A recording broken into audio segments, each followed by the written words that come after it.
about 11:15 for a call. Should be about an hour and a half, and then I'll be back. Yeah. Okay. Gotcha. And I'm stepping out at 11:30 to about 1. Tyler's going to take over for that once we get to that point. Okay, so we'll be around about the same time out of the meeting. Yeah. All right, who we got? Okay, there's Commissioner Baker.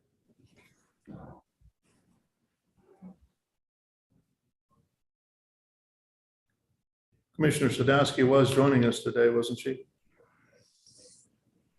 I don't recall. Lisa, do you know?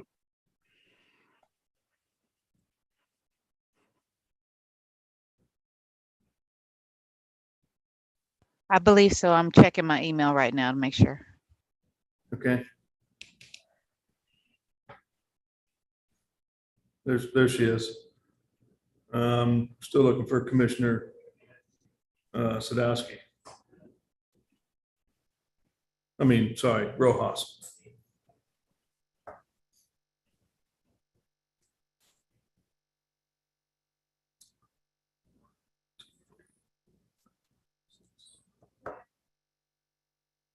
There he is. Okay. Joe, you ready to go?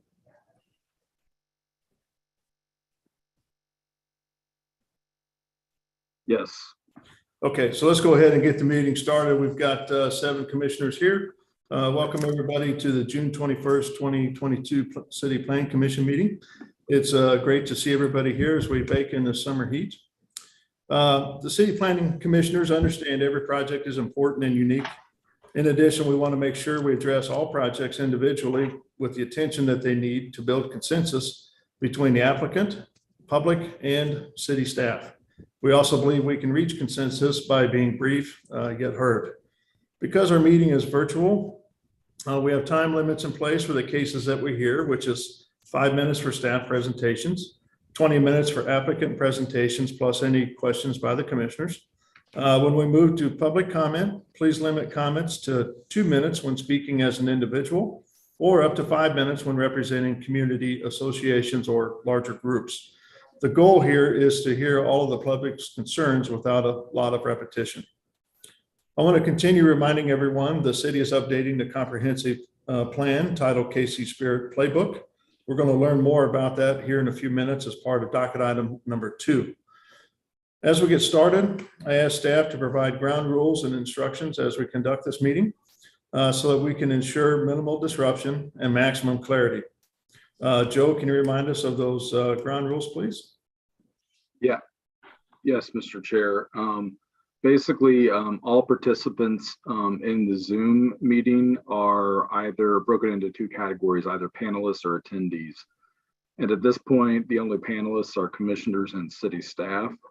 However, when I call your case, if you are a member of the applicant team, please raise your hand using the raised hand function in Zoom, and we will promote you over to a panelist position so that you can speak and share your video as well. When we go to promote you, you will be asked to accept the promotion. Please do that. It will appear temporarily as though you're being kicked out of the meeting, but you will rejoin us as a panelist shortly, so don't be alarmed by that. Once you're in as a panelist, please stay muted until it's your turn to speak. We will call your name. If you're a citizen who wishes to testify, please raise your hand during the staff presentation, and we will do the same as far as promoting you over. When it's your turn to speak, just unmute yourself and feel free to share your video at that time. The last thing to add, Mr. Chair, is that the chat function in Zoom is meant for general questions about where we're at on the agenda, as well as technical questions. It's not meant to be used to provide any sort of testimony on the merits of any project. So please refrain from doing that. And that concludes my advice, Mr. Chair. Thank you. Okay, thank you, Joe. And just to let everybody know, I'll try to do my best to let you know where we are on our cases that we're hearing today. And I'll put that in the chat feature as to what number and what docket item we're actually working through. So you can look out for that if you need to step up and run away as needed. So in any event, let's go ahead and start today's meeting. Joe, if you don't mind, let's go ahead with the continuances first on the consent agenda, please.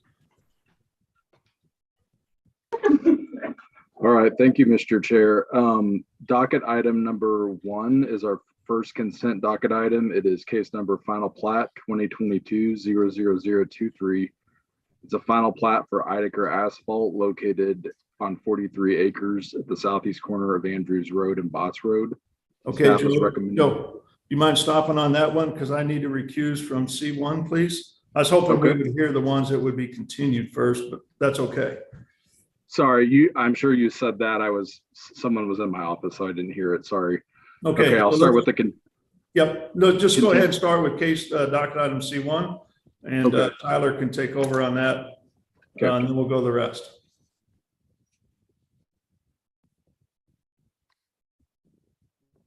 Joe, you can go ahead and finish reading it if you don't mind. Oh, I just said staff had recommended approval with conditions of C1. And that's it. Great. Right. And do any commissioners have any questions for staff? Great. And then Joe, is there anyone from the public who wishes to speak on this docket item? No one has raised their hand. Great. While we're waiting for that, if there are no other questions, we'll entertain a motion. Move to approve C1 with conditions. Great. Docket item C1's been moved and seconded. Lisa, would you call a roll call, please? Yes. Commissioner Allender, Aye. Baker, Aye. Beasley, Aye. Enders, Aye. Rojas, Aye. and Sadowski. Great. C1 has been approved. Back to you, Kobe. Okay, thank you, Tyler. Joe, let's go ahead with the continuance of the consent agenda items. I think there's 2 that will be continued. Right. The first one is C4, case number final plat 2022-00021. The request to approve a final plat in District MPD for Halo Village at 52nd Terrace and Belmont Avenue. The applicant is requesting continuance and staff recommends without fee to August 2nd. Docket item C5, case number CPC 2022-00037. The request to approve a final plan in District MPD for the Origin Hotel at Berkeley Riverfront, which is located at Troost Avenue and Riverfront Road. The applicant is requesting continuance and staff recommends without fee to July 5th. And that is all of our continuances on consent, Mr. Chair. Okay, any questions from the commissioners regarding the 2 docket items that will be continued to a future date? Okay, seeing none. This time we'll go ahead and open up to the public. If there's anybody from the public that would like to speak regarding continuance of docket item C4 or C5, please raise your hand and you'll be called upon. Mr. Chair, no one's raising their hand. Okay, so we'll go ahead and close public testimony on that continuance then. And I'll take a motion, please, for those 2 docket items. Move to continue docket item C4 and C5 as stated on the docket. Second. Okay, so I've got a motion and a second for continuance of docket items C4 and C5. Lisa, can you take roll call on that motion, please? Commissioner Allender, Aye. Baker, Aye. Beasley, Aye. Crowell, Aye. Enders, Aye. Rojas, Aye. and Sadowski. Okay, it looks like the motion passes for continuance of those 2 docketed items. Let's go ahead with C2, C3, C6, and 7 then. Joe? Docket item C2, case number CPC 2022-00083 is a request to approve a project plan for 28 townhomes on the north side of Northwest 88th Street, about 125 feet west of North St. Clair Avenue for the Helena Townhomes at Tiffany Springs. Staff is recommending approval with conditions. Docket item C3, case number CPC 2022-00079. A request to approve a project plan in District M1-5 at the southwest corner of 138th Terrace and Missouri Highway 150 for Mercedes-Benz of Kansas City. Staff is recommending approval with conditions. Docket item C6, case number final plat 2022-00017. Request to approve a final plat for Staley Corners West at the northwest corner of North Indiana and Northeast Berry Road. Staff is recommending approval with conditions. And docket item C7, case number final plat 2022-00024. Request to approve the first plat for Woodhaven in District MPD to create 80 residential lots and 4 tracks at 3201 Northwest 100th Street. In the instance of docket item C2, I believe that Matt Barnes is the planner and there's a couple of conditions he'd like to have removed. And then in the case of C7, I just want to provide some clarification to the commission that the final plat, which is C7, is based for Woodhaven, is based upon the preliminary plat, which has already been approved. And though you denied the final plan, there's no reason to not proceed with the final plat since it's based upon the preliminary plat.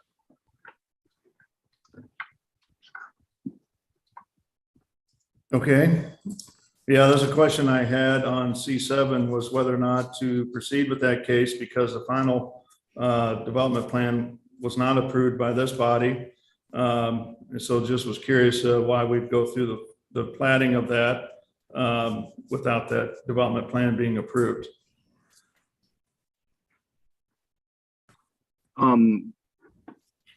Well, as far as the plat, since the preliminary plat and preliminary plan were approved by council already, all subsequent plans, whether it's the final plan or final plat, must be in conformance to it. And if they are, then staff recommends approval for the same reasons generally that we recommended approval of the final plan, we recommend approval of the final plat.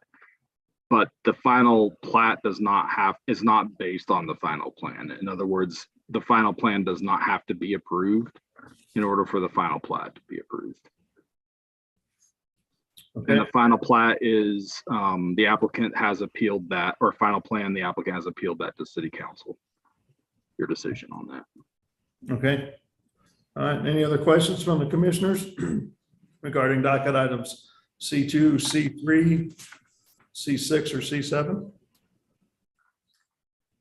What are the modifications to C6? To C2, Matt, you want to share what the sorry. conditions are you'd like to remove? Yes, good morning. Matthew Barnes, Development Management Division here. There was some confusion last week on which if this was a for sale product or a for rent product. It is a for rent product. So the conditions from our plan corrections from LDD, Lucas Casper, seen as corrections 1 and 2 just need to be moved. And they have agreed to that. Okay.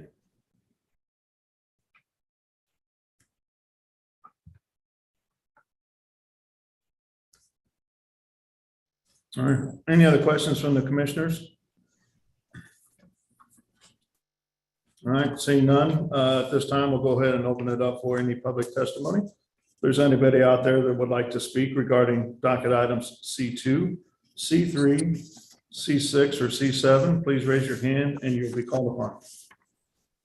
Mr. Chair, I promoted Patricia Johnson, who's representing the applicant, I believe, on both C2 and C7. Okay, Correct. Mr. Chairman, members of the commission, good morning. My name is Patricia Jensen with the Rouse Fretz Law Firm, and I just want to confirm that we are in agreement with the removal of those 2 correction items, 1 and 2, for the Helena townhomes. And then I want to confirm Joe's statements to you that approval of the final plat for Woodhaven simply is approval of the lot layout and utility layout. So it really has nothing to do with the deviations that were granted by the council previously. So we would request that you approve both.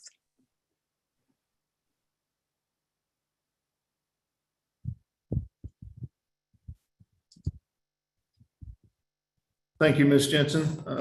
Anybody else, Joe? That's it, Mr. Chair. Okay, so at this time, we'll go ahead and close public testimony then. If there's nothing to discuss, I'll take a motion, please, from the commission. Move to approve C2, removing corrections 1 and 2, C3, C6, and C7 with conditions.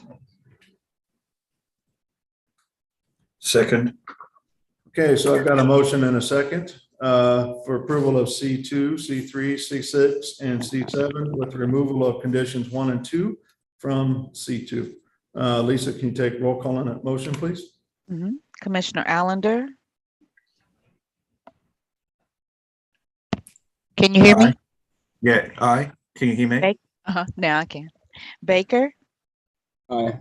Beasley, Aye. Crowell, Aye. Enders, Aye. Rojas, Aye. and Sadowski. Okay, it looks like the motion passes in 7-0 for those cases. Thank you all. Yep, thank you. So with that, Joe, let's go ahead and move to the regular agenda, docket items, beginning with those cases that will be continued to a future date. Thank you, Mr. Chair. The first continuance on our agenda is docket item 9, which is case number SUP 2022-00021. This is a request to approve an event space located on about half an acre at West 11th and Hickory. The applicant is requesting continuance and staff recommends without fee to July 5th. Docket item 10, case number SUP 2022-00019. Request to approve a special use permit for an accessory parking lot for St. Luke's Hospital at 4330 Washington Street. The applicant is requesting continuance and staff recommends without fee to July 5th. The next one is docket item 11 with 2 companion cases, starting with 11.1, case number CPC 2022-00077. Request to rezone property located on the west side of Holmes Road, about 700 feet north of East 127th Street, from O2 office to District R5 residential. And companion case docket item 11.2, case number CPC 2022-00061. Request to approve a preliminary plat on the same piece of ground to create 19 residential lots. Staff, in both cases, the applicant is requesting continuance and staff recommends it without fee to July 5th. Next continuance is docket item 12, which is 3 companion cases, starting with 12.1, case number CPC 2021-00220. A request to amend the Midtown Plaza area plan to change the recommended land use from residential medium density and mixed use neighborhood to commercial to allow for the redevelopment of property in the vicinity of the southeast corner of Main and 31st Street for Ability KC. The applicant has requested continuance and staff recommends without fee to August 16th. Docket item 12.2, case number CPC 2021-00171. A request to rezone the same property from District R-0.5, R-1.5, and R-1.5 to B3-2 to allow the development previously described at the same location. Staff is the applicant is requesting continuance and staff recommends without fee to August 16th. And docket item 12.3, case number CPC 2021-00221. A request to approve a development plan for the same at the same location. And the recommendation here is also the same, continuance without fee to August 16th. Next continuance is docket item 13. We have 2 companion cases there, starting with 13.1, case number CPC 2022-00099. A request to approve an amendment to the Heart of the City area plan to change the recommended land use from an institutional to mixed use neighborhood to residential medium high density located at 3711 East 27th Street. And docket item 13.2, case number CPC 2022-00073, a request to approve a rezoning from District B3-2 and R-2.5 to UR Urban Redevelopment with an associated preliminary development plan to allow for the construction of a 49-unit senior housing complex at 3711 East 27th. And both both cases, the applicant is requesting continuance off docket and staff recommends with fee. The next continuance is docket item 19, case number SUP 2022-00018. Request to approve a special use permit in District R 7.5 to allow for the expansion of a religious assembly use at the intersection of Wacomas and Northwest 72nd Street. The applicant is requesting continuance and staff recommends without fee to July 5th. Final continuance is docket item number 21, case number CPC 2021-00214. This is an amendment to chapter 88 as it pertains to sections 88-535 minor subdivisions and 88-110-06 residential districts lot and building standards, commonly referred to as the infill residential development text amendments.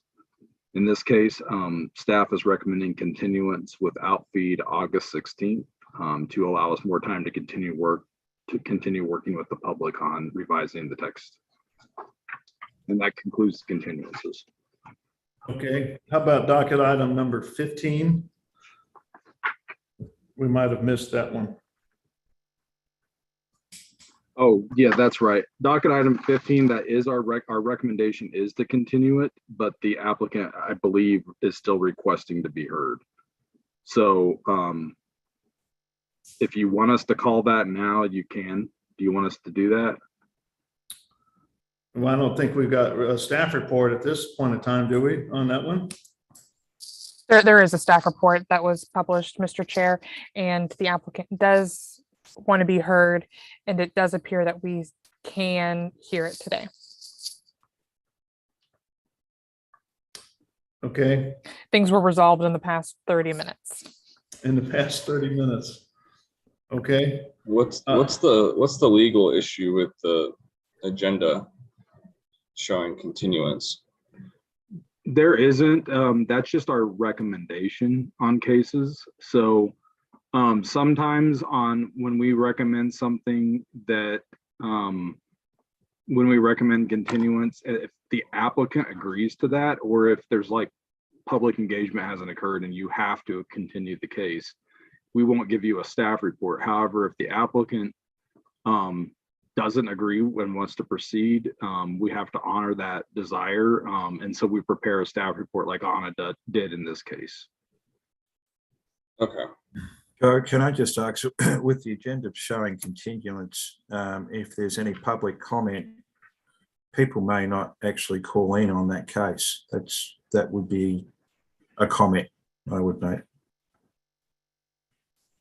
Well, we only put that on there. It's just our recommendation. Ultimately, in any case, the commission has to take action to continue a case. So we always tell the public, just because we're recommending continuance doesn't mean that you will grant it. It's just our recommendation. Okay. okay, well, let's just hold that case then and call it once we get to that agenda item then. Okay. That's my suggestion. Okay, so with that, are there any questions from the commission regarding continuance of docket items 9, 10, 11-1, 11-2, 12-1, 12-2, 12-3, 13-1, 13-2, 19, or 21? My only question is the docket items 12, 1, 2, and 3. We've continued that a few times now. Okay. I'm just wondering, I mean, it's a long time, but given how we've continued a couple times, is that enough time till August 16th? We do have the applicant on the line. We did advise him that due to the number of continuances, he should attend today. So if you would like to, I would suggest we ask him that question and I'll promote him. It's Kurt, right, Anna? Correct. Yeah, go ahead and promote them. Let's kind of hear what they have to say regarding those docket items 12-1, 2, and 3.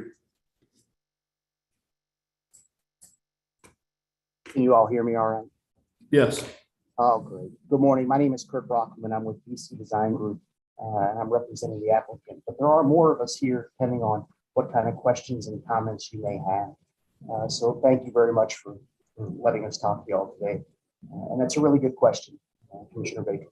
The reality is that our project involves 13 separate parcels within our plan development with multiple owners, several nonprofits, a couple of foundations, and we're abutting 12 adjacent parcels, all with separate landowners. And you are correct. Building consensus amongst all these entities has been a much bigger challenge than we anticipated.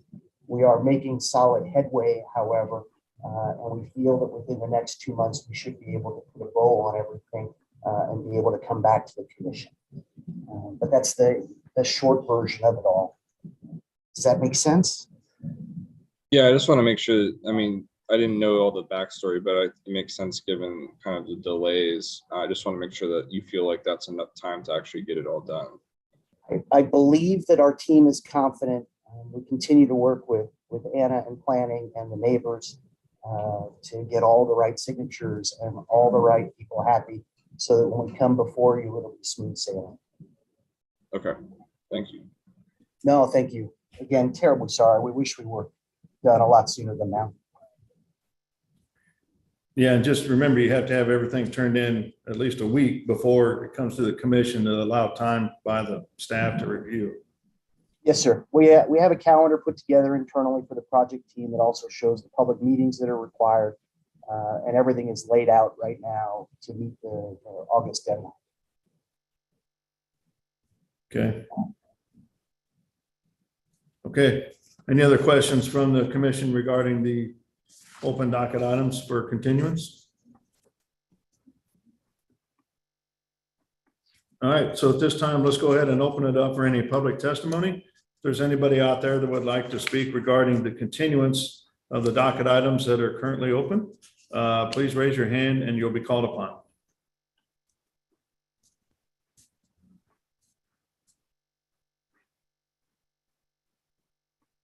Mr. Chair, Tiffany Moore has raised her hand. I'll promote her, followed by Sean Riley. Okay.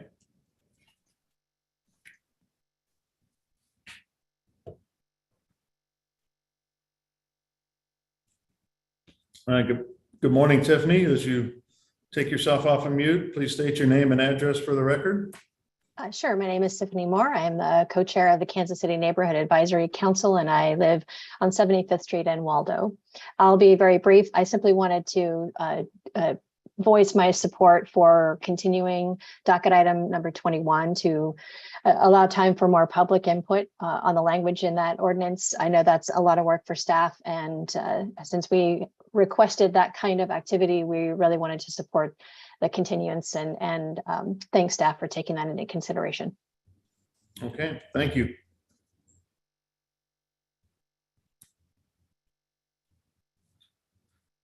All right. And I'm sorry, Joe, who was the second person? With Sean Riley. Okay.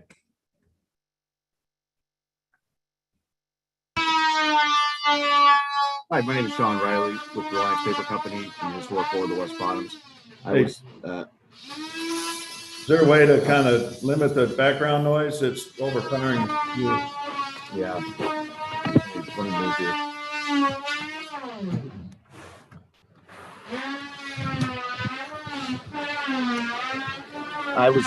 I was wondering about the historic core West Bottoms continuance. A few of us small business owners received a memo that gave us less than a week's time to prepare for this public hearing. I was wondering if we can have it. I'm hoping we can have a continuance, so more time for public input. Okay. What we're going to do on that particular case, I think that's docket item 15. We'll open that case as we work ourselves to it. So it'll be a little bit later in the morning before we do that and talk about the continuance of that docket item.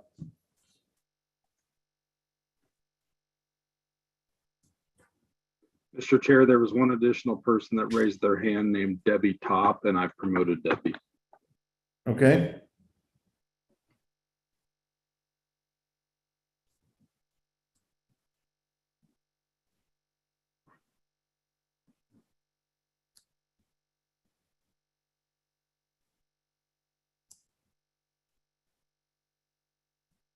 Debbie, available?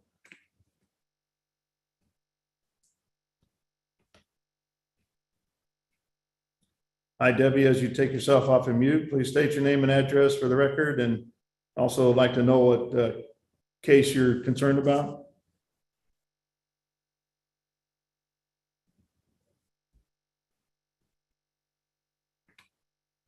Sorry, I had to find my unmute button. Okay, I'm concerned about the Marlboro Elementary School case. And I think, was that something that Tiffany just touched on? No. No? No, no, she was Okay. concerned about docket item 21. Your case is docket item 18, and we haven't gotten to that one yet. Okay, do you have any idea what time today that might be addressed? I do not. I would just check the chat feature to see where we're at any given time throughout the meeting. Okay, thank you so much. Thank you. Anybody else, Joe? That's it, Mr. Chair. Okay, this time we'll go ahead and close public testimony then. And I'll take a motion from the commission regarding the docket items that are open for continuance. Do I need to reread those, or do you got them, Mr. Baker? I got them. I move to continue docket items 9, 10, 11.1, 11.2, 12.1, 12.2, 12.3, 13.1, 13.2, 19, and 21 as listed on the docket. Okay. Second. All right, so I have a motion and a second for continuance of the docket items as read by Commissioner Baker. Lisa, can you take roll call, please?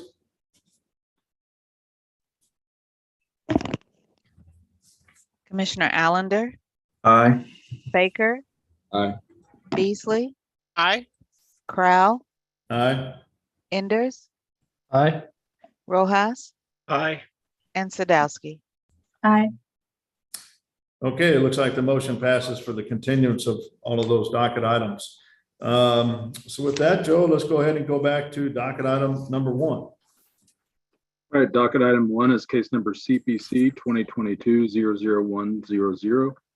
This is a request to approve an amendment to Chapter 88, the Zoning and Development Code, for the purposes of requiring public notice for certain administrative decisions. The applicant in this case is the sponsor, Councilwoman Shields, who I believe is on the line today, and I could briefly summarize the proposal.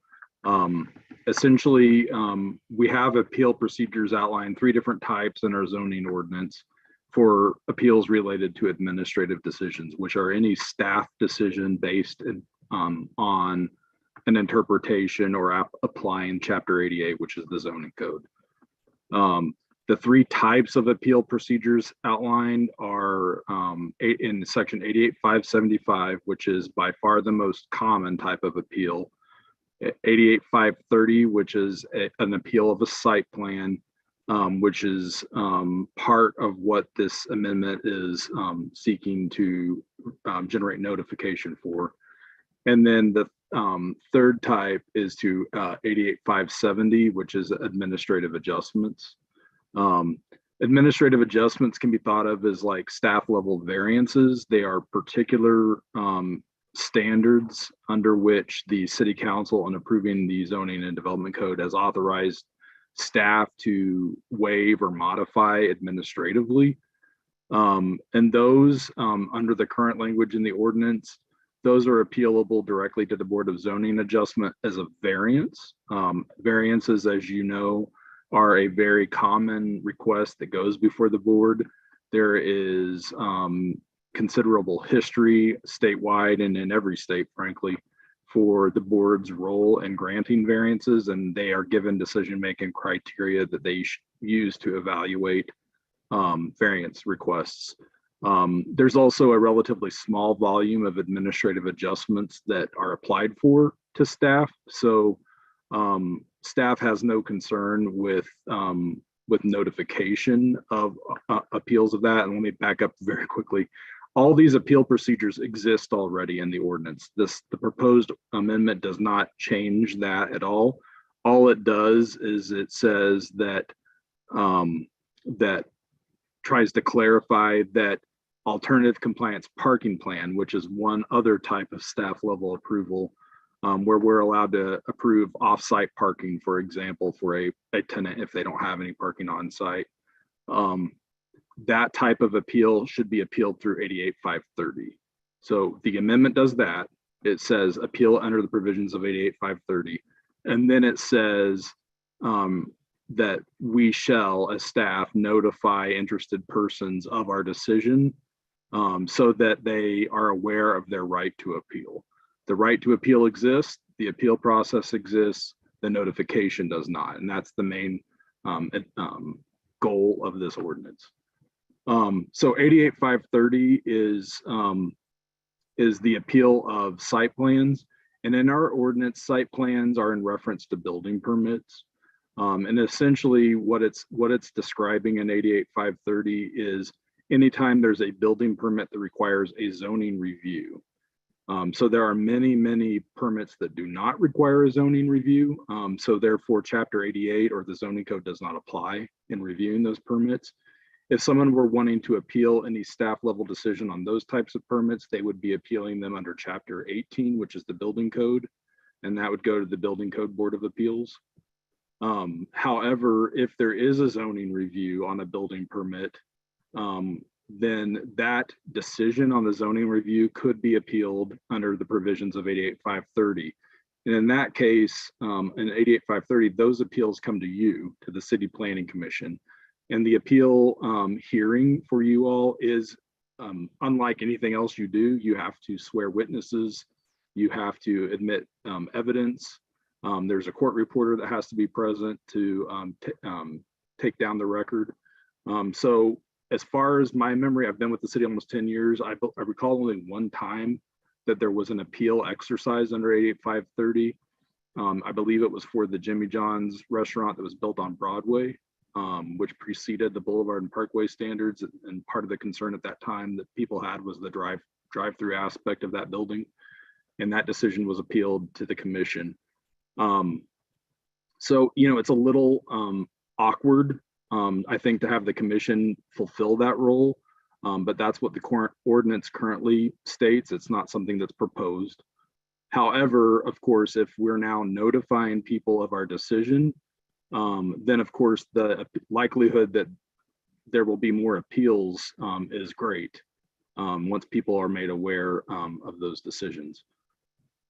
So we see the most impact with this ordinance change being in regard to 88-530 because last year we had more than 6,000 zoning reviews where staff reviewed building permits and the like with the zoning review. So there's a very high number of those relative to the administrative adjustments I previously mentioned.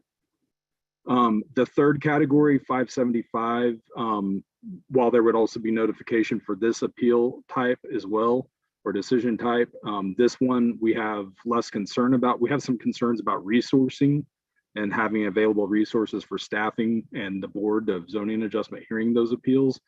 But the 88-575 does provide some criteria for the board to consider in determining whether to grant the appeal.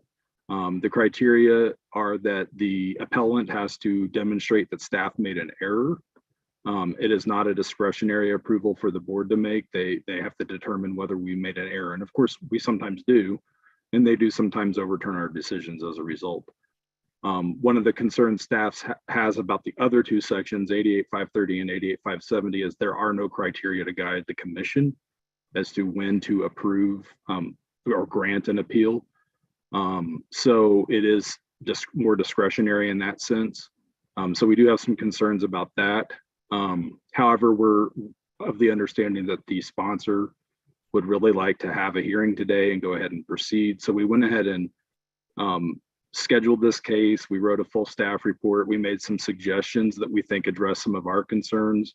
I will say in conclusion that notification is a good goal. And in fact, we have discussed internally, is there a way of allowing interested persons to subscribe, for example, to decisions that get made so that they can be alerted to them. But that is, of course, a resource that we would need to generate that, because we cannot do that manually.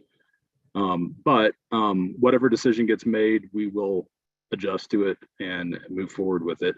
But we wanted to share with you our concerns. And with that, I will go ahead and turn it over to the sponsor if she would like to speak. Hey, Joe, I had a question. When you say send out a notification to appeal, is that for like another round of neighborhood notifications to a project after it was approved, or is that just a general notification to the community that this is a new process that they can use? This is a due process thing. The right to appeal exists on all 6,000 of these types of decisions. It's one of those things that you don't know what you don't know. And the public, while things are more transparent in that you can find all of our permit information on Compass through Parcel Viewer, unless you're looking at that, regularly, you're not going to necessarily know a decision got made. So this would allow people to express an interest and be notified. How that works out administratively, we don't know yet, but if they have expressed that interest and they want to be notified, they would then get a notification from us that we've approved or denied a zoning review, whatever our decision was. Hey, Joe, are we going to hear from Sarah as well? She sent a memo through. I'd like to hear from her at some point in this case. You can, and I would suggest you probably do a closed session if you'd like to do that.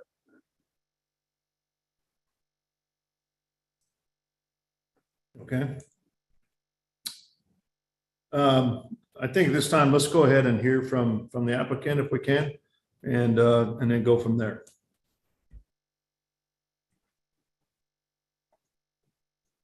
Okay, I'm promoting Councilwoman Shields right now.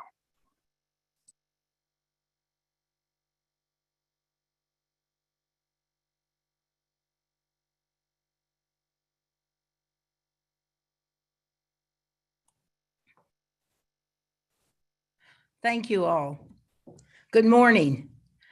I think that staff has done a pretty good job explaining this amendment. I think, though, there's overemphasizing the number of appeals that are going to come from this. This, as been stated by staff, this is, as the code exists now, certain individuals have a right to appeal and have 15 days to file that appeal after some administrative decision is made. And so but it doesn't really provide a way for notice to anyone. And so what this ordinance does is changes nothing about the code. It doesn't change, expand, or limit which administrative decisions are appealable. It doesn't change the process for appeals, and it doesn't change the criteria for appeals. But this right to appeal is a due process right. And aggrieved parties only have 15 days to appeal. So if they can't receive timely notice, then they can't in a timely manner file their appeal. It's very limited in terms of who has to be provided notice. It, first of all, only applies to director decisions on site plan approvals and administrative adjustments. And it provides the group that can request notice are record property owners within 300 feet of the subject property. So it's not all the neighborhoods around. It doesn't start the process of approval all over again. It is focused on record property owners within 300 feet of the subject property. And it gives them a right to receive written notice of site plan approvals or administrative adjustments, but only so long as that property owner has within the last year properly requested to receive written notice. and it expires at the end of the year. I know staff has indicated that you can go to KC Parcel Viewer and the Compass KC, but in fact, those two vehicles do not provide either sufficient information or timely information so that an aggrieved party who has the right to appeal knows of the action and can file their appeal within 15 days. And because of that, if there is no notice to property owners within 300 feet who have requested that they get notice on any decisions dealing with a particular property, they're therefore denied due process when due process is required by law. So this amendment ensures timely notice and due process to property owners most impacted, those within 300 feet, by administrative decisions which are most impactful on neighboring property owners. We were approached about an appeal, a continuance. I think the problem is that we have a couple of very timely issues before us now. And in fact, over the last 2 or 3 weeks, Compass and KC Parcel Viewer have become harder to find answers on.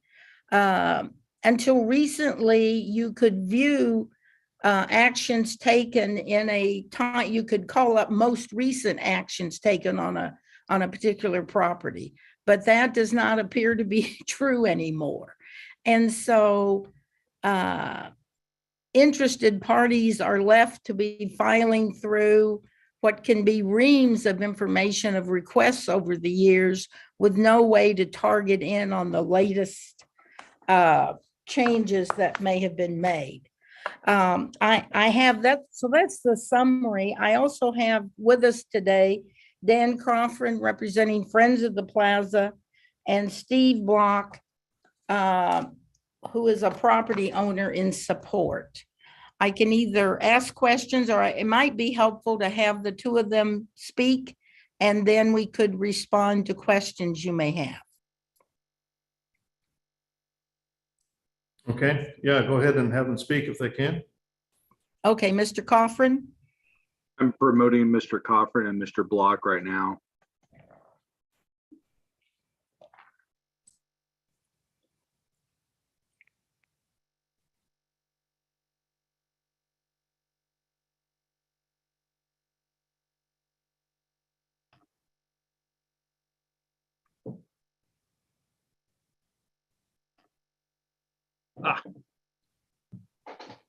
Good morning. Can I proceed at this point? Yes, go ahead, please.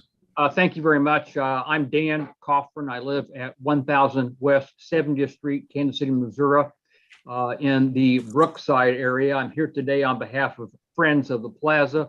Friends of the Plaza is an advocacy group of people who are interested in promoting development on the plaza, but in a manner that respects its architectural character, its pedestrian scale, and its overall sense of place. We operate primarily through social media. In that regard, we have about 7,000 followers on Facebook. I concur with everything Councilwoman Shields said. She, I think, summarized all the main points. Simply stated, we have a right to appeal by interested parties, but it's a short fuse, only 15 days. And if you don't get notice on when a decision has been made, so you can count your 15 days, you risk being late. So this would take care of that relatively small but important due process problem. And so we'd like to see some action taken on this. As he says, it won't open the floodgates, only property owners within 300 feet, that's about a half block, would be able to request a notice of appeal, and they have to renew that every year. This is particularly important in and around the plaza. Parking is very important to make the plaza work. In that regard, we were with you just at your last session regarding an application for a property that proposed no parking. That same applicant has a building next door that we call the Jack Henry Building that is in a similar situation. The current tenants that are proposed for that building will exceed the number of available on-site parking places. And we're just trying to get timely notice of what all's happening when, so that if an adverse action is taken that needs to be appealed, it can be done within the 15 days. Thank you. Mr. Block, if you'd like to speak. Yes, thank you. Stephen Block, office address is 4622 Pennsylvania. Here speaking in favor of this amendment. This is, as Dan said, this is something that's happening right now, in fact, in front of us. Changes are being made to the plan that was approved by the commission and the council, and 25% of the existing parking has already disappeared from that building. And we have no way of, in effect, appealing that or even being notified of that, so that we could appeal. I have actually initially it was an email request, and it escalated to a sunshine request to staff to be made aware of changes being approved on plans for that building. And we have yet to receive any actual information that is actionable on our part. Staff actually did refer us to Compass and Parcel Viewer, but those two items, as Catherine said, are ineffective because sometimes documents don't show up. Sometimes they show up late. Sometimes when they show up, they're not available to the public. And sometimes when they are available, they're buried among 80 or 100 other documents that are, for the same property that go back over years, even decades. So we are in favor of it and would hope that we could get this notification put in place so that we can timely appeal if it is appropriate. Thank you. Okay, thank you. Catherine Shields again. This, I think, pretty well sums it up. It's a small change. I think staff is right when they say notice is a good thing, particularly if you have a 15-day time limit on appealing.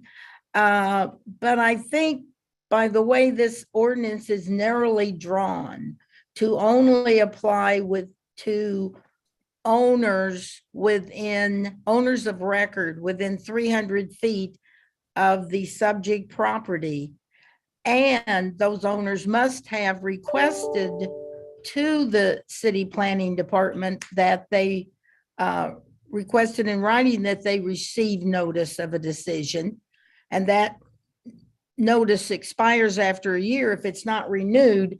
We have worked very hard to limit the burden on the staff while at the same time providing an opportunity for actual notice. On the issue of a continuance, I may be speaking, but I am willing to have a continuance while the staff works through some of these issues with us.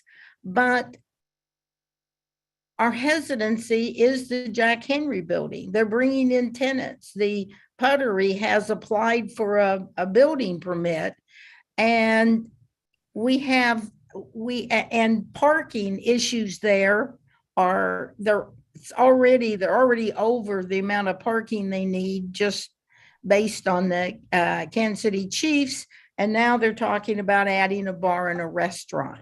These are critical decisions for the Country Club Plaza, for the property owners around it, and we need some way to get notice. Logically, you'd think you could just reach out and send an email to city staff. That's been done. Sunshine requests have been done, and we still have no assurances, no information that we are able to make a decision on. And, you know, it doesn't do any good to say, hey, you had the right to appeal and here's the process for it. Oh, but never mind, we're never going to tell you when the decision is made. And that's the situation we're in. If there were some way to come to a conclusion of, or a commitment from staff that they would provide this information specifically right now on the Jack Henry building, so that we would know if there were some detrimental decisions made, I think we would be happy to continue this to work out these issues. But to have this very concerning situation before us that can impact the plaza for years to come and have no way to even know the staff's made the decision, it's just, I think, an unacceptable position to ask people to be in. So that is, I believe that is all of our testimony, and I thank you for your time and your attention on it. Okay, thank you. Are there any questions from the commission to the applicant? Mr. Chair, I do have a couple Okay. of questions, and I appreciate the concern. One of the topics that from a neighborhood association we've always addressed is notice at the beginning of a project. So my concern is, why are you only zeroing in on appealing after a decision is made and not talking about upfront when the application is made for this process? Well, yeah, these are administrative decisions. The whole site plan approval, et cetera, that comes through CPC and then goes on to the council, et cetera, has requirements in it for notification to the public. And it's very clear, and it's written notification to everyone within so many feet, et cetera.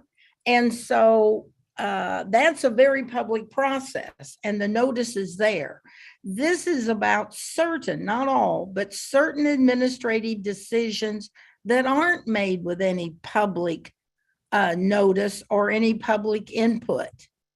And because they can be significant decisions, the current code provides for 15 days appeal by aggrieved parties.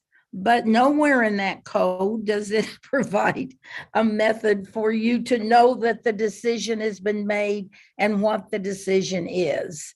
And again, you would think you might be able to deal with that by having a few emails or one email, to the planning director saying, here's my concern. I'd like to know when you make this decision.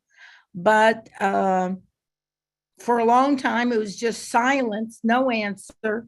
And now they have said to us, you can look it up on KC Parcel or Compass.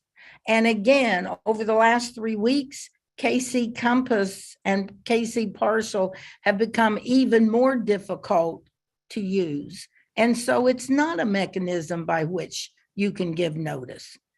And somebody can be reasonably expected to take the initiative and find out that some decision has been made.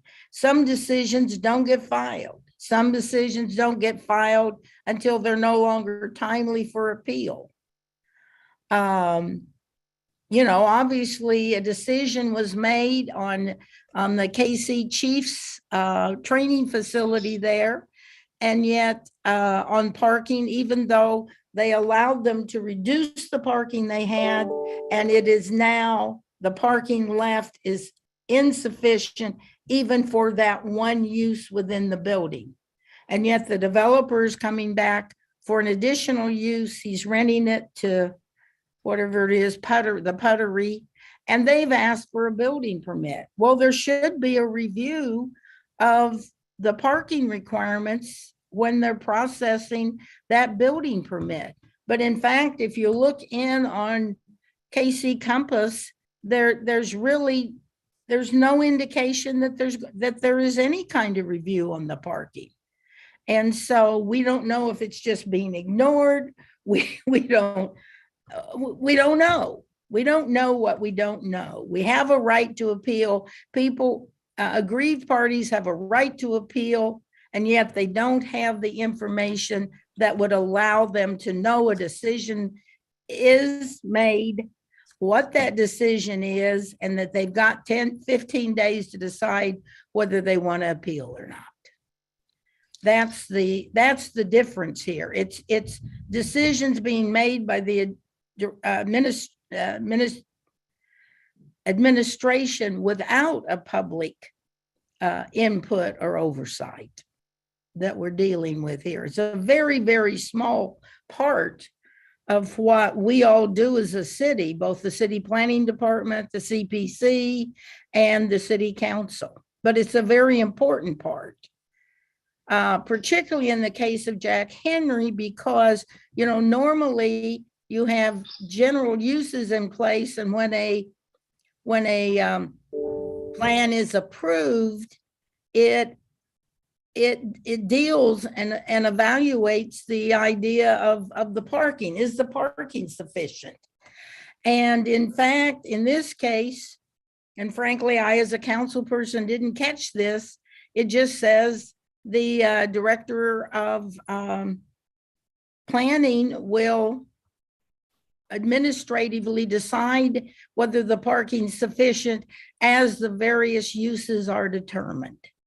And that's very different than how we normally do things here in Kansas City.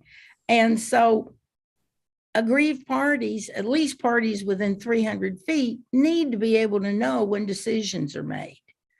I mean, if they actually approve the Puttery with no additional parking, suddenly there are, I think, over 300 parking spaces below what should be required for that use.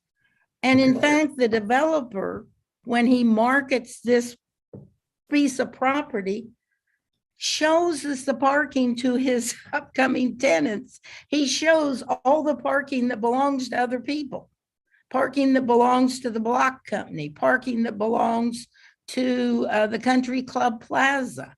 He's really, well, and so that's the situation. If we could work out some sort of agreement on this property that we will get notice, then we would be willing. I'm not sure what fine tuning it needs, but we would certainly be willing to continue it for some of that fine tuning to occur. Go ahead. Yeah, does that answer your question, Commissioner Beasley? Do you have Not more? really. Not really.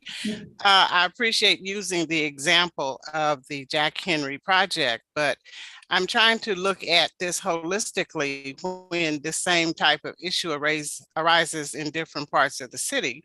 So that's why my question was, why aren't we doing some type of notification in the front as opposed to waiting for someone to find out what has happened and then try to compete with their 15-day notice to actually appeal? So mine is more of a process question.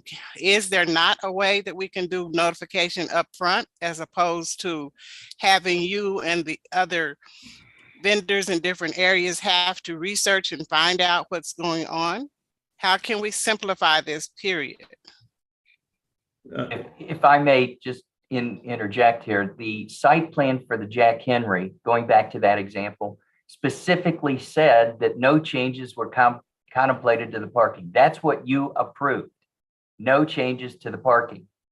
And then 25% of the parking was administratively removed. And that impacts the other property owners around the Jack Henry building.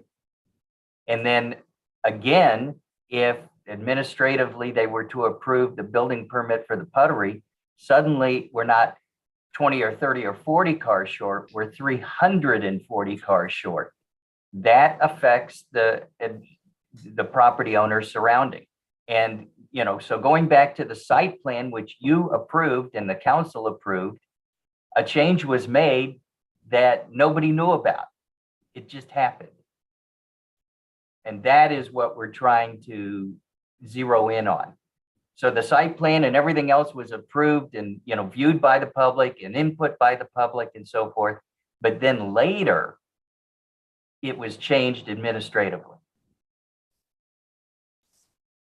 Can I ask Commissioner Beasley's question a little bit differently, which would be just to say, is there a way, I'm not negating that what you're proposing is valid and making sure people understand about the appeals, but I think the question becomes, are there things that are conducted administratively outside of the public hearing process that should be pushed into the public process more as opposed to being relegated to administratives? That's just another, it's not necessarily saying that what you're stating isn't valid. It's just saying, I think to Commissioner Beasley's point, that maybe we need to be talking more in detail about parking and making sure that those decisions are made in the hearing process before they get to, because from my standpoint, and I'll let other commissioners weigh in, I would like to see most things that are significant come through us, and anything in the administrative side just be small details to be worked out. But what you're talking about is something fairly significant. So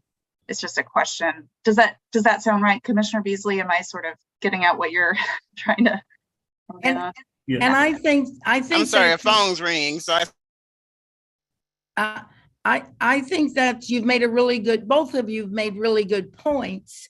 And that may be a reason why a continuance makes sense.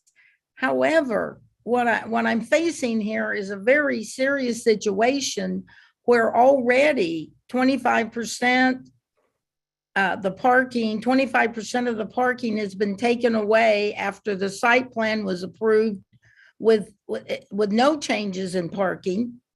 And we're facing an additional tenant coming in who's already applied for a building permit. And which means, as was said earlier, they're going to be over 300 parking spaces short, and we have no way of knowing. You know, the simplest thing would be if staff would just tell us, but they have refused to tell us, either by silence or providing answers that have nothing to do with the questions asked, or by simply saying, we'll look up KC Compass. You'll see it there when it's made. And that final statement is just not true. You don't see it timely. You don't see all of it. You don't see it where you can look at what the most recent decisions are. So, I mean, again, I think there's a lot of ways. Everybody seems to agree that we should have notice. The staff says it, you guys are saying it, we're saying it. The question is how to do that. And maybe you're right, Ms. Sadowski, that the way to do it is take some of these more important, impactful decisions and move them back to the CPC instead of leaving it with staff. I certainly would not oppose that, not in no way whatsoever. But we're in a critical situation right now, and we're just trying to respond to it. But again, if staff would assure us that they are going to give us this information we have requested on any decisions, on any types of decisions on this concerning the Jack Henry, that they're going to notify us so we can, in fact, aggrieved parties can file an appeal, then I'd be happy to work with staff and with all of you to think about what's the best way to solve this into the future, whether you're on the Country Club Plaza or anywhere else in the city. How do we make sure that aggrieved parties are getting notice so they can file appeals? But absent a commitment from staff to actually respond, and them actually responding, I guess I'm asking you to please move forward to get today. I'll be happy to work with you afterwards to maybe while it goes through the council, we can find some improved ways. But this is really a pretty simple, pretty minimal way. It only involves property owners within 300 feet. It's only certain appeals, and it's only owners who have asked to get that information that the city would have to respond to with a written notice. Yeah, thank you. We've got a long meeting. I hate to, hope we can be a little bit briefer on our answers. Tyler, did you have a question? I think I'd just like to go ahead and, once we've wrapped this up, move to a closed session to ask the city attorney a couple questions. Okay, thank you. Can I ask a quick question? Yes, please. Where are we in the 15-day appeal period on this specific example? Well, we don't know because we haven't been given any notice that any decision's been made. We don't know. Okay. We know that a building permit for the puttery has been applied for. That's all. When was that applied for? Does anyone else know the answer to that? This is Joe. I can try to find the answer to that. I was looking at the plans that have been filed on that property, and there is an alternative compliance parking plan that was filed on Friday. So I think that's one of the things we heard some testimony about wanting notification of that. And our decision on that one is due on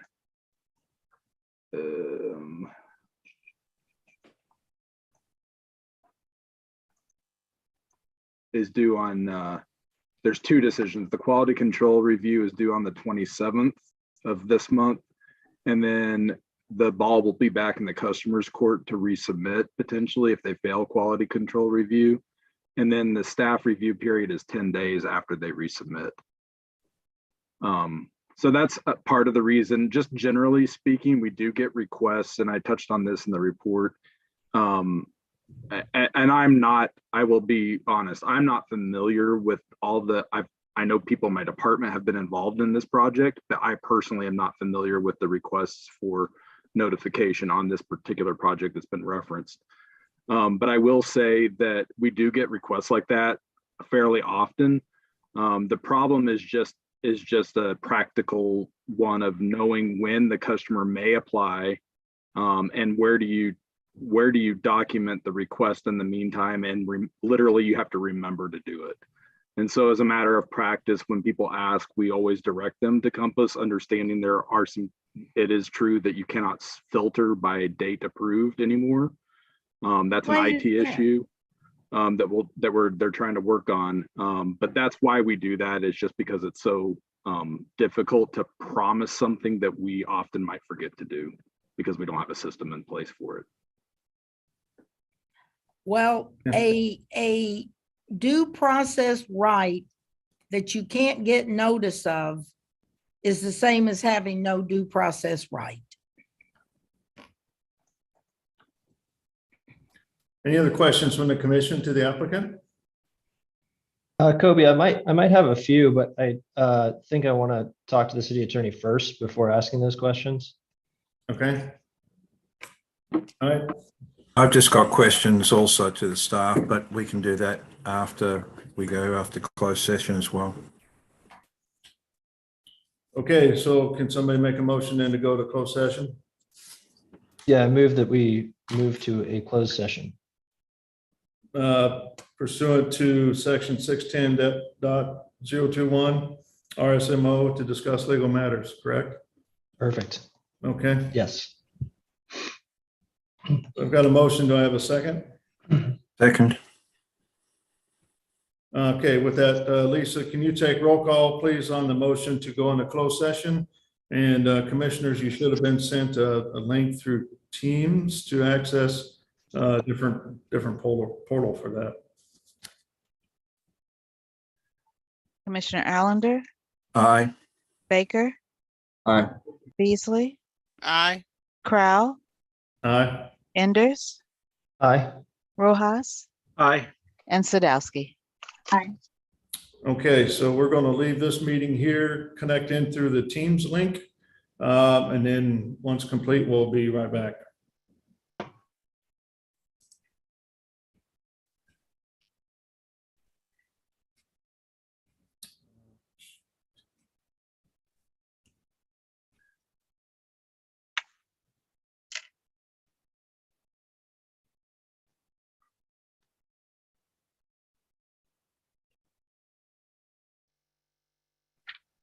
Are you in that closed session meeting, Lisa?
Okay, so we're still waiting on Commissioner Rojas to join us.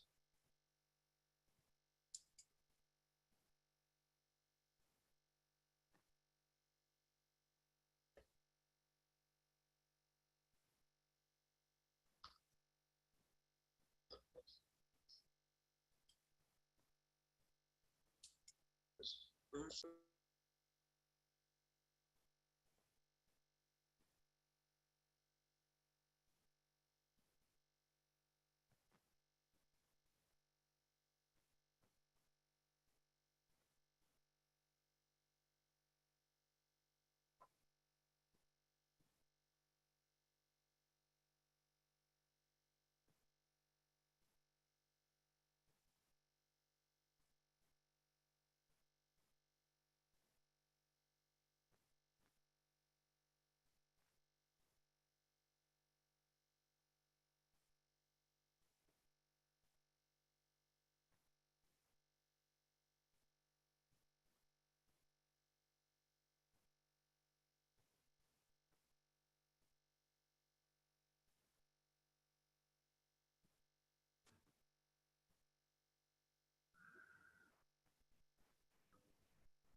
Let's see here.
Thank you for calling City Planning and Development, the Division for City Plan Commission and Board of Zoning Adjustment.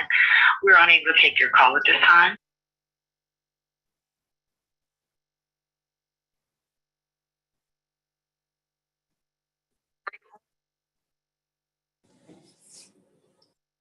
Need assistance? You can email pod@pod@kcmo.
Okay. Thank you, everybody, for your patience as we went into closed session. I think do we have everybody back? Commissioner Allender, I don't see him.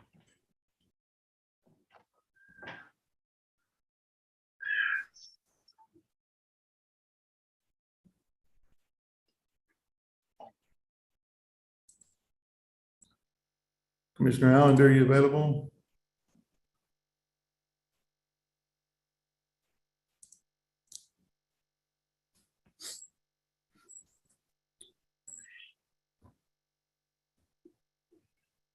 Hopefully someday soon we'll get access to the council chambers again and we can have our meetings in person. This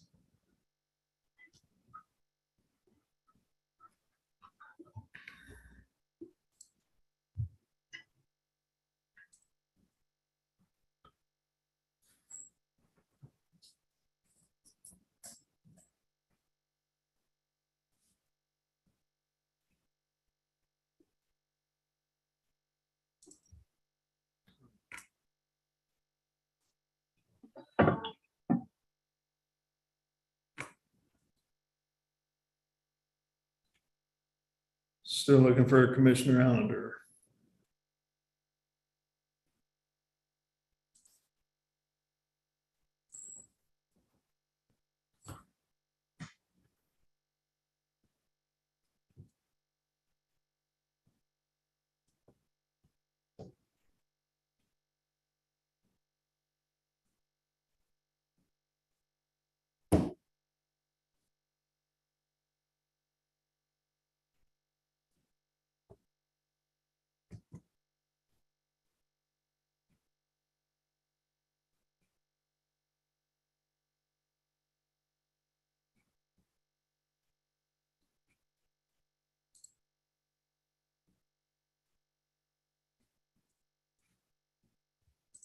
I resent him the link.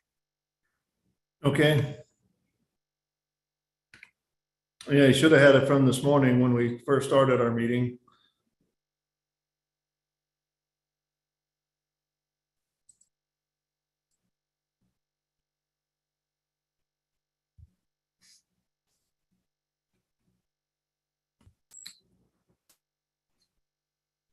Yeah, I just resent it just in case. When I check my email, he hasn't emailed or called. Okay, thank you.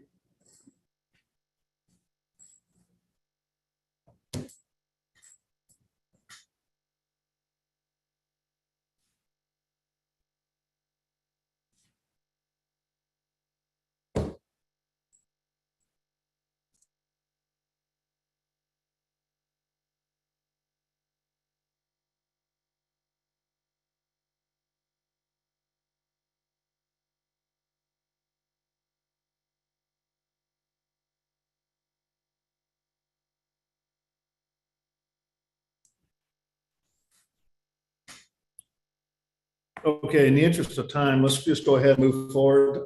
So I need a motion to bring the meeting back to session, please. So moved. The second. Second. Okay, so motion and second to bring the meeting back to order. Lisa, can you take roll call on that motion, please? And we'll ask Commissioner Allender to stay out of the final vote on this. Mhm.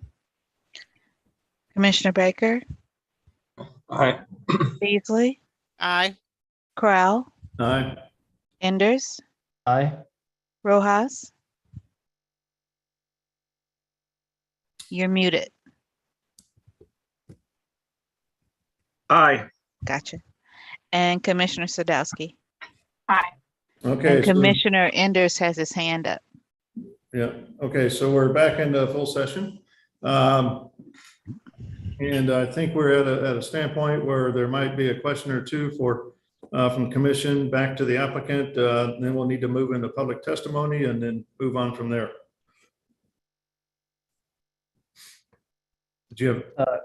Yeah, I'll go ahead, Kobe, if that's okay. No, go ahead. Thanks. Councilman Shields, thanks for bringing this up. I appreciate the idea of providing notice. I think my major concern, as I think of development holistically in the city, and one concern that you've been very sympathetic to in the past, is trying to find the balance of efficiency and getting a lot of voices heard. And so I'm wondering if you have a sense or an idea about how we should address the concern that was in the staff report that talked about, and I'll just try to pull it really quickly. The idea that this would shift thousands of permits from a by right process taking weeks to an entitlement process taking months or years with no guarantee of success. And so I know that, as I said, you've been very sympathetic to helping to get projects through on a timeline that's realistic with the pace that the world moves. But then at the same time, we do need to have a lot of voices heard. Do you have a sense of how you would suggest we try to balance those two? Yes, I think in this particular situation, if the city planning department receives a request for notice on some sort of administrative hearing on building A, that they can then docket that request in KC Parcel Viewer under that specific parcel of property. And then staff can look in KC Parcel Viewer when they make an administrative decision to remind themselves of any outstanding request for notice on that particular property. That seems to me to be a fairly easy way for staff to keep track of these without requiring a great deal of modifications. And then a question to staff then. So the way I had read the staff report, to me, I understood it to be with each of the 6,000 projects that last year would have qualified for this type of notice would have needed to be sent out to everyone. What I feel as though I'm hearing from the applicant now is it would only be those who say, hey, I know that this project is in existence. Right. If there are any changes done on the staff level, can I be notified? So a question to staff and then also to Sarah, is that the way it's written currently, or are there changes that we would need to make so that it is reflecting what the applicant is saying? That's the way it's written. It's an opt-in process, right? So you've got to tell city planning, hey, I'm interested in this particular property and I would like to receive notices of decisions on site plans. And then once you do that, you'll receive notices of those decisions. It's not as if all site plan decisions are going to involve notices. You have to opt in to receive them. And then in terms of implementation, Joe, do you have any sense of what you think it would take to implement something like that? And you kind of suggested that Compass KC may not have the capability as of now. And when you talked about implementing something, was it implementing inbound requests? Not, because when I think of other types of notice, I think of outward notice where the city has to provide notice to everyone within the 300 feet. And since it's receiving inbound requests, is that a different type of software? I mean, that would be our request, because manually doing it would take away staff time from other things. And we have a hard time meeting our current deadlines. So it is possible what was described could be done. We can put a hold on a property. The problem is we don't know which of on that. For example, if someone applies for a permit, I'll just use my property. If there's someone within 300 feet that's interested in being made aware, we can put a hold on that property, on the property where the permit is, and on the property where the request comes in, but they're not tied together. The system just doesn't accommodate that. So we would have to, basically, in reviewing every permit with a hold on it, we would have to look at all the properties within 300 feet to see if one of them has a hold on it. And we would have to do that manually and then write the letter manually. Again, it can be done, but we would have to write the letter manually and send that out, because Compass does not does not accommodate any of that. So it would have to be something we would do. That's how I think we would do it without a software system. And so is that's we'd where have you to were build saying, on both properties. and that's where you're saying it would rely on staff memory, and that a project such as this, you'd know exactly which building owner had requested information. But if there were 10 ongoing and one was on the plaza and there were, 100 people who own condos within 300 feet, in theory, that's where you're saying memory would fail and it would be a very laborious process. Yeah, I mean, we'd have to develop a new system for any time we have a zoning review, where a new protocol where we do that scan of all the properties within 300 feet to see if there's been a request submitted within the past year to be notified. There's no software that scans it, so we would have to do it with our own eyes and look at all the properties and then find out which properties those are and write the letter up and send it to them. Sorry, last question.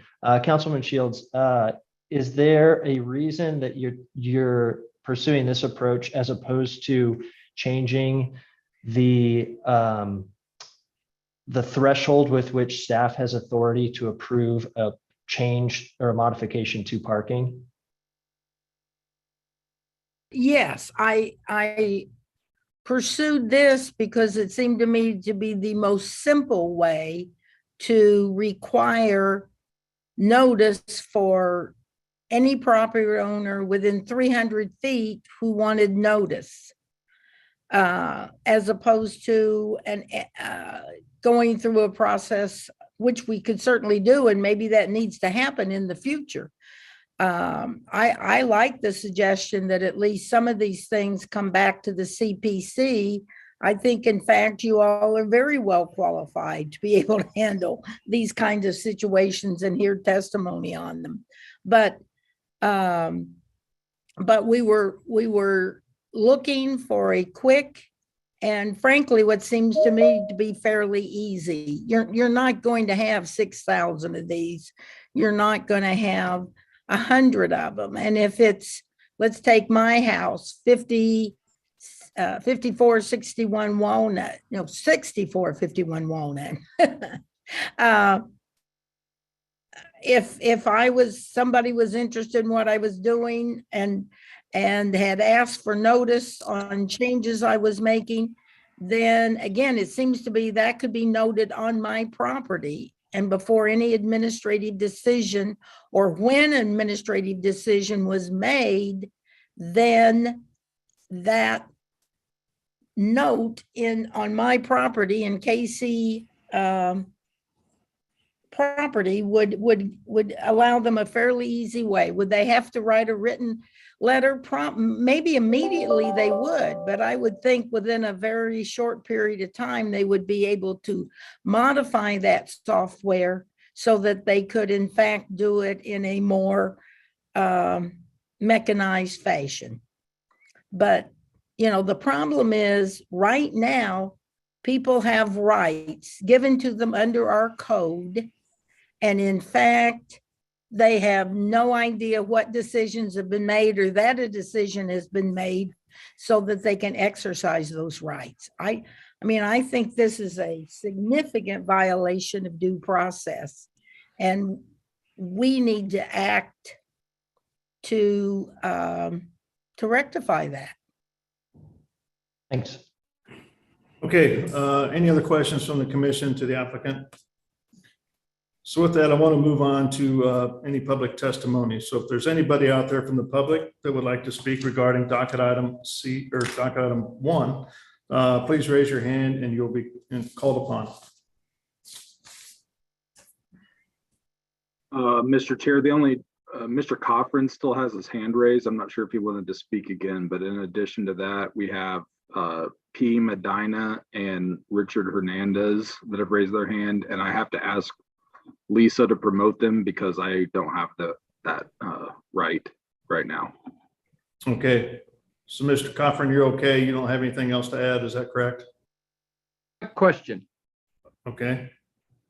Does Compass, is that a third-party vendor provided product, or did we develop that ourselves in-house? It is third party. Well, as a third-party vendor product, they may very well have an add-on for this, because I think other cities do this. Yeah. And one thing that could be done is to contact the vendor and see if there's an add-on for this and how much that costs. Thank you. Thank you. Okay. Who did you have first, Joe? There was P. Medina and Mr. Hernandez that were promoted. Okay, Mr. Hernandez, good morning. Please state your name and address for the record. Richard Hernandez, 2106 Holly, President of the West Side Neighborhood Association. I'm in favor of this amendment. It needs to be done. We face this problem every day. That's a storefront, but we live this every day. And this is important, but we also need the upfront. I'm with that with Forrestine Beasley. We need to have this up front, not behind after it's already been done. We need these issues come up front. And I don't think it's that big an issue to put that out, even if you post it in front of the properties in a big enough sign to be seen. But it needs to be done, and I'm in favor of it. Thank you. Okay, thank you. P. Medina, are you available? As you take yourself off mute, please state your name and address for the record.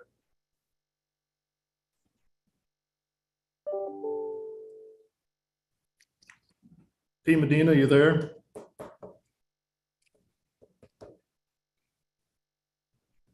Okay, is there anybody else, Joe?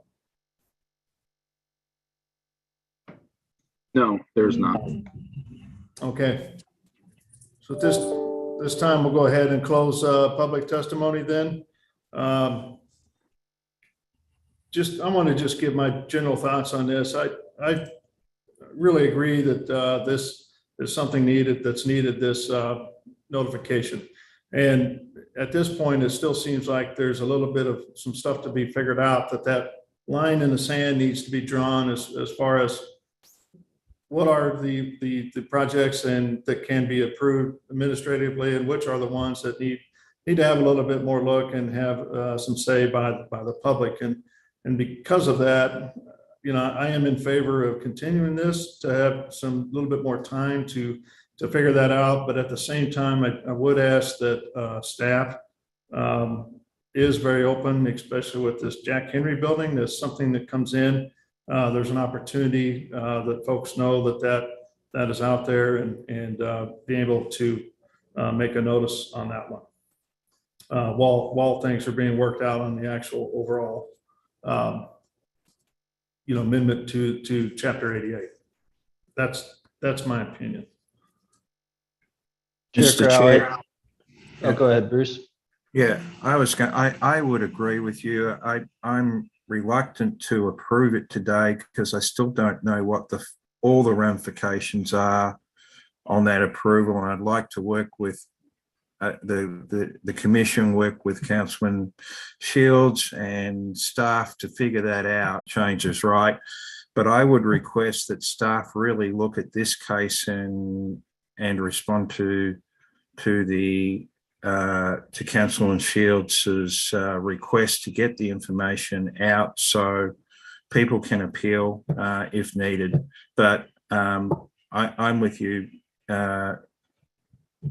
Chair, that I think we should have a continuance, but see whether we can actually take this as a one-off and address the issues that Councilman Shields has put up or presented to us today.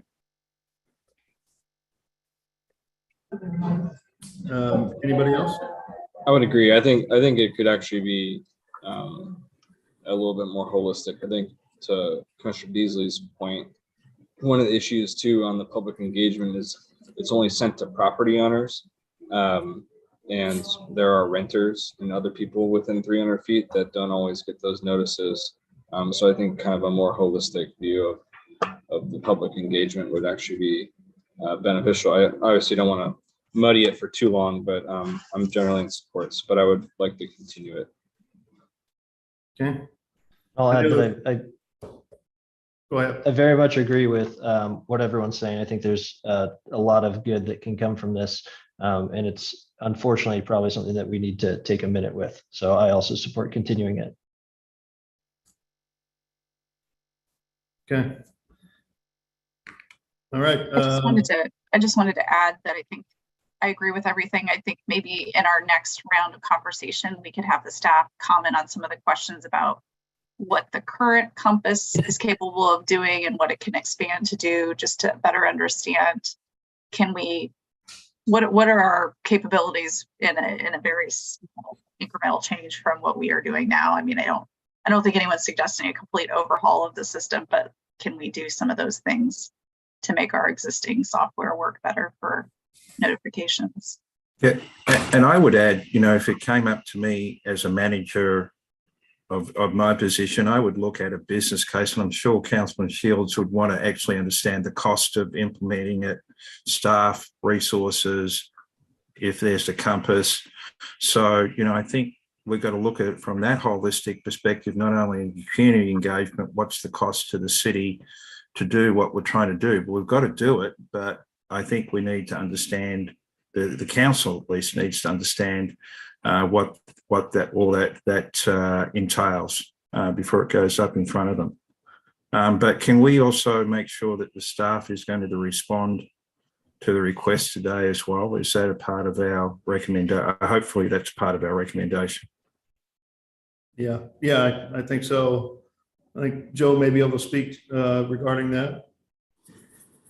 The original request didn't come to me. If someone can send them to me, I will put a flag in my calendar. Okay, perfect. Thank you. We really appreciate you all's time today. We won't take any more of it.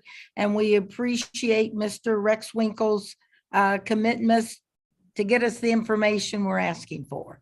Thanks so much. You bet. Thank you. All right, so I need the motion, please. Can I ask a quick question? In our motion, are we putting a continuance date in place? You do need to select a date, yes.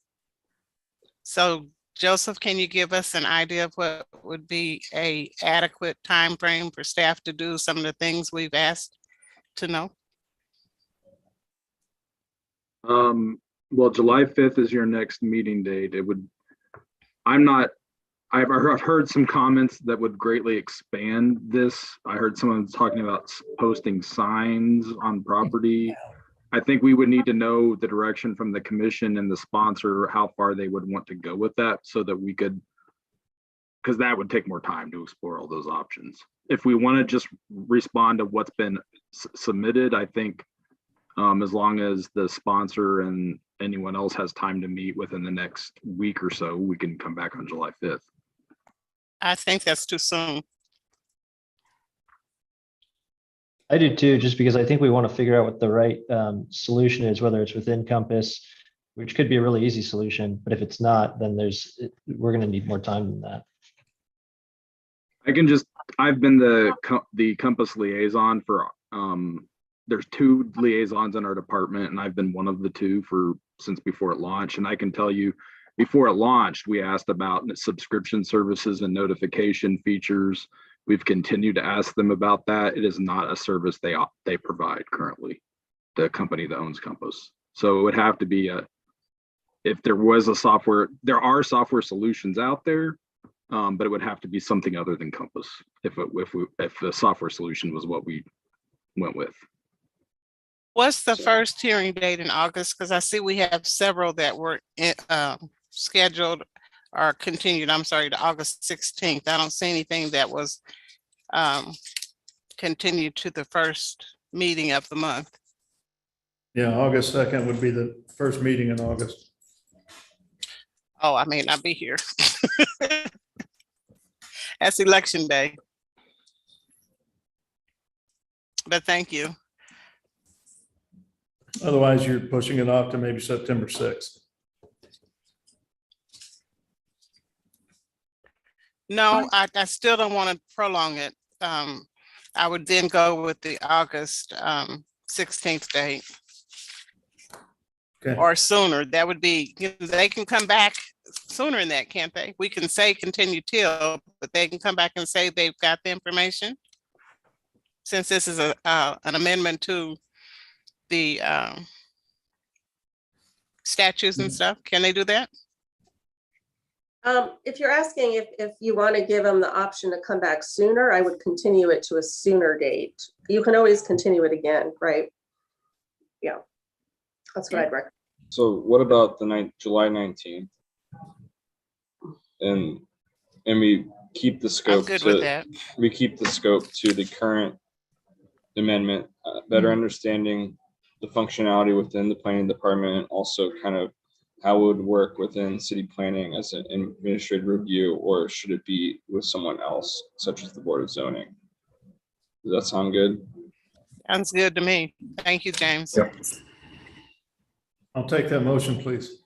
I'll move to continue docket item 1 to July 19th.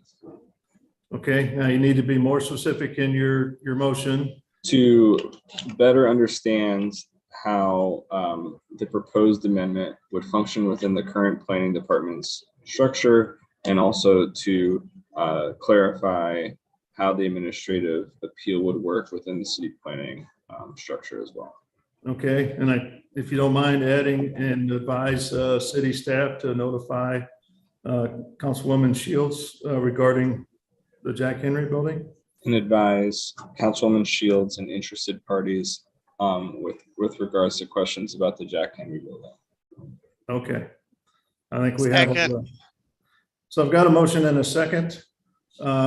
Lisa, can you take roll call on that motion, please? And sorry, really quickly, Sarah, is that fine to have a continuance that also has something that's actionable?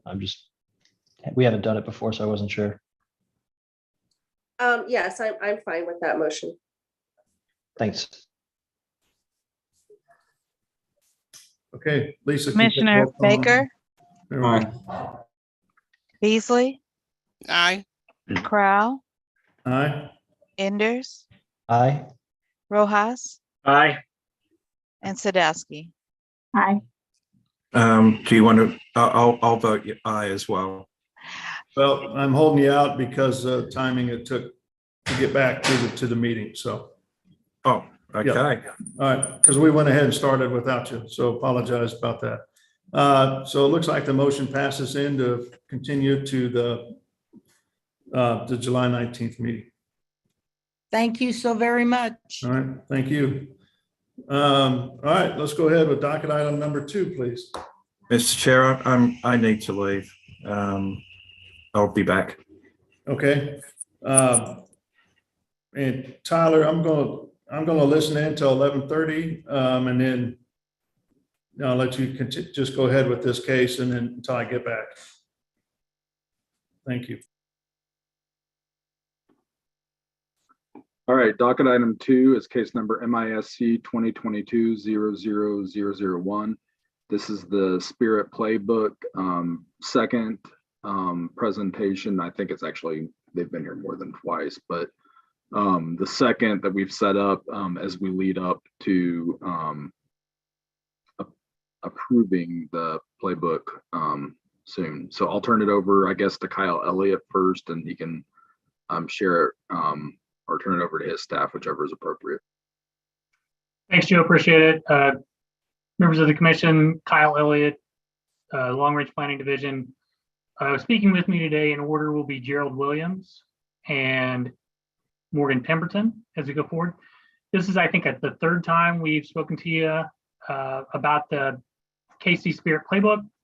It's the update process to the city's comprehensive plan. While we're holding on this screen, for everybody that's looking, if you haven't visited the webpage, it's playbook.kcmo.gov. We've had this webpage up and we've done community activities for about the last 2.5 years. However, all of the old information and information that's active and stuff that we're moving forward is still active through that site. We will be working through our presentation pretty succinctly. So I'm going to ask Morgan to go ahead and go to the next slide. Today, what we're going to talk to you about is where we currently are in the process. And where that looks at is how the organization of the plan actually goes together. So how it's going to be used, how you'll be able to look through it and find things. We also created a tool for our internal use, the Playbook database, that we're going to find a way to incorporate into the final product. And what that allows us to do is actually somewhat in a dashboard form, look up individual recommendations. We'll go through really general draft recommendations. There are so many that we could not go through them in a reasonable time period. So we're going to explain to you how to access them, how to review them. And then we're going to tell you what the next steps are for the process. Next slide, please. Quick reminder from last time, we talked about how to access the process itself through the Casey Spirit Playbook. We talked about the processes that we've taken through our public engagement. All that information is still out there. If the public wants to look at it, we can tell you the vast process we've done with that. Public engagement is still going on. We talked about how we created the vision statements and how those vision statements actually have focused our conversations throughout the plan and how it's guided the goals and the draft objectives of what the plan will be and how it'll work. We also talked about the unique way that we set up an empowerment committee versus one of our standard steering committees. The real quick difference in that is in a standard steering committee, you have the public conversation, and then it kind of ramps up to the steering committee, and the steering committee can kind of make the last say. In this process, we wanted to make sure that all of those voices were parallel, so that the same weight was given to the empowerment committee that was given to the public. And that's why we did it this way. So the reason for that is we wanted to make sure that equity was something that we strongly looked at, sustainability, accessibility, and that's really what the empowerment committee is geared to help us do. Last time we spoke, we talked about where we were with strategy sessions. We've since completed those. And we also talked about what we'd heard in those strategy sessions. And just for everybody's memory, those sessions were mobility, visibility, livability, and serviceability. Those are really an avenue to have conversations over topics. Those probably won't live a whole lot longer after that. They're a way to group topics together so we can get recommendations and insight on the plan and where it should go. With that, I'm going to hand it over to Gerald Williams, who is one of the people that's managing this project. Thanks, Kyle. And this is our timeline for the whole project here in front of you. As you can see, we're kind of in that last phase where we're drafting the plan. We're going to take that draft out and have you all and the public and our empowerment committee react to these draft recommendations, and then we'll refine these ideas and hopefully bring something to you all to start the city's adoption process in late 2022. So we are in that enact phase now. We just wrapped up the engage phase, but really, as Kyle said, the public engagement continues. That dialogue does not end at the end of the engagement phase. It continues throughout, and there will be many more opportunities for that as we roll out the draft plan and build awareness and inform people about what it says. Next slide. So this is the kind of hierarchy of the plan. I won't spend too much time here, but the blue areas on the top talk about what we want to be and a little bit of detail about how we want to get there. It's those yellow areas, the objectives in particular, is where we begin to dive into the details about how we want to do things, specific recommendations, strategies, and initiatives. And then all of that gets fed into an implementation matrix, which identifies the KPIs and metrics and how we measure success. It talks about who's responsible for doing these things, how much they might cost, all of those sorts of things. So, but right now we're drafting those objectives and those actions and strategies. We have 25 of those I'll talk about in a moment, and we probably have about 2/3 of those in some draft or another, and are working frantically to get the remainder of them written. Next slide. So this is a diagram that's just intended to show the overall process and the different phases and the different level of detail in each one and the different kind of public engagement that we've had within each of the phases of the project. So again, we're down at the bottom blue square, rectangle rather, for draft plan and adoption phase. So as you move from the top down, the level of detail gets higher. The public engagement emphasis moves from less of an open-ended issue inventory type of a conversation to beginning to identify strategies. And then soon we'll enter in that phase where we're talking about public feedback and refinement of things that we've drafted and put out there for people to react to and understand. So again, we're in that phase now where we're drafting the plan. We're building a website as we speak, which is where the plan will be hosted. This will be an online document, and so we're putting that framework together, getting it ready to host draft chapters as they're ready for people to react to. Next slide. So this is our vision statement. We presented this to you at least once. I won't go over this in any detail. This is really more about how the plan is organized. So it starts with the vision statement, which talks about, again, what we want to be in the future. Next slide. Then our goals are really kind of the organizing framework of the plan, the big ideas, if you will. We have 10 of those. They're kind of abbreviated here. There's a whole lot more detail to each one of those 10 bullets than the 2 or 3 words you get on those bullets. But again, that's just one way to look at the plan. If you want to see everything about sustainable and equitable growth, you click on that and it will talk about what the comp plan says, the playbook says for that topic. And it will link you to the other areas of the plan that deal with that in more detail, the objectives in particular. So next slide. And then our objectives, again, we have 25 of those. They're listed here. You can see some of the topics that are covered within our objectives. This is where our recommendations live. We are drafting these right now, as I said. We're kind of starting with these and working our way back up to the goals, because everything from the objectives kind of feeds up into the goals. It's where all of our specific strategies live, and it kind of forms the foundation of the plan, if you will. So again, I don't know the exact number, but we probably have around 2/3 of these in some kind of draft form or another. Not quite ready for public consumption yet, so we're still going through that internal review process, but we're getting these ready, getting the website ready, and we'll have these all available for public review and your review soon. This is a lot of information, so one of the issues we're struggling with is developing a plan for how we disseminate this information without overwhelming people at the same time. So probably have some sort of a phased plan ready so that we put out a few of these at a time for people to review. Some of them are 8-10 pages, some of them are just 1 or 2 pages. So there's kind of a variety of length and detail in those as well. Next slide. And then finally, the recommendations, strategies, initiatives that come out of the objectives or get fed into that implementation matrix, which we have not started yet. But again, that'll be talk about how we get things done, how we measure success, who does it, how much does it cost, all of those things we built into that section of the plan. And next slide.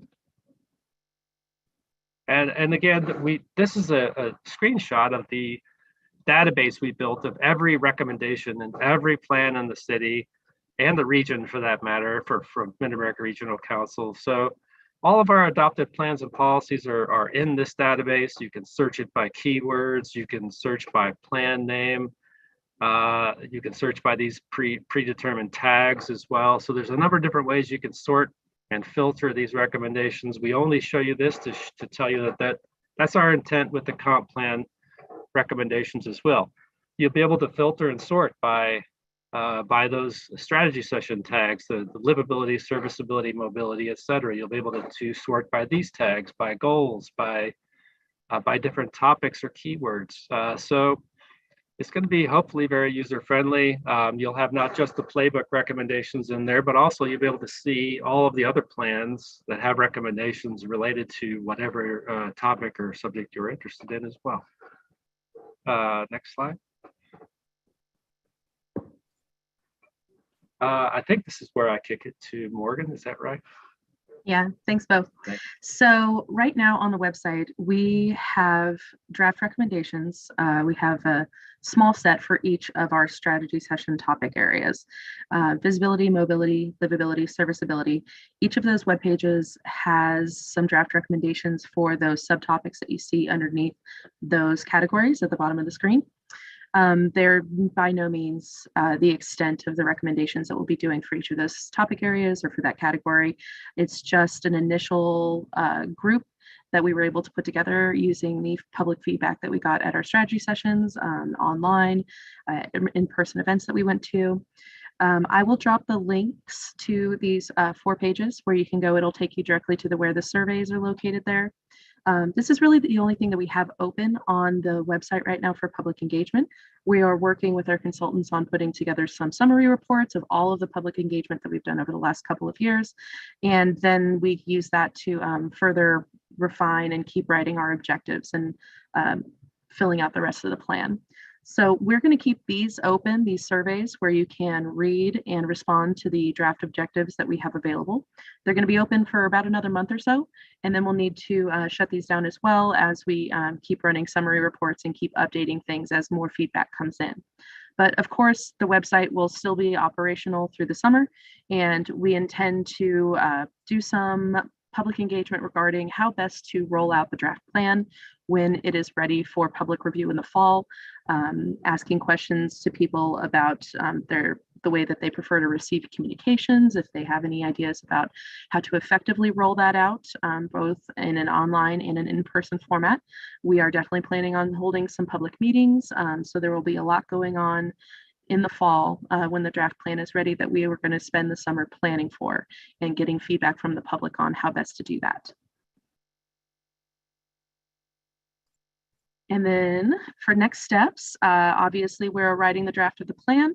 We're doing internal reviews at staff level, department head level, city manager's office, mayor's office. We're doing multiple levels of review. We're also creating a website. We've got a consultant who is helping us to make sure that it is user-friendly, that it is visually interesting and not overwhelming, that it's going to be not just a web page where people go to read a bunch of text, but an actual usable tool. That's what we're aiming for here. Like I said, we're reviewing the draft with regional subject matter experts as well as people within the city. We're working on the strategy to share the draft with the public meetings that we'll be holding in the fall and all of that. And we don't have a specific date. Right now, we just have fall 2022. We will, of course, bring more information as we have it on official release dates. And yeah, just continuing some public engagement and keeping people engaged with us on the website. Not as intense as the first couple of years of engagement, but we want to make sure that people know that we're still here, we're writing the draft, and to be ready to review and comment on it once it's available.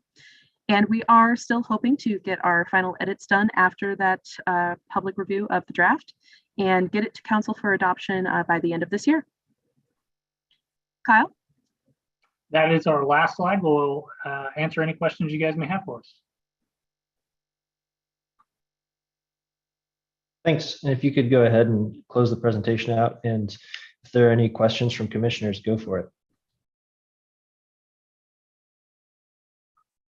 Go ahead, James. Oh, my only suggestion would, I think this is great. I'm looking forward to reading it. I think when it comes to us, I think it would be helpful for us to have maybe, and maybe this is for Kobe and Joe to talk about, but maybe have a special meeting that's maybe an hour and a half that's not grouped with projects. That way we can really kind of dig into it, because I think sometimes we feel rushed or distracted when it's not necessarily separated. So that's my only comment, and I think I'd be open to it. I think it's a better use of our time than staying here for 8 hours on Zoom. So thank you. Yeah, staff can accommodate that. We'll work with Joe and Kobe to make sure how that works. I just wanted to ask if you could speak to the coordination with the climate and resiliency plan, which is also in draft form right now. We are really fortunate that those things are happening in parallel. So I just wanted to get your thoughts on where you kind of see those overlaps between the two plans. Yeah, well, I'm actually writing that section right now. So we have an objective called environmental health and resiliency, which you can tell by the name has a ton of overlap with the climate and resiliency plan. So we're not trying to duplicate it. We're trying to reinforce it, support it. We link to it and reference it a lot, but there are some things that we can say about a little more clearly. You know, the things like natural habitat restoration and planning for open space networks and things like that. That maybe aren't as well addressed in the climate plan, but it's a good document. We're proceeding understanding that that's still a draft document too. So it's fluid and could change at any moment. So we're going to have to wait till it's adopted, and hopefully that happens soon, so that we can tie ourselves to a non-changing thing. But yeah, so the coordination's been close with Laura and Andrew and then their staff, and we've been integrating that work as much as being careful, considering it's a draft, as much as we can. Great. Sounds good. One thing that sort of stuck out to me when I reviewed the climate plan was their M-1 mobility section. It talks about the reduction of vehicle miles traveled. Like, my sense of the climate plan is that it starts from smart growth strategies and then everything else has to kind of flow from that, because if we don't start with smart growth, none of the other pieces are really going to move the needle on carbon emissions. So I would just emphasize that seems like a really high priority, is how do we get the VMT numbers down, get our neighborhoods more densified and walkable, and then everything can kind of flow from that. Yeah, and so I'm finding that the environmental resiliency and climate issues touch on our development patterns chapter, our quality development, where we talk about densifying areas and finding opportunities for new density and transit-oriented development. And then we have 6 or 7 of these objectives that are just about mobility in different ways. So yeah, that there may be 10 of these objectives that there are more that are related very closely or linked very closely to the climate goals. It's, as you said, everything from development to transportation systems to environmental planning, it's all kind of linked together. So in a lot of different places in the plan, and we'll be sure to highlight those as we're drafting it. Great. And if there aren't any other questions or comments from commissioners, Sarah, can we go ahead and move to number 3, or should I open this up for public comment?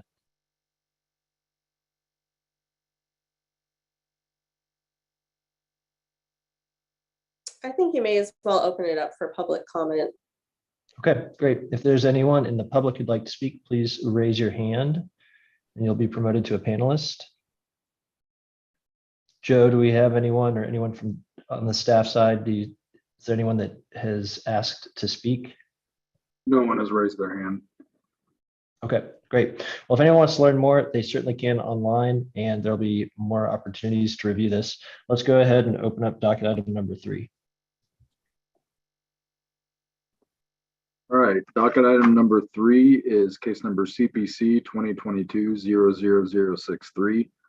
A request to approve the Front Street infill urban renewal plan and declare the area blighted and unsanitary and in need of redevelopment and rehabilitation pursuant to the Missouri PIEA law, which includes about 88 acres, generally bordered by the Missouri River on the north, the railroad on the south, 435 on the east, and Shoto Traffic Way on the west. This is Olufu Agbaji's case, but Andrew Clark will be presenting on his behalf today.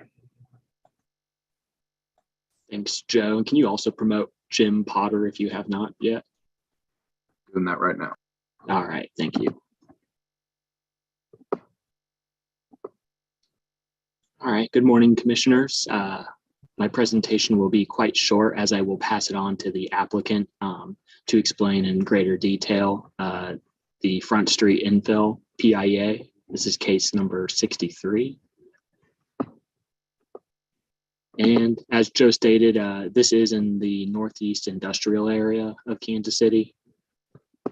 And it is generally bounded by the river to the north, Shoto Traffic Way on the west, the Kansas City Southern Intermodal Junction on the south, and generally 435 on the east.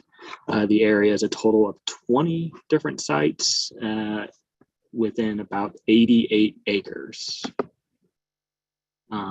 Staff does recommend approval without conditions, and staff has no recommendation for the blight study.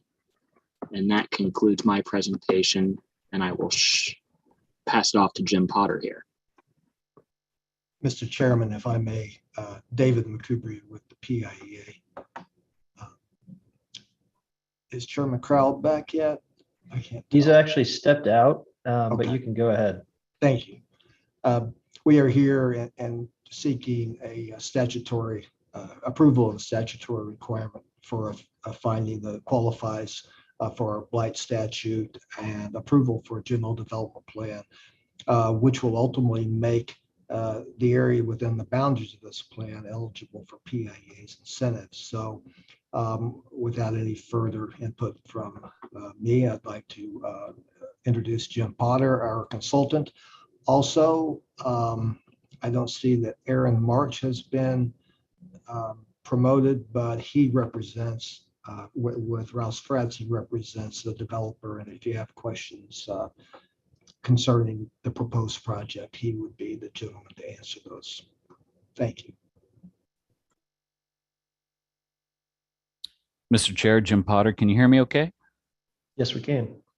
Good morning. Good morning. If I may share my screen, I do have a brief PowerPoint that we can go over. Can everybody see that okay? Yes. Okay, great. Mr. Chair, members of the commission, thank you. Jim Potter, Development Initiatives, 4501 Fairmount.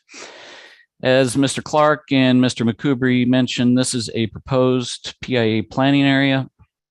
It's generally, let's see, generally located up in the northeast industrial section of Kansas City. This is a scattered site development. These are basically remnant properties from when this industrial park was initially developed.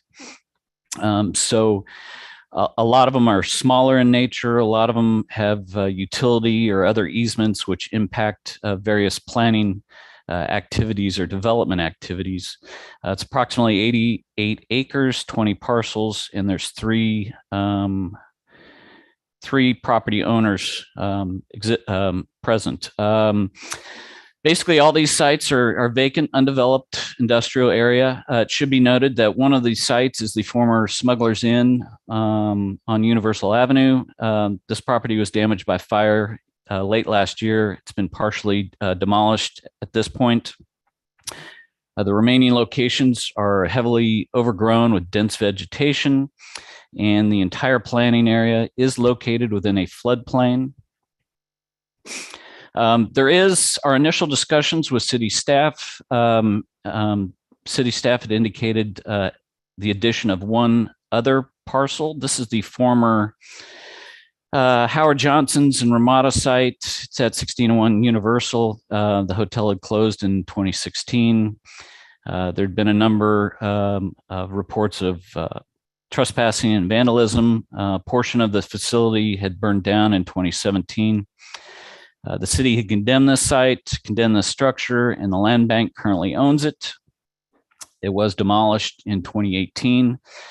We thought it was a good idea to include this parcel just for a marketing perspective for the land bank, so they can market this site to other reusers in the area. Existing conditions, again, we're looking at vacant universal or vacant industrial. There's scattered zoning. The intent of this plan is to rezone to UR. Design guidelines are through the Riverfront Industrial Area Plan. Tax abatement benefits are the standard based on current city ordinance. However, the developer may seek a greater request based on the underutilized industrial impacts of this project. Should be noted that the area is within a continuously distressed census tract. which means its income, household median income is less than 60% AMI, poverty rate is greater than 30%, or unemployment rate is greater than 1.5 times the US rate. And that has happened for 10 plus years. The proposed project contemplates the redevelopment of all parcels. Again, I should note that the land bank parcel is unknown at this point, but this incorporates all the other parcels. The construction and development of approximately 796,000 square feet of distribution and light manufacturing. Start date is later this year, and completion date would be late 2029. Estimated job creation would be approximately 900 full-time employees. Total project development cost is approximately $83 million. And from an economic perspective, we need to consider that currently all these sites are generating approximately $611,000 to local taxing jurisdictions. With the development of this project, that will increase approximately 85% to $4.2 million. And again, we also need to think about total tax revenue, which would also include earnings tax. That would jump approximately 93%. And earnings tax would jump from 0 right now, because there's no activity on any of these sites, to approximately $4.9 million. So the statutory definition that we utilized to review this site is included in Chapter 100. This is basically following the undeveloped industrial area definition. This is effectively a two-part test. We have to find one of any of these factors, and that would be triggered by the second cause of the definition. We did note that factor 1 was present. That included the defective or inadequate street layout or locations of physical improvements, obsolescence and inadequate subdivision, and platting that contains parcels that are not used economically. And those in turn triggered causes 1 and 2. Just briefly, I'll go through this very briefly. Factor 1, access in and around the planning area, lots of one-way stops or one-way streets, dead ends, limited sight lines. We have infrastructure deterioration on the road and street network. We have properties with no vehicular access. Again, the entire area is within a floodplain. We have limited pedestrian circulation and unusual lot sizes due to easements and former rail spurs, as I had indicated earlier. So just some quick images here, a couple landlocked photos or landlocked parcels. Again, the area is totally in a floodplain. Just some images of some of the illegal dumping and trespassing that has occurred out on in that area. Let's see here. So this is part 2 of the causation. This goes back to the economic argument. Basically, there's nothing out there right now. With the development of an $84 million, $83 million project, we're going to see substantial tax revenue going to the local taxing jurisdictions.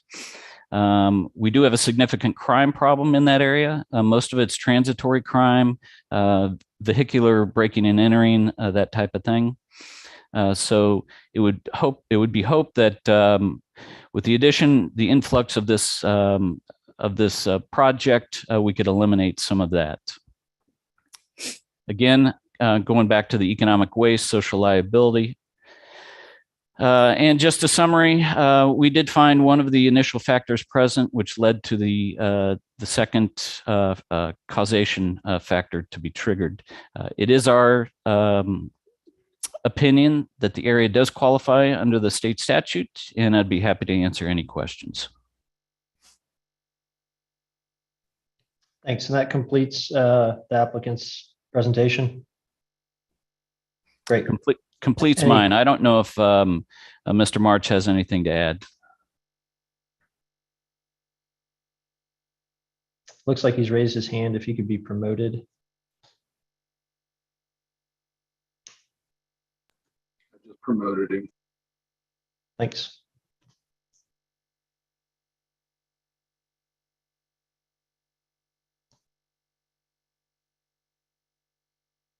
Can I ask while we're waiting, is there any utility of having the Missouri River next to your facilities? Is there a value there to connecting to any shipments, or is that just because it's land that's available for industrial? Well, I think, and I'll let Aaron may want to expand on this, but I think most of the distribution traffic right now will be coming in on via semi-truck transfer. There are a few rail spurs in the area. Most of them have been abandoned. I don't think there's a method right now to offload and onload product via the river at this location. Okay. That's what I figured, but I just was curious. Mr. March, if you had something you wanted to add, please go ahead. Mr. Chairman, members of the Planning Commission, Aaron March with the Rouse Fritz White Cost Law Firm here today on behalf of the owner of all but two of the parcels, MDC Development. We support the presentation that has been made and would ask that you recommend approval of this PIE plan to the council so that we can start development hopefully yet this year.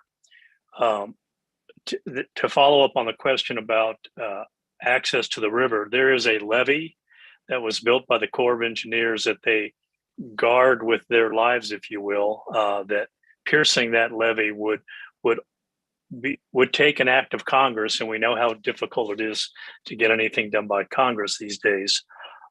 These are cats and dogs remnant parcels. If they were easy to develop, they would have been with the remaining components of Executive Park. The PIA program will allow us, we hope, to bring these 83 parcels onto the tax rolls. Thank you very much. Thanks. And are there any questions from the commission? I guess I have If a not- follow-up question on the floodplain. If you could speak to that. I know there's levees there. How do you define that in terms of flood risk? This whole area has been in the flood plain for quite some time, and it's obviously been developed. Many of these vacant parcels were detention basins that were engineered to handle excessive water runoff and hold that water runoff until the river would accept it. There had been plans for 20 to 30 years for a pump station to be built in this area. Those plans, that pump station was to be funded through a TIF program. The TIF was successful in allowing all of the development, or much of the development you see occur, but the plan for the pump station was abandoned and a different program was implemented by the city with the TIF Commission to channel and pipe the water would be upstream to the west. It is that work that is allowing us to reclaim those former detention ponds. They're no longer needed to handle floodwaters. So while we technically are within the floodplain, we're not concerned about the flooding because it has been largely engineered away and handled by the city and the TIF Commission.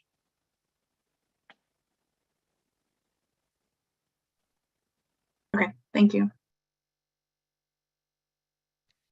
Tyler, if I might follow up on Ashley's question. I know there is a section in that area that improvement has been done because of the way it would flood. So are you saying that future development will not affect what we've already improved and taken care of? That's correct. And as further support for that, we will be coming back before you with our zoning. We will be rezoning each individual parcel to URD, and staff, public works, and so on will require us to meet the public works requirements for flood water management. So we will be taking a very parcel specific look as we build out each property. and it is final platted and the zoning plans approved by you and the city council. Thank you so much. All right, if there aren't any other questions, we'll see if there's any, are there any questions or comments from the public? Joe, do you see if there is anyone wishing to speak on docket item number 3? No one has their hand raised. Great. All right. And we can wait a bit, but if not, any comments from commissioners, any other thoughts or discussion, or anyone want to, or does anyone want to make a motion? I'd like to say I'm excited to hear this come before us to improve this section of industrial business for the city of Kansas City. And I will go ahead and make the motion that for docket item number 3, we approve as presented. And then if you wouldn't mind adding that, that we approve the finding of blight, or that we agree with the finding of blight. Okay, and that the information provided for the blight study be accepted as well. Sarah Jo, are we in good shape? Yep, that's good. Great. That's fine. Second. Great. It's been moved and seconded to approve docket item number 3 and the finding of blight. Lisa, would you take roll call, please? Commissioner Baker, Aye. Beasley, Aye. Enders, Aye. Rojas, Aye. and Sadowski. No. All right. The docket item number 3 has been approved. Thank you very much. Thank you. Would people like to take a break now or continue with the next PIEA plan? How many more do we have? Sorry, what was that? How many more on the docket do we have? We have many, many more. And so But I might have to excuse myself. That's what Okay. I'm saying. When we want to Okay. retain a quorum. I think we'll be okay for the meantime, in the meantime. Okay, thank you. Great. And so the other commissioners who are still here, do we want to take a break now or keep on going? And that also goes to staff as well. I do Commissioner Enders, yeah, Mr. Potter is on the next case. Yep, Yeah, perfect. let's That's do why I was one asking. more. Great. All right, if we could open up docket item number 4, please. Okay, docket item number 4 is case number CPC 2022-00064. The Historic Northeast Lofts Urban Renewal Plan, which is a request to approve said plan and declare the area blighted and insanitary and in need of redevelopment and rehabilitation pursuant to the Missouri PIEA law on 22 acres at the southeast corner of Independence Avenue and Hardesty Avenue. And on this one, we have Genevieve Khan representing for Olufu Ekbaji. Good morning, everyone. My presentation will also be brief here. Like Joe said, this is docket item number 4 for PIE plan and finding of blight for the historic Northeast Lofts. The site is generally located in the central area of the city. I believe it's in the 3rd council district. And then here is an image of the site. It is 3 parcels with a variety of current zonings at the southeast corner of Hardesty Avenue and Independence to the north here. And then staff recommendation is generally approval without any conditions, and then no recommendation to the blight study, as I'll defer to the PIEA folks on that.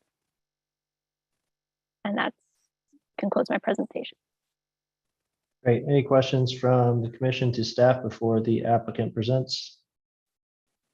Great. Seeing none, applicant, please go ahead.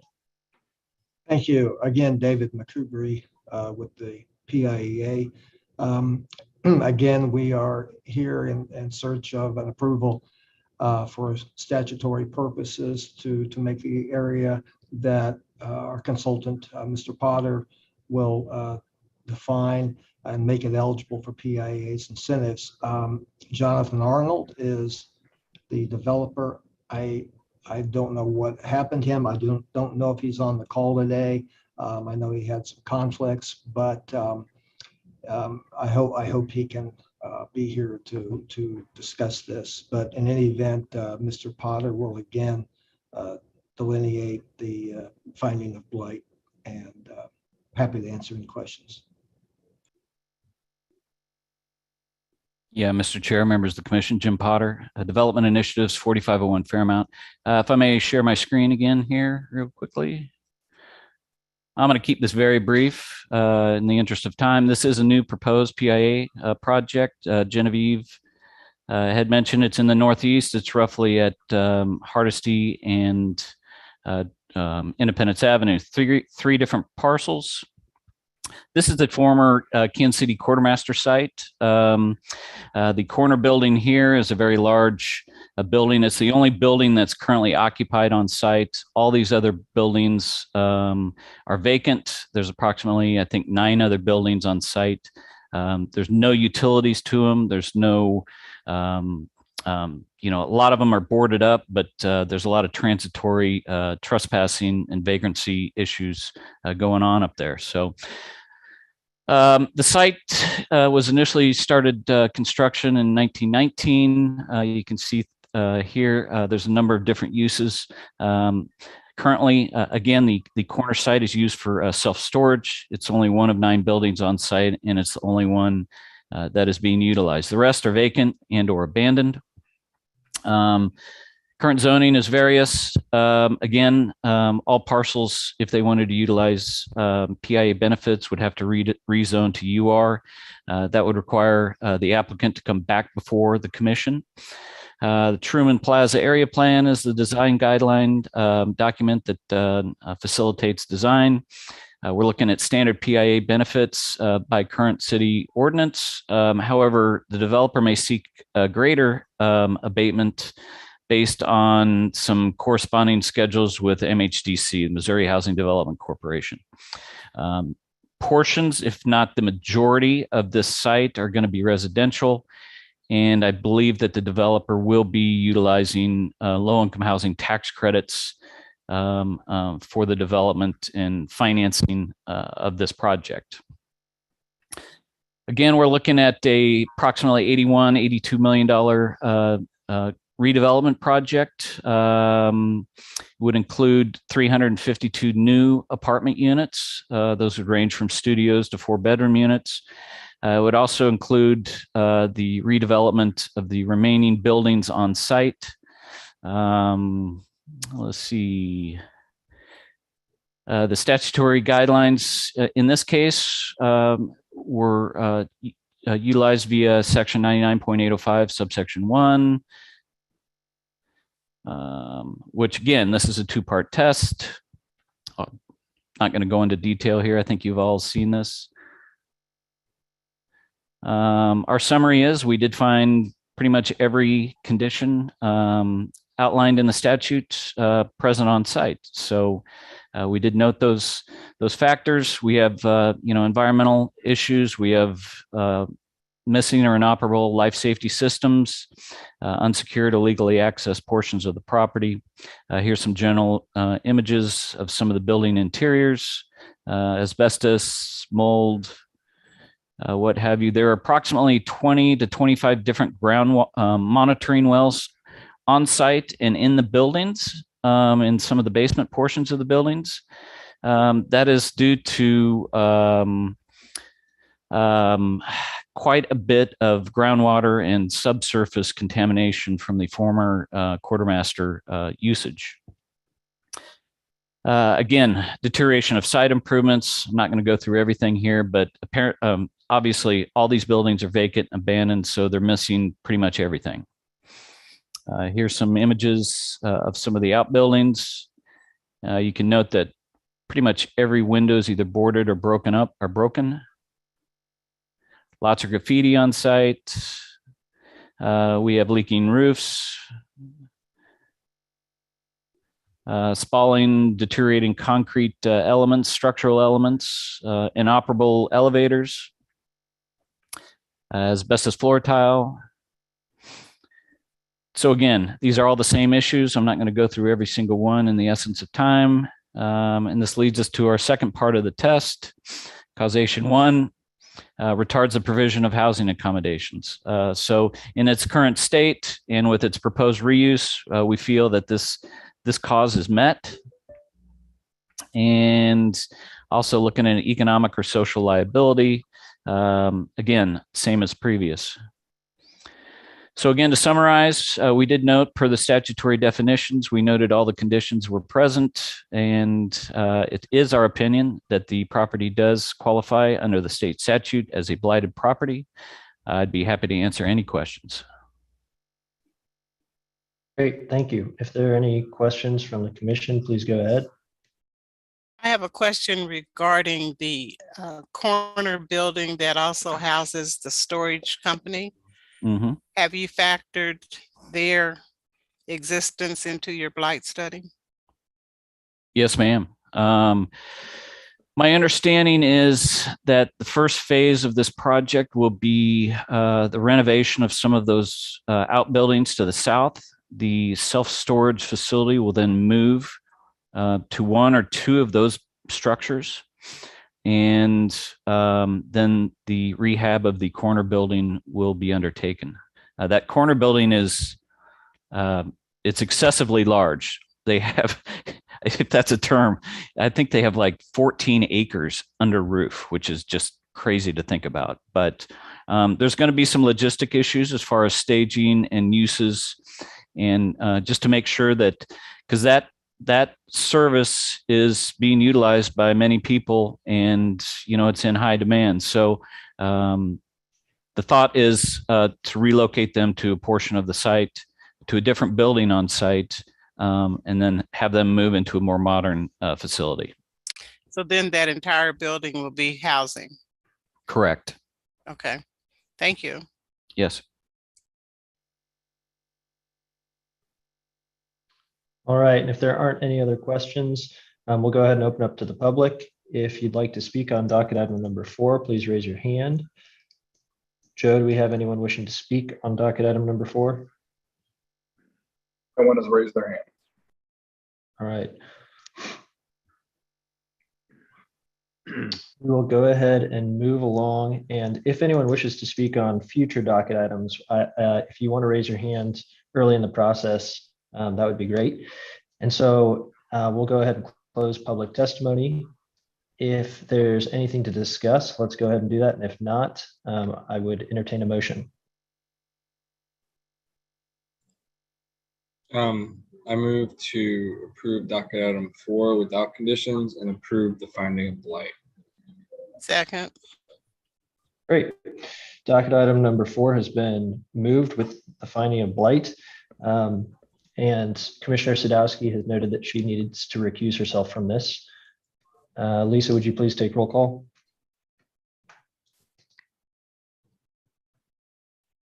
Commissioner Baker, Aye. Beasley, Aye. Enders, Aye. and Rojas. Aye. Great, thank you. Thank you. Docket item number 4 has been approved. And we will now take a 15-minute break and come back at 12:20. Mr. Chairman, if I excuse myself, I wouldn't be jeopardizing the quorum. I think we'll be okay because Commissioner Sadowski should be here. So there'll be 4 of us, and then at 1:30, both Bruce and Kobe should be back. So I think we should be in good shape before Commissioner Baker needs to leave. So thank you for checking. And then I guess if anyone has to abstain from anything, then we'd be in trouble, but I think we're okay. Thank you. I'm good. I don't think I have to abstain from anything. So Great. All right, we will reconvene in 15 minutes.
Commissioner Beasley, do you happen to be back?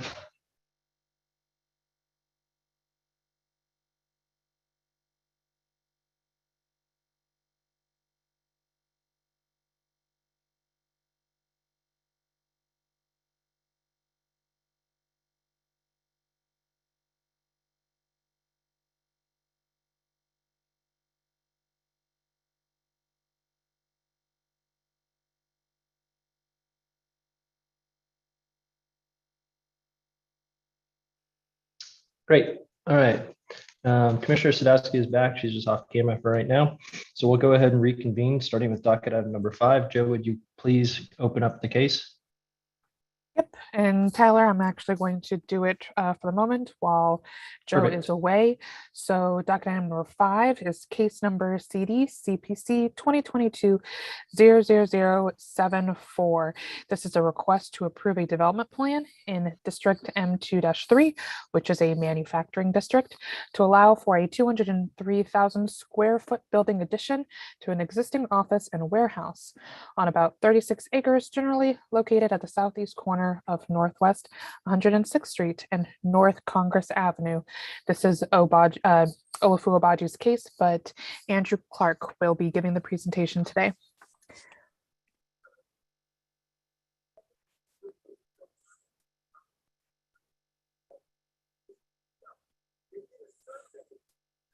Andrew, you are currently on mute, but you are good to present. There we go. All right. Good afternoon.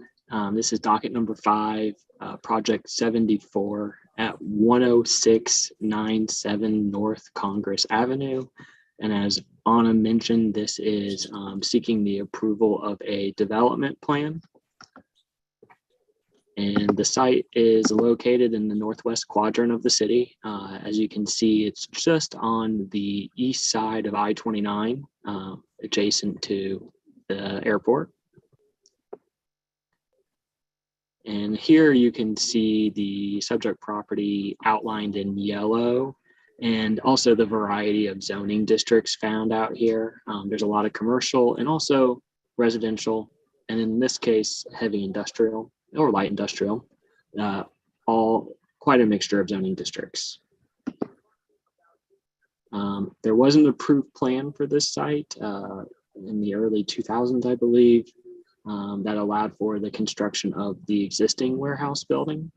The applicant is proposing an addition of roughly 200,000 square feet, which according to our code triggers a major amendment to a development plan. So that is why you're seeing this here. You can see that the applicant is also proposing future trailer parking and truck docks. I wanted to highlight this. The applicant is providing, I would say, finishing the site on the landscaping with this proposed addition. There's over 20 trees proposed. Will help ensure a buffer to the residential zoning district located to the east of here. And as well, it meets the our landscaping code related to the additional parking. Staff's recommendation is approval with conditions, and that concludes my presentation. Great, thank you. Are there any questions from the commission to staff? Seeing none, is there an applicant that needs to be promoted that would like to present? I believe we had Alexis on the call. Yep, I am promoting Alexis now. They have been connected. Thank you.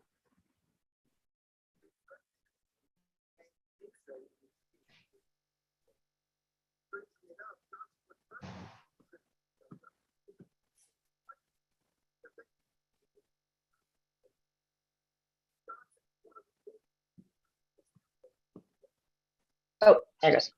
Sorry, guys, my mic wasn't working. Apologize for that. No worries. Just want to say we didn't have any issues with any of the items in the staff report. I think that's all you guys need. If you have any questions, I'm here to answer. Thank you. And do any commissioners have questions for the applicant? Great. Seeing none, we'll now open up for public testimony. If you'd like to speak on this, please raise your hand. It'll be promoted. It looks like we have one person at least. Anna, could you please start promoting those who'd like to speak on docket item number 5? Yep, we have one, Amy. They have been connected. Thanks.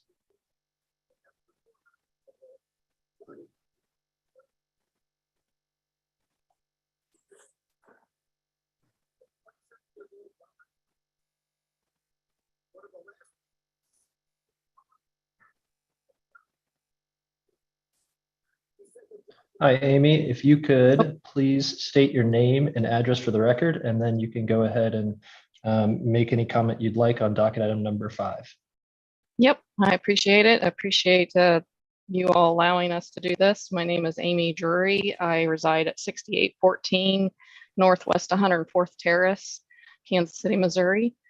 My comments are that I actually just found out about this proposal on Facebook because since I'm not in the 300 feet, I was not notified, but as you can see, my home is within feet of the 300 feet. I'm at the last house on 104th Terrace where it turns into Avalon.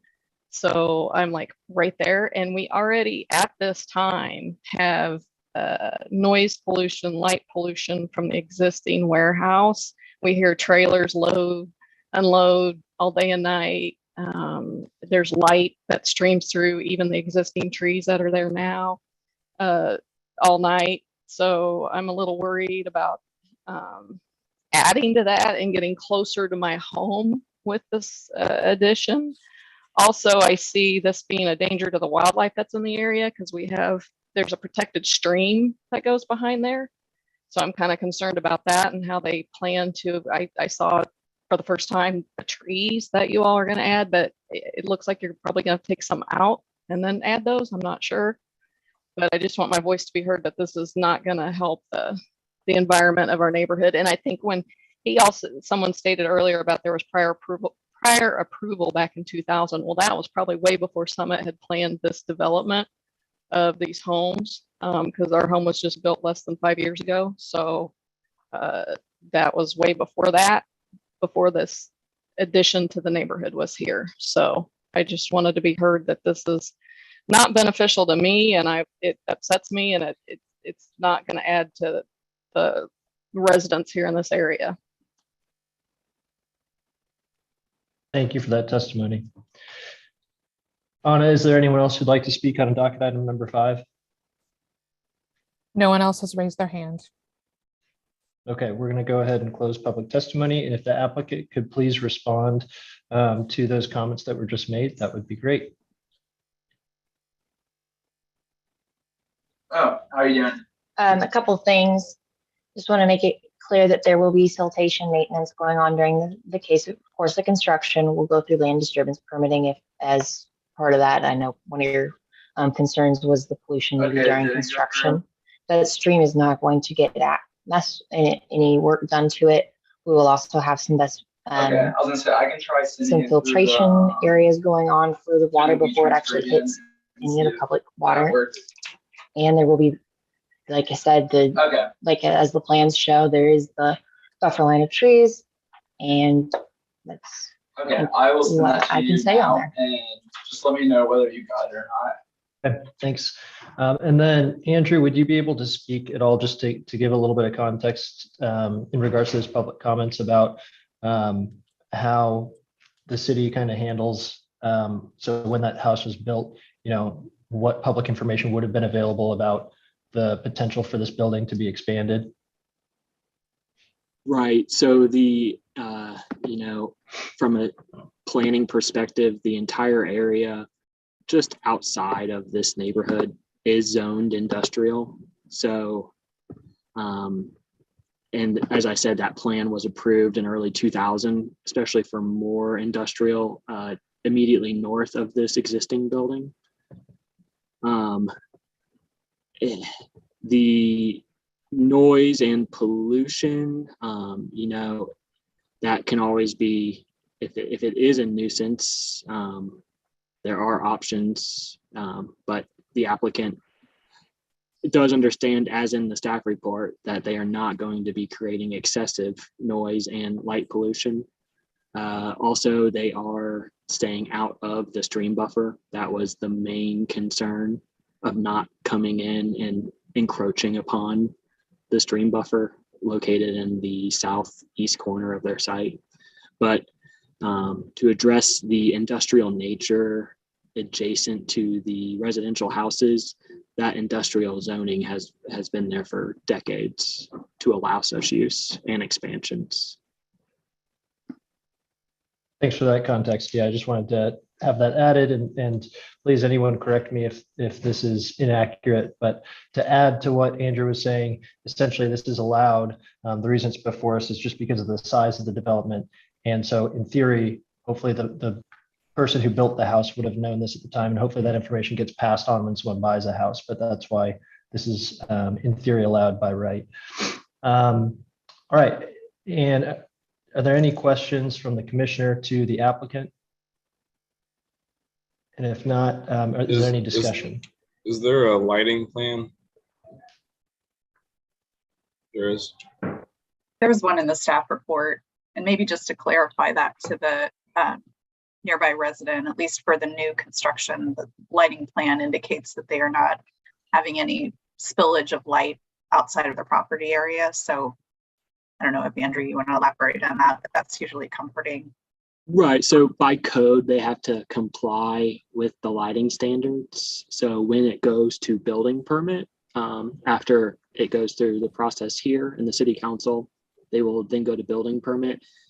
It has to comply, the lighting has to comply with code, or they cannot receive a certificate of occupancy.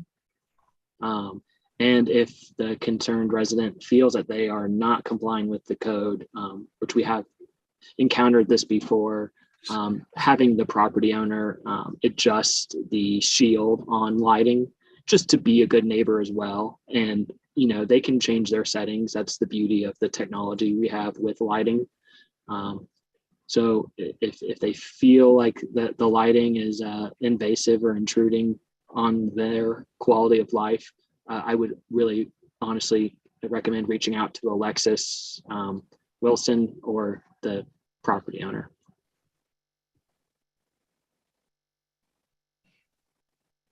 Thanks.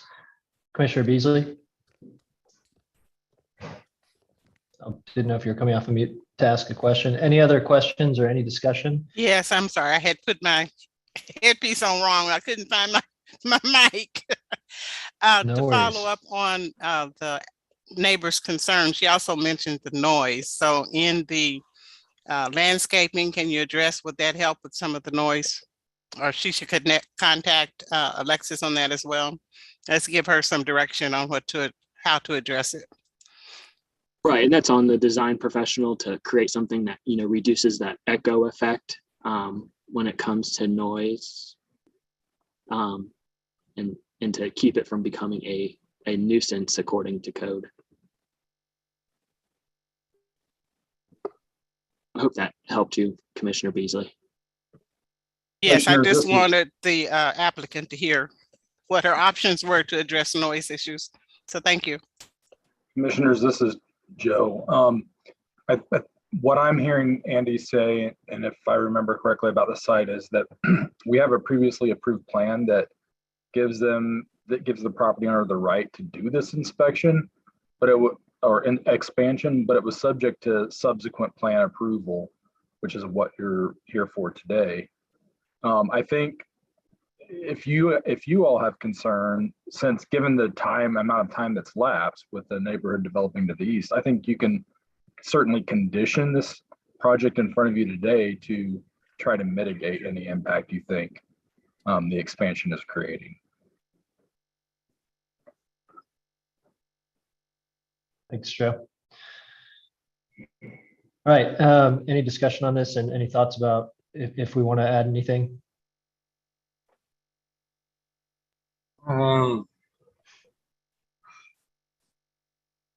I'd like more trees, but I don't know what the legal basis for that is, because I think just looking at Google Street View, it's it's pretty sparse. And I can see the neighbor's concern. I mean, I can see both sides, right? But how do you make it the best project given the kind of conditions?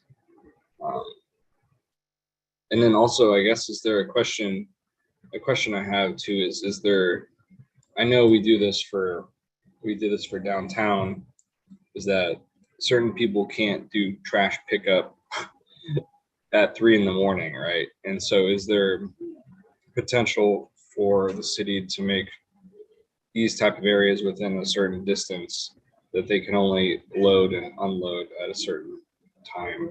And maybe that's already, that's something beyond us, but just something to bring up. So I guess more trees, if that's possible, and then maybe recommendations looking at hours of operation for noise. Those are just two ideas that I have, because I can definitely see the need for this, obviously, but also the neighbors' concerns as well. Alexis, understanding those concerns, is there anything as the applicant that you'd like to propose that you would be willing to commit to try to reduce noise and light pollution? One thing that we can take a look at, just as I think me and Andrew is finalizing his report, is if there is a need to, if you guys, we already have a decent number of trees there. That's kind of my thoughts on this. If you would really like more trees, that's the only thing that I can really see getting added here is adding trees. But there is a spacing requirement too, in terms of how close those can be placed. And you do have a buffer of bushes as well. Who are you trying to reach? Okay, and then, so would you be open to us adding a condition about, reassessing the screening in terms of adding extra vegetation, which could include shrubs or bushes? Nope, not a problem. All right, bye. Alexis? I would prefer to stick with what we currently have, but if this is genuinely something that we need to do to be good neighbors, we would happily take a look at it. Okay, thanks. And it looks like Mr. Marsh, would you like to add something? Mr. Chairman, Aaron March with the Rouse Fretz White Goss Law Firm. I'm the attorney for the applicant. I think Alexis covered it. One thing I would note that is different from the site plan that is in your packet is we've actually reduced the number of parking spaces to 7 on the border, on our eastern border. So there will be less activity along that line, still satisfying code, but we're not over parking the area. So we will be removing activity from the property line, but we will be a good neighbor, and we will explore the addition of vegetation to provide additional buffering. Okay, thank you. And any other questions from the commissioners before we close and Can I add discuss? one comment? I will take a look at the lighting plan though. That's something that we can easily try and cut down on those foot candles closer to the edge of the site, especially I believe she's at the plan northeast corner. We can take a look at that, and that's an easy thing that I can try and cut some light out from there to help hopefully make that a little better. Great. I was wondering what the hours of operation were for vehicles. Do you have some in the late parts of the day that might be issues from a headlight standpoint more than just the site lighting?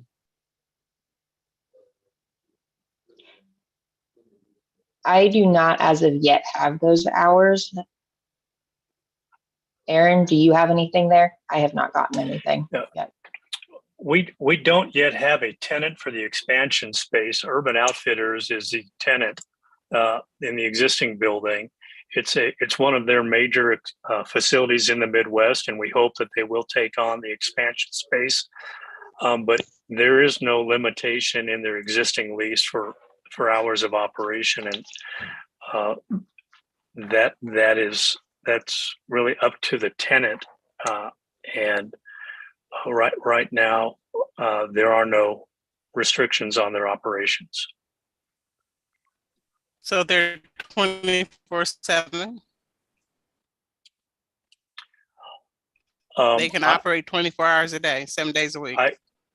Yes, ma'am. Okay. Thank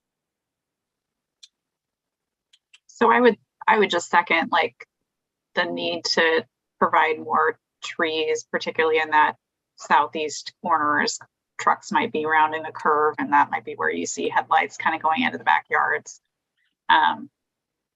Seems like a pretty simple ask, just small caliber trees that can grow to eventually shade those areas.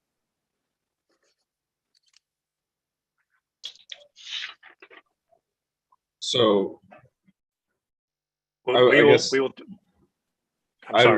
recommend adding a condition that they would explore adding more vegetation to decrease sound and also light pollution from trucks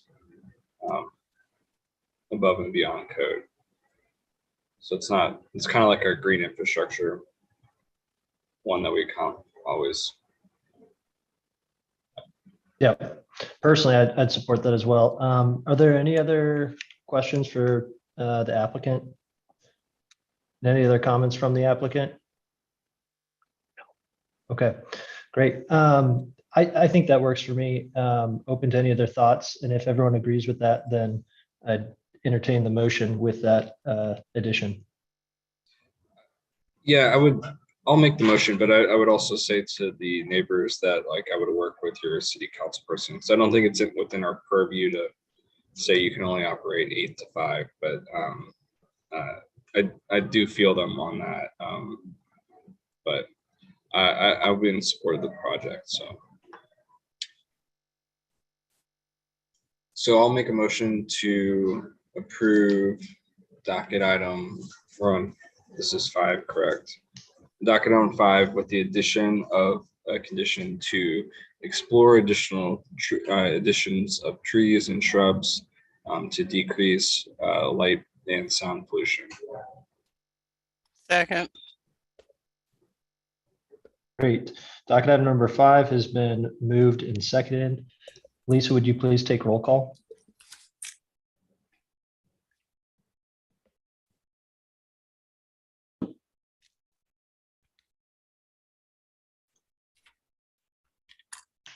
Yes, sorry, I was writing that down. Commissioner Baker? Aye. Beasley? Aye. Enders? Aye. And Sadowski? Aye. Great. Docket item number 5 has been approved with conditions. Thank you very much. Now moving on to docket item number 6. Joe, if you could open it up, please. Yeah, docket item number 6 is case number CPC 2022-00067.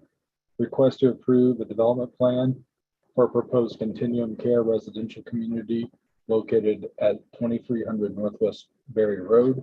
Genevieve Kahn is our staff planner. Good afternoon again, everyone. Okay, before you, we have docket item 6 for a residential development plan for the O'Reilly Development Continuum Care Facility. The site is generally located in the northwest section of the city near Highway 152 and I-29. Here is a closer view of the site. It's located at the northwest corner of Northwest Berry Road and Marston Avenue. The site is zoned B3-3, which allows for residential uses. The highlighted in yellow section, which you saw on the previous slide, is a part of this green highlighted platting sort of outline.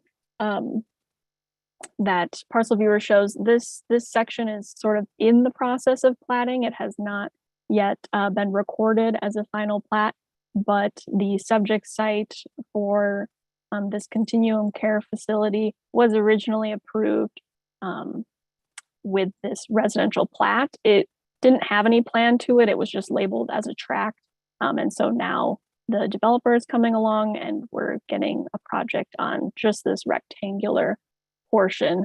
However, I did want to point out the connection between these two, as this subject property will utilize the detention in this corner, from the residential development. So although they're different projects, they're still connected in that way for the stormwater management aspect. Here's the proposed site plan for the subject site. It consists of sort of 4 building sections containing 158 units. The east section will be for independent living.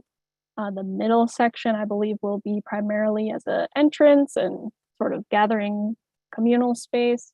The west section will be assisted living, and then this northwest portion will be for those needing memory care assistance.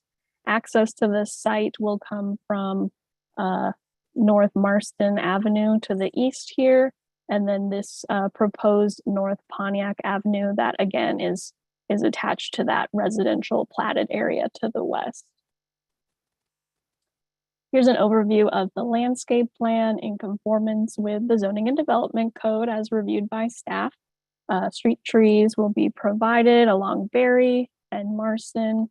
There is the 10-foot wide buffer landscape strip to the north here between the residences to the north and the parking area for this project. The applicant is providing an area of native grasses in the northwest corner here, as requested by staff, just to add to the species diversity of their landscaping and to help get those benefits that native species have compared to just plain old turf lawn grass. And these next couple of slides are elevations for this site. As you can see from the site plan, it's a large building area, so there are many elevations for each portion. And then due to the topography, starting at the north half of the site and going south towards Berry, there is elevation change. So it's kind of difficult to grasp what the whole complex will look like just from these elevations, but there are some renderings also provided.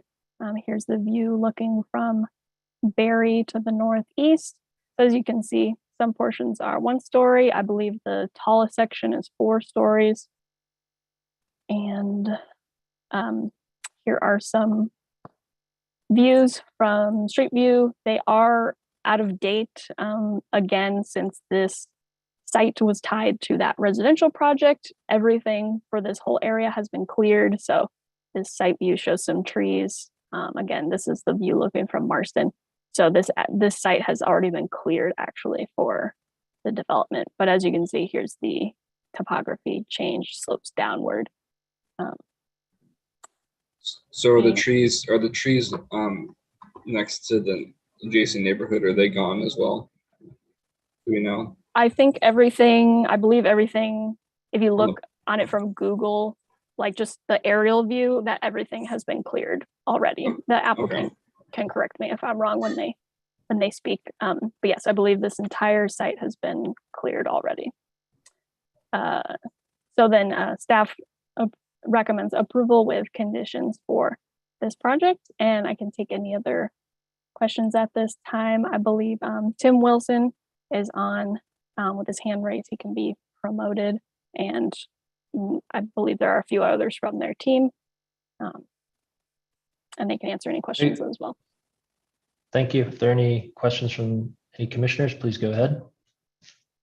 So first of all, I love to see the street connection. I know we've had many debates about that. I guess on the retaining wall, and maybe this is a question for the applicant, but I'm looking at Google Street View and there's a similar fence and a retaining wall. I'm wondering if it's going to be a similar type of wooden fence, and then there's a kind of stone or brick retaining wall along the.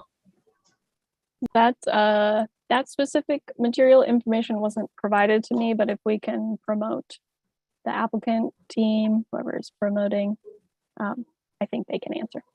Okay.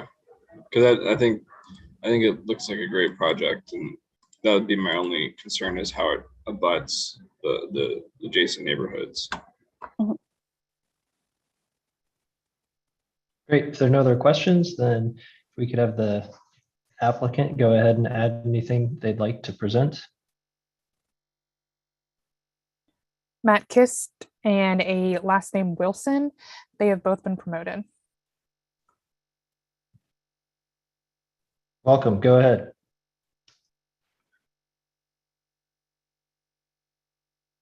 I apologize when I was getting promoted from the panelist to a presenter. I think I missed part of Mr. Baker's question or comment. I just was asking about kind of the design and look and feel of the retaining wall and how the property abuts the adjacent neighborhood. And across the street, there's a wooden fence, and then there's a retaining wall for a portion of it. I was just wondering if it was going to look similar or hopefully better than that. Are you talking about on the east side of Marston? Yes, I believe so. So a little bit different than that other site to the east of us. Our building is kind of a walkout, so that we've got a lower level that actually looks out to the south, kind of on the Berry Road, instead of having a fully elevated flat site. So we're not going to have a retaining wall condition along the south side or the Berry Road side. We will have a wall along the north side as we abut the single family houses to the north, but we've not really worked through the materials and look of that yet. Matt, I can speak to that a little bit. Commissioners, I'm Tim Wilson with SWD Architects here in Kansas City at 315 Nichols, Suite 228. As Matt indicated, we don't have that wall designed yet. On our other similar facilities, we like to do a modular block wall. Early discussions with Matt with the setbacks and the grading at that point, there was some thought that we may need to do a cast in place concrete wall.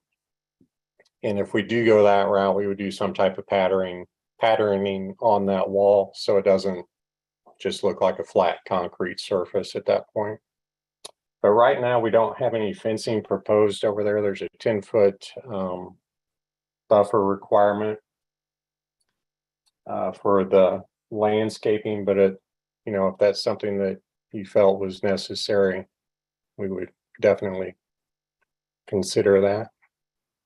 No, I think that's fine. I just want to, and you guys didn't hear any concerns from the adjacent neighbors about, I noticed that you didn't see anything concerns about the project as a whole, but just the kind of fencing along there. There's no concerns. No, we actually had 3 homeowners from the radius that attended the meeting, and they lived, 2 of them lived actually directly north of the property there. Mm-hmm. And they seemed more concerned about moving into the property when it would be available to occupy. And then we also had four other individuals, and I believe they came from the south side of Berry Road. They had learned about it and they came late to our meeting, but again, they're not concerns there. They were questioning more, what would be available, services, things like that. So we didn't hear any negative comments. That sounds good. If they can open up those houses for us younger people, that'd be great. So Applicants, thanks for answering that question. Do you all have anything you want to present as well to supplement what Genevieve presented, or are you good? I'm good. I know we've run late. We've got our presentation that we showed the public. If you're a little more interested in seeing similar projects, we've done a number of these for this developer. We actually have another one in Kansas City that opened up last year. It's down here by Martin City. It was called the Madison at 150 Highway and Wyandotte Road there. But for timing purposes, I understand we're running along. Any questions from commissioners, or does anyone want to see that presentation? I was just wondering if you could just maybe, we don't necessarily need to get into the presentation, but just give a little more color commentary on how this operates. And we see a lot of kind of senior living concepts, so it's always good to understand how they work. So for this developer, they do a continuum of care. We've got independent living, which is the large building here. It's got 94 units, and it's pretty much an apartment, fully functioning apartment, but it can also come with services. You can get 3 meals a day if you want, 2 meals a day, 1 meal a day. You can get laundry service. They have transportation services. You can get fitness services. The independent living will have community spaces like a small theater space, fitness wellness area that also includes a small indoor pool, a commercial kitchen that can provide meals. They have what's called a bistro, which is kind of a, I don't want to call it a sports bar, but that's kind of where they're evolving in these facilities, where the residents can go and hang out, and there's actually food available and drinks available there all day that they can use. On the exterior, we'll have a dog park area for them. We'll have a little shelter area or gazebo area. We always try to incorporate some type of sidewalk or walking trail around the properties. But then as part of the independent living, they also will do a licensed portion of the facility through the state of Missouri for the assisted living and memory care portions. Assisted living, again, is more of an apartment style living. It's got more of a kitchenette. It would not have a range in it, but it would have microwave, refrigerator, things like that. And they offer a studio, 1 bedroom, 2 bedroom style apartments there. Again, services, you would have meals and laundry and housekeeping, things like that as part of that. And they use the independent living to help feed into that and provide, the ability for those residents, or if they have a spouse that requires more care, they can move over to that side of the facility. And then the next step would be if there's a need for memory care, there's 18 memory care units there as well. Is that enough detail? Yeah, thank you. Great. Any other questions from commissioners?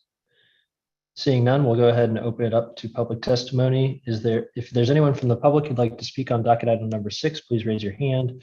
Joe, do you see anyone who would like to speak on this case? No one is raising their hand. Great. All right, well, we'll go ahead and close public testimony. If there's no discussion, then I will entertain a motion. To approve docket item 6 with conditions. Second. Docket item number 6 has been moved and seconded. Lisa, could you please take roll call? Commissioner Baker, Aye. Beasley,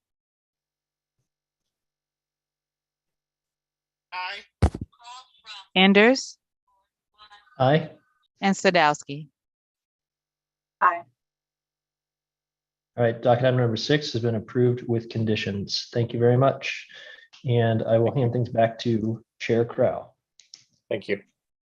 Okay, thank you, everybody. While I was out for a little bit, so let's go ahead with docket item number 7. You can open that up. Yep.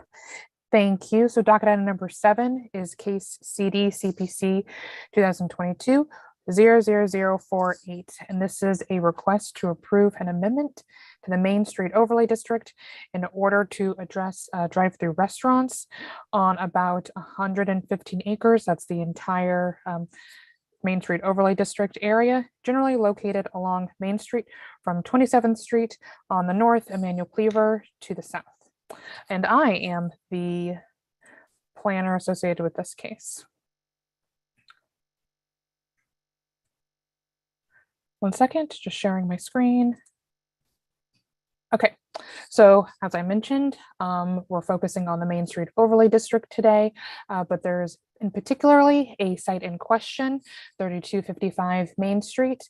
There are various zoning districts within this area, and the applicant is seeking to amend the Main Street Overlay District to allow for a drive-through facility to be redeveloped with dual drive-through lanes. Sorry, I get a little winded. So the site is roughly located in the Midtown portion of Kansas City. There is a map over to the right-hand side of the screen. This is what is entirely contained within the Main Street Overlay District right now. I zoomed in over to the left, closer to where the particular site in question is located. It is located in this blue area where my cursor is hovered at. However, the amendment will affect the entire overlay district. So the subject site in question that triggered the need for this amendment is the McDonald's on Main Street, adjacent to Home Depot, Costco. There's a car wash across the street. It is highlighted in yellow, and you can see the slightly different yellow, tan, orange lines associated with the Main Street Overlay District boundaries. This is a view from the street, from Google Street View of the McDonald's in question.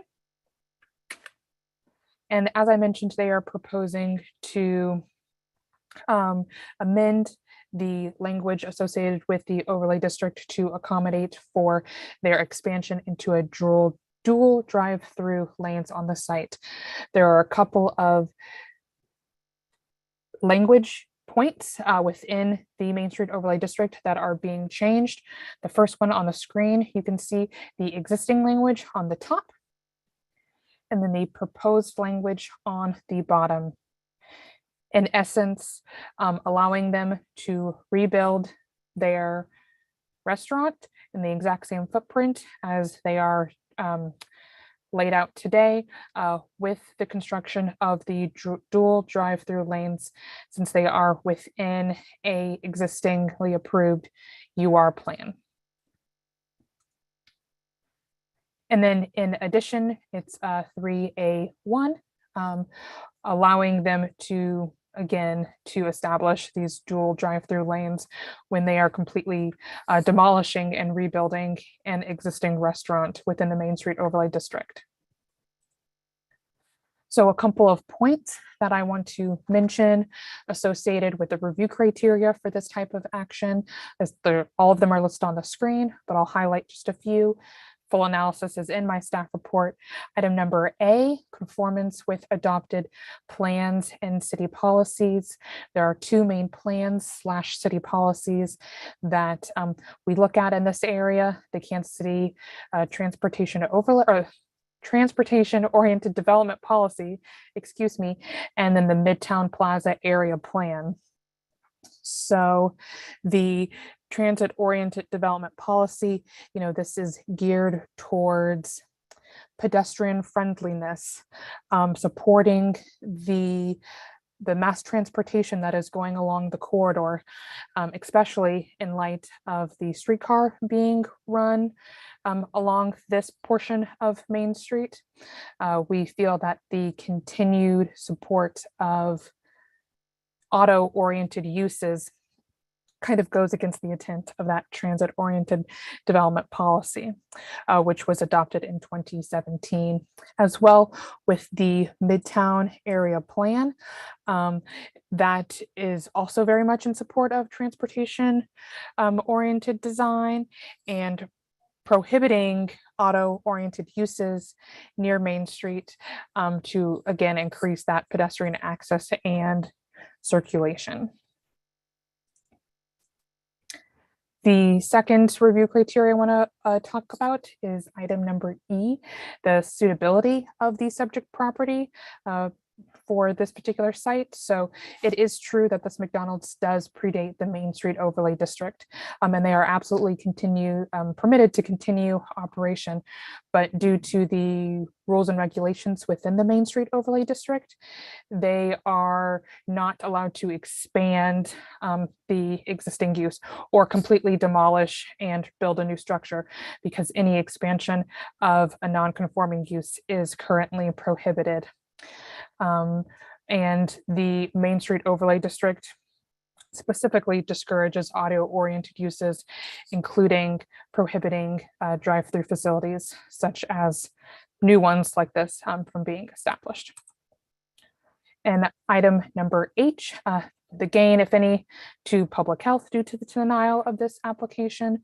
So the proposed amendment is written very narrowly. Due to analysis of the Main Street Overlay District, it appears that this particular site with the McDonald's is the only one that would be affected and allowed to take advantage of this amendment.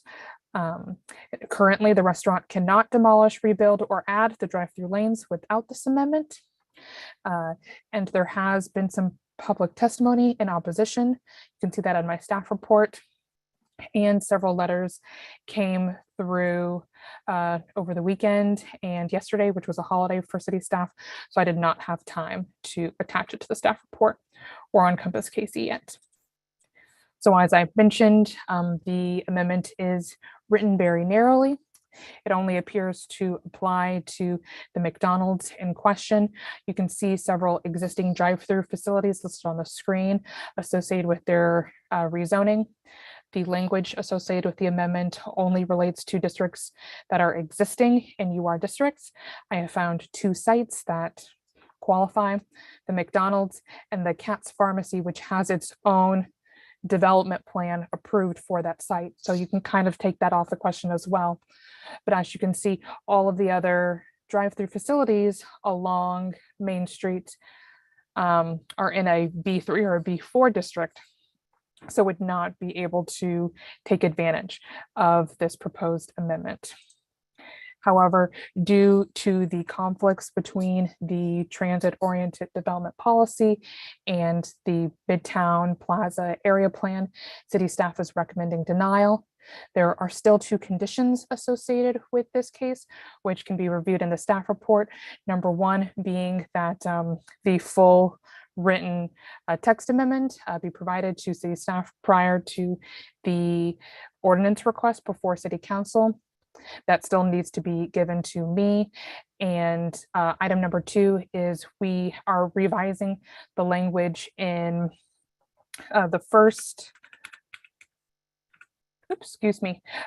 this first proposed language. We're tweaking it a little bit so that it is legally compatible with the rest of the Main Street Overlay District. That condition is also listed in my staff report.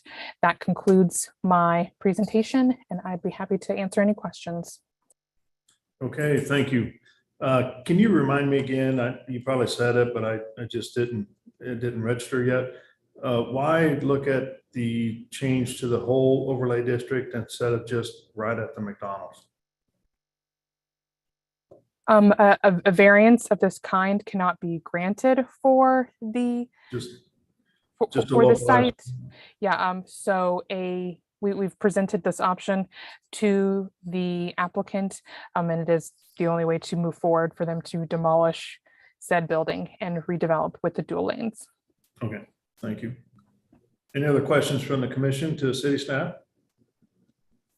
I have one. So in theory, with the other 10 properties that aren't UR, if they wanted to modernize their drive-through, they would then rezone and then they would be eligible to. No? No. The approved UR plan and district needs to have been established prior to January 18th of 2017, which is listed in the proposed amendment. Gotcha. Because in theory, when I think about the length of that corridor, it seems like as much as I want the whole corridor to be walkable, it seems like that's probably not going to happen with a city of our size with the density right around that area. And the Costco and other things in that area. And so if I was supportive of modernizing the existing drive-throughs like a Ponchos, for example, or the McDonald's, I get that the overlay says that there shouldn't be any, but is there isn't any other cleaner way that one could modernize it? It would have to be this, which is just specific to this one location. Right, per the ordinance, it says any new development, so a complete demolition or tear down of the building has to be in full compliance with the Main Street Corridor Overlay District, and drive-through facilities of this nature are not permitted. So essentially, if the other 9 or the other 10 who aren't zoned UR that are not applicable per this, they would need to go through some sort of similar rewriting of their own ordinance or change. One there's could no say way that to address all of them at once, right? not in the way that it's currently proposed. The language, Or in a way that staff would recommend. not at this time. Okay, got it. Thanks. Any other questions for staff? All right, seeing none, let's go ahead and welcome the applicant to this case. I promoted Mark Bryant and Rochelle Biondo a few minutes ago. And Doug Hubben, I'll promote him. There are a few other people. I'm not sure if they're part of the applicant team, Okay, whether to promote them. yeah, welcome, Mr. Bryant. Mr. Chairman, are you able to hear me? Yes. All right. I believe Antoine Smith with McDonald's is also waiting to be promoted. Do you see him, Mr. Chair? I promoted him. Okay, there he is. Antoine, are you ready? Are you able to hear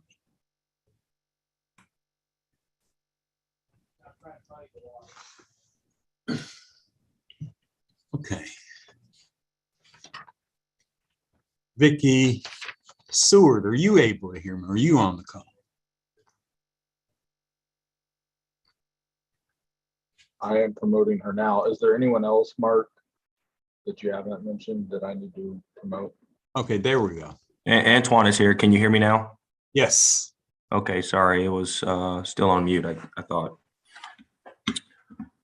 And are we able to hear Ragheb Alan? Would you promote him as well?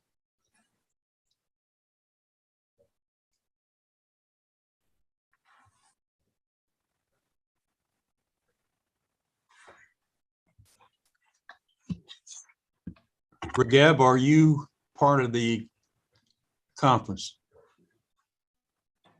I've asked him to accept the promotion.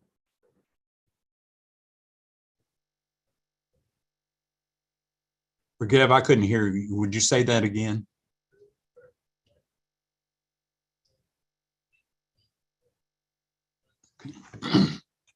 All right, I'm here. Can you hear me? Yes. All right. Mr. Chairman, thank you.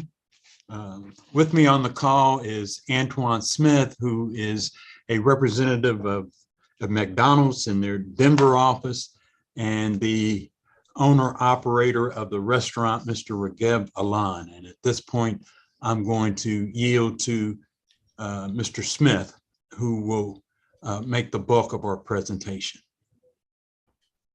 Thanks, Mark. Good afternoon, Chairman and other commissioners. First off, thank you for allowing us to come and present our case and better understand our situation and the hardship that's being created currently by the overlay district. Again, my name is Antoine Smith, and I'm a representative of McDonald's. I've been with McDonald's a little over 8 years, and I've built and been a part of the development team and been a part of developing McDonald's restaurants all throughout the central part of the U.S. And you know, many times I've participated in previous planning commission meetings, Very often, though, have I ever had the opportunity really to present from a professional level, but also a personal level. You know, I'm was born and raised in Kansas City, went to Lincoln Prep High School.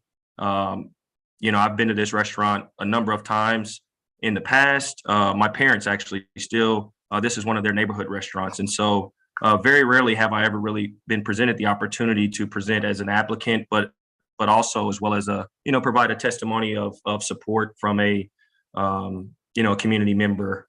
So with that, just wanted to kind of walk you through some of the hardships that we're being presented with right now and just go through a little bit of what we're trying to accomplish. Just from the history of the restaurant, obviously you can see here it was built in 1985. It's an existing restaurant facility that quite honestly has outlived its useful life, both for McDonald's as well as the community. This is not a representative of what we're trying to accomplish from a brand standpoint. The safetyness and just concerns with the crew and staff that are at the restaurant currently. The restaurant has existing maintenance and repair concerns that need to really be addressed. McDonald's prides themselves on trying to have a clean, hospitable environment for the community to experience and bring their families and create special moments where they can dine and just create memories with their family. The way we do that, we reinvest usually every 10 years in our restaurants and to ensure that we have those cleanliness, hospitable, just great dining experiences for our customers. In this particular restaurant, we started this project to really look to rebuild back in 2017, and we've worked with city planning staff as well as Midtown KC now, who various different neighborhood associations that our restaurant supports and is a part of. Most recently, as we were working through with staff, we were recommended to send out almost 1,300 public notices that of what we were doing, that of property owners, that about 1,300 property owners that are within 300 feet of the overlay district and our restaurant. Just informing them of what we're doing, and then more importantly, of a public engagement that we wanted to have to show off exactly what we're trying to accomplish here. However, again, our hands have just kind of been tied, and we've created this hardship with the overlay district. During that public meeting, we had 10 individuals show. 2 of them were very supportive of our idea here, and the other 8 did not support or deny. But also Midtown KC now, we've met with them a number of times, and they are not in opposition. So to date, we haven't been informed really of any opposition that we might have. Next slide, please. I'm gonna turn it over to our local business owners there, Ragev Alan, and he's gonna kind of walk you through some things, and then I'll come back and really show off what we're trying to accomplish. So Ragev. Hello, everybody. Thank you for taking the time and giving us the table here to talk through our project. I really appreciate everybody's commitment to this. Just a brief history on our organization. We're small business owners. Me and my wife, we own 23 locations in the Kansas City, 24 locations in the Kansas City metro area. Employ about 1,100 employees. Highly involved in the community. Through COVID, we partnered with hospitals. We did all the free meals for hospital workers. It's been, it's been in the Kansas City Star. It's been highly successful, and we're proud of what we did with the community. A little bit to add to what Antoine mentioned, our business is about 80% drive-through based. It's just like Mr. Taylor said earlier, we want it to be more walkable in certain areas, but still the customer base is not quite there yet. I mean, we're at 80% drive-through currently. talk a little bit about the challenges we have at this restaurant. As you've seen, it's been there since 1985. It just doesn't represent who we are. It doesn't represent our new standards, our new kitchens, our new efficiencies and modernization that's available right now in the market, and what we strive to be for our communities and customers and employees in the future. Even as hiring and recruiting, employees are looking to work at a more modernized workspace and convenient, rest kind of areas and dining areas that's became really difficult to deliver out of this site. Lots of advantages of rebuilding. Antoine would walk you through this in a little bit here. You'll see from a traffic flow, from capacity, from facility space, from workers on the employee side. It's just a different experience all around. So this is pretty much what I have. If anybody has any questions at any point, I'll be glad to answer. Is your drive-through numbers at 80%? Is that pre or post COVID, or average of the two? I would say, just even looking historically, it's always been looking at all our patch from 76 to 80. Some stores are actually above 80, some stores a little bit less than 80, but on average, it always was kind of going up towards 80. Okay. So I mean, we can talk like 3% up and down, I would say. Yeah. And I know, just to add one more thing, we call it dual. I think it should be rephrased as a side-by-side order points. It's not really a dual lane. It's more efficient way to get our customers through the drive-through. It's not like we're driving more traffic in any way. On the contrary, side by side, it's more efficient. They can double stack and get through quicker and get out quicker. So it's not, it does increase the efficiencies of traffic flow and traffic management and customer experience and staff experience, and in all levels. And with everything digitized now, and delivery and DoorDash, I mean, it just enables us to serve the community the right way, as we could do, at most of our other locations.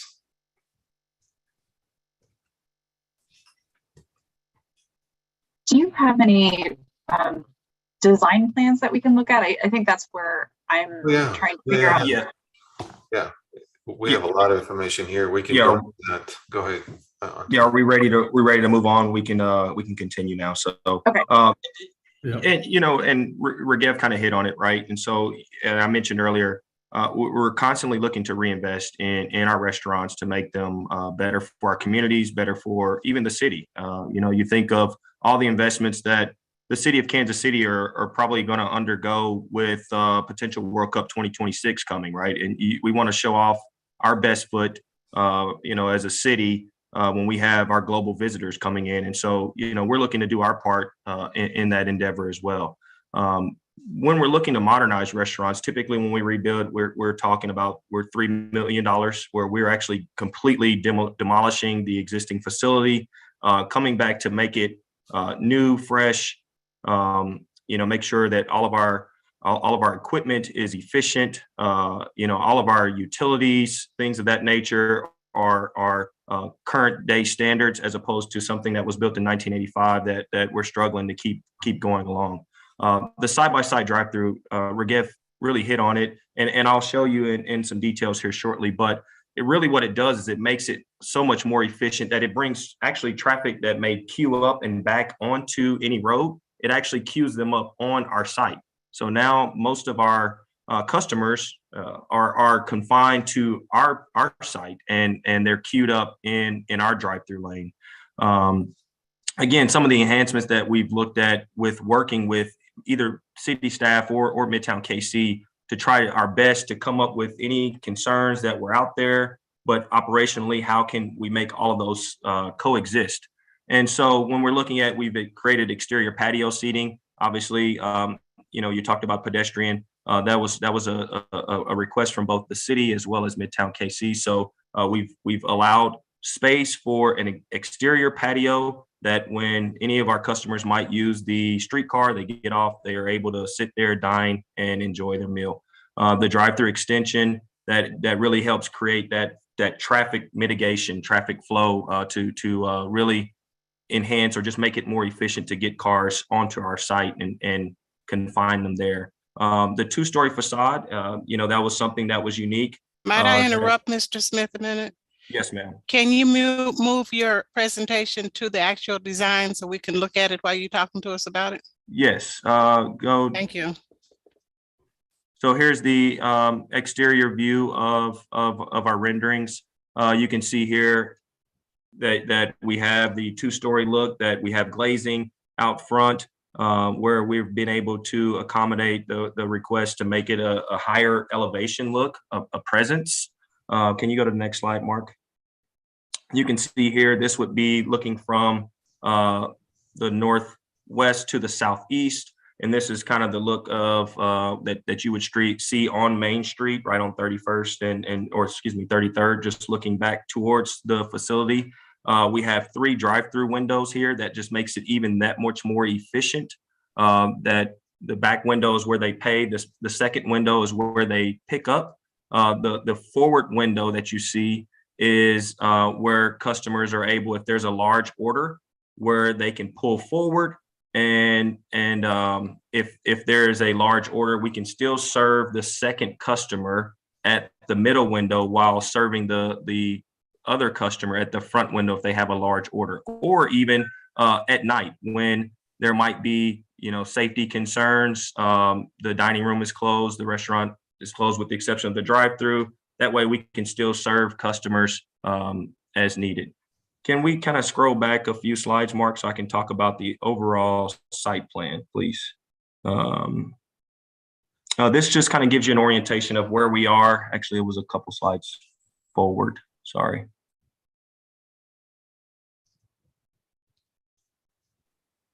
Slide 16. Thank you. And then can you put it in presentation mode so it's a little bigger for everyone to see, please?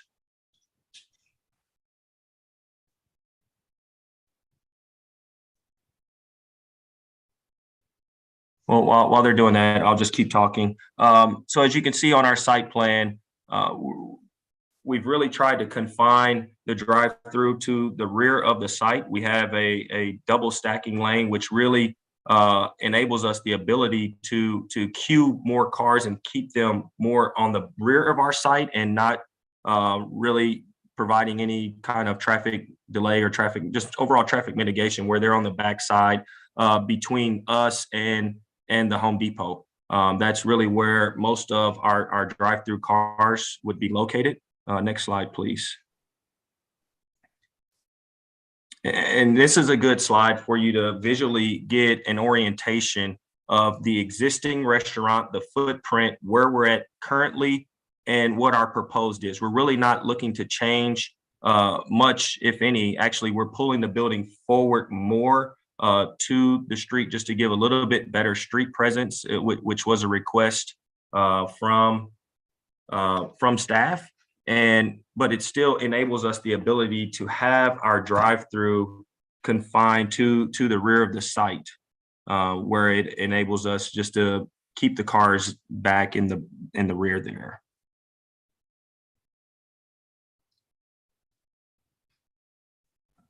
Next slide, please. Here is a slide that gives, from a standpoint, just an overall landscaping plan. Again, we're really not looking to change the configuration much, but our goal is to make this, be a part of the beautifying of the Main Street corridor and provide enhancements, from a McDonald's standpoint. That way, we're doing our part to make that corridor as nice as it can be. So. Trying to see if you can really see the car counts, but I need someone to zoom in just a little bit so you can kind of see how many cars are really stacked in the drive-through queuing. But ultimately, the request really is because of the hardship that's being created with the current language of the overlay district. It does not allow us to really reinvest in our restaurant.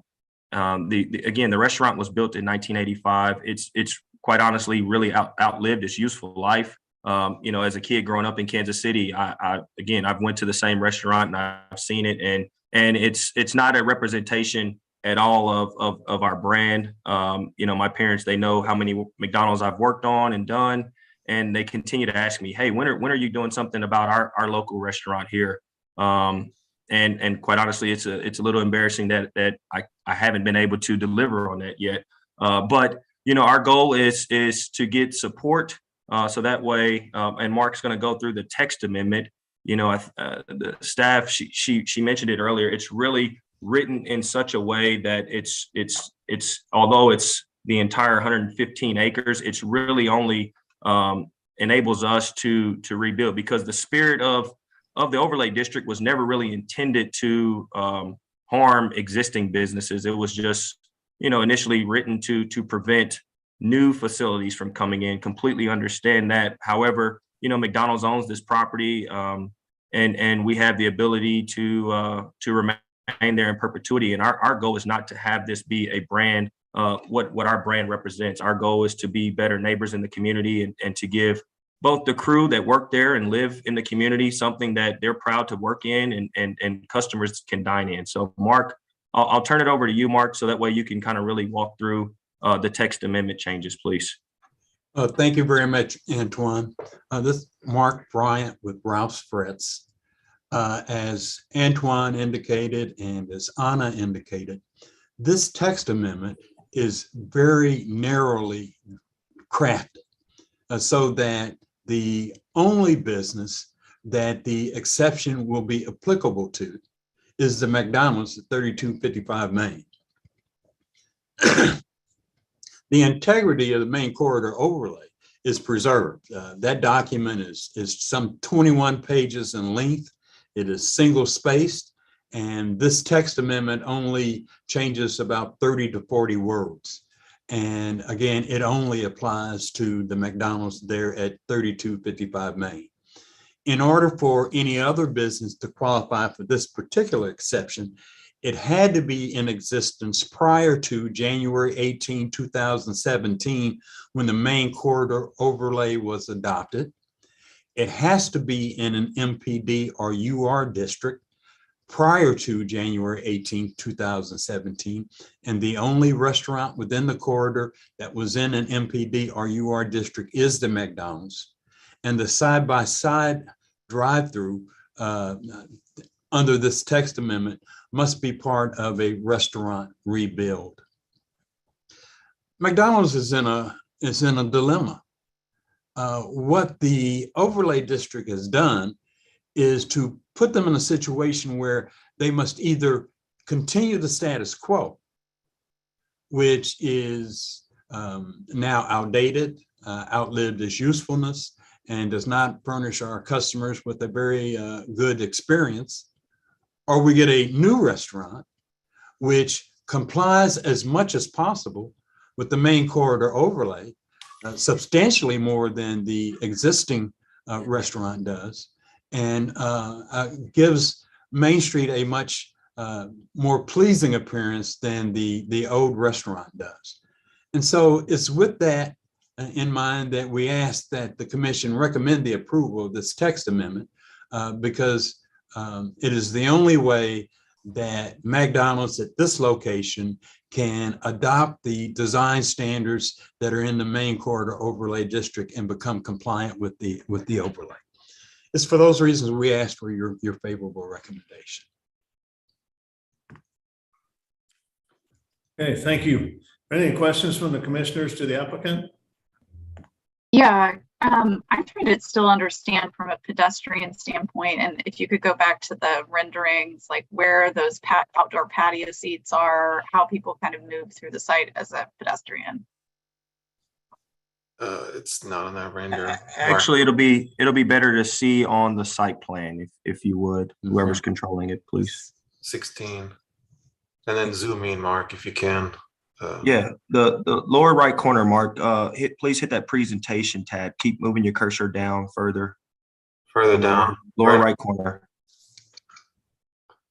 Further down. More. Yep, to the right, more to the right. A little bit more to the right. Three items over. Three over. More. Yep, 1, 2, 3. 3. Another one. Yep. There you go. You can press that. Yeah.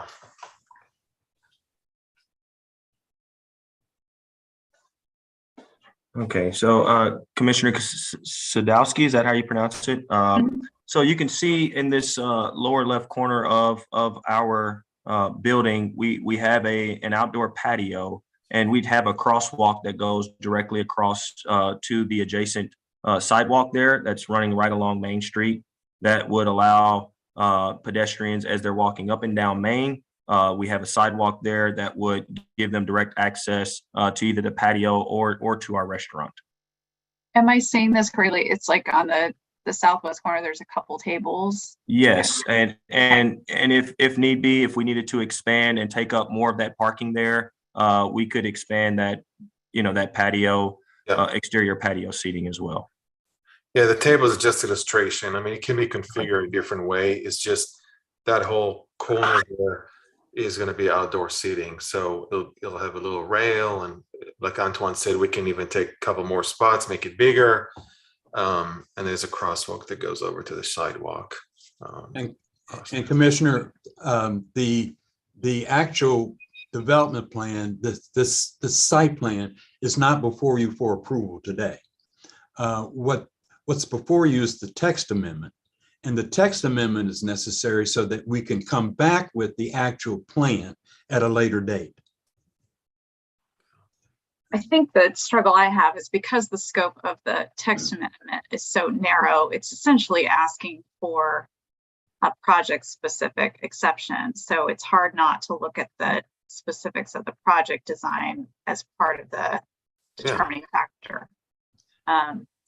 I will say one of the things that I would compare it to is the McDonald's that's on Emmanuel Cleaver, and they have pretty substantial patio space on the south side. That's the one that I go to. And I think that and it also has quite a bit of landscaping as well, both at the street level and then also surrounding the building.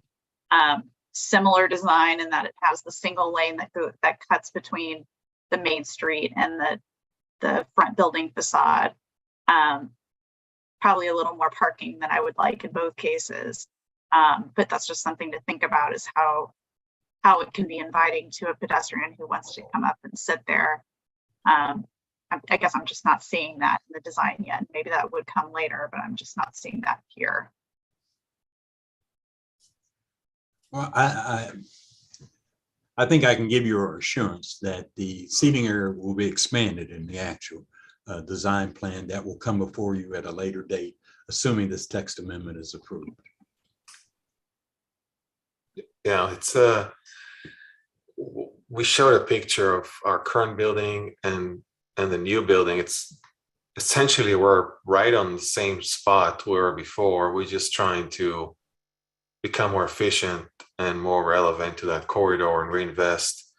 Our closest restaurant, mine, is the one 4215 Rainbow Boulevard.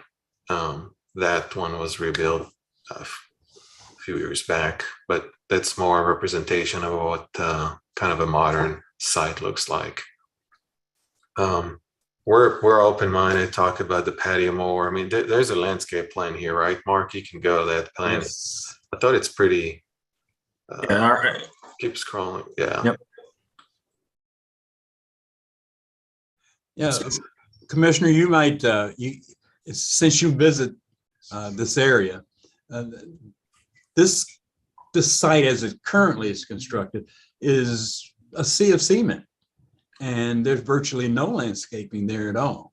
One of the more significant improvements we think will occur with the approval of the text amendment is that it will be substantially greener in the rebuild than it currently is. Mm-hmm. Agree. I agree, 1,000,000%. Beautiful building. all brand new site work, beautiful landscaping.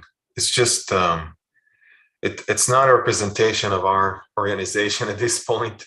We've been, I purchased it from a prior owner that also started the process with you guys, and we're had high hopes of having this already rebuilt, honestly, but we're still going through the process and trying to find a resolution. Like Antoine said, we don't believe the language of the overlay was really meant to stop existing businesses from evolving to modernize. It was more geared towards newcomers and new businesses coming to the area.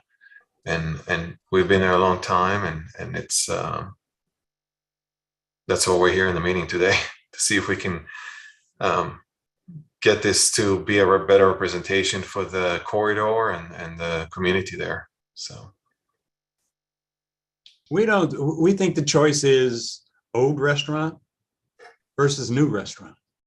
And when you look at it, we think that in terms of the main corridor overlay, in terms of the Main Street appearance, in terms of the customer experience, no matter how you look at it, the new rebuilt restaurant will be substantially better than the status quo. And so it's for those reasons that we're asking that you recommend approval of this plan. Okay. Any other questions from the commission to the applicant? All right, seeing none, let's go ahead and open this up for any public testimony. So if there's anybody out there that would like to speak regarding docket item number 7, please raise your hand and you'll be called upon. Mr. Chair, I promoted Laura Burkhalter. Okay.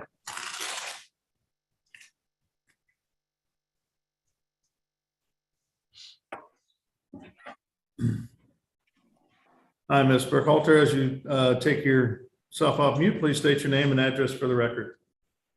Hello, my name is Laura Burkhalter. I live at 4134 Locust Street. As it happens, I was a participant in the development of the main corridor overlay district.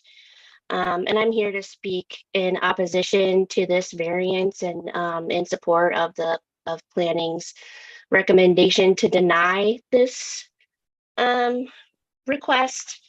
I just like to say that I don't think that this is putting McDonald's best foot forward. And it's not a hardship to them because of the planning. I think it's a hardship to them because of their lack of creativity. In a meeting that we had, a public meeting at the end of May, several residents offered their suggestions, which included a walk-up window, increased landscaping, reduced pavement, all alongside maintaining a drive-through that they indicate that they need. And those requests were denied on the spot. This is a missed opportunity. And if we're looking for a new Main Street with a new streetcar going down Main and all these new amenities, but we're going to stick with the status quo, I think it's a huge mistake. The applicant here is giving you a false choice, 2 basic suburban type stores, an old one or a new one. They're not thinking creatively with expanded patio seating. They have 2 tables. So within a handful of years, the needs of the store could change dramatically because of the streetcar. We're going to have more pedestrians. If we don't build the infrastructure and the new buildings that we want to see on Main Street now, it's not going to happen. So we need to think in terms of the main core overlay and make sure this project complies with that as much as possible. I understand the need for compromise, but I do not think that this applicant has given any compromise whatsoever. I'd also like to say that this degrades the quality of the main core overlay district. By allowing this, it puts the foot in the door for more changes, and we need to stay strong and make sure this overlay district is enforced. So appreciate your time. Do encourage you to deny this request. Thank you. Okay, thank you. Is there anybody else out there that would like to speak? No one else has raised their hand. Okay, so at this time, we'll go ahead and close public testimony. So I'm sure applicant, you heard the comments that were made about this and how it affects the overlay district. Do you have a rebuttal to any of the statements that were made from the public? Yeah, I'll add, first off, Ms. Bullculture, thank you very much for providing that input. From a standpoint of a extended patio, I mean, we're, like we mentioned earlier, we're happy to extend the patio and make it more pedestrian friendly, and also the overall landscaping. We're going to enhance it to the greatest extent that is required at a minimum required by planning and zoning, and we plan to enhance it beyond that. The purpose is to try to get it to a point of a detailed design. We're not even to a point of detailed design yet. We're trying to get a text amendment change so that way we can really start to work towards a goal of making something that is more representative of Kansas City, McDonald's, and the community alike. So, I think that's where we're headed to, but we have to take the next steps first. Can I respond to that, please? No, I've already closed public testimony. Thank you. I'd just like to say that Thank you. this plan should be contingent on that plan, Ms. on Burkle, those thank you. landscaping plans. Yeah, I agree with Antoine. I mean, we can make changes. We're open to ideas. We can double the patio. It's not a problem, but we kind of have to get to the first step where we can submit the plans, see through them, discuss them, and kind of see how do we optimize things, move things around. We trying to always tailor to the customer and the community. So we're not going to do anything that's not going to be beneficial to everybody. But at this point, it's like we can't even go to the next stage where we actually sit and look at it together, and that's what we're trying to get support of this group here. Yeah, and Ragev, one last thing to that, the existing facility is not conducive to any of those requests at all, and so ultimately we just need to get to the next step, and I think that's really the ask to the commission. Okay, thank you. So this time I'm going to close all testimony and speak amongst the commission. Can I ask Kobe? Sorry, I have a follow-up question. Okay. It seems like there's sort of three customers that your design is appealing to. One is the drive-through customer that comes through and leaves. The other is the walk-up customer that hopefully has a nice, generous patio to sit on, an indoor space. And then the third is the customer that parks and eats inside or outside. That's a lot of different customer types. And I guess what I would ask is there a way to compromise on the third one, which is someone who comes and parks their car and eats?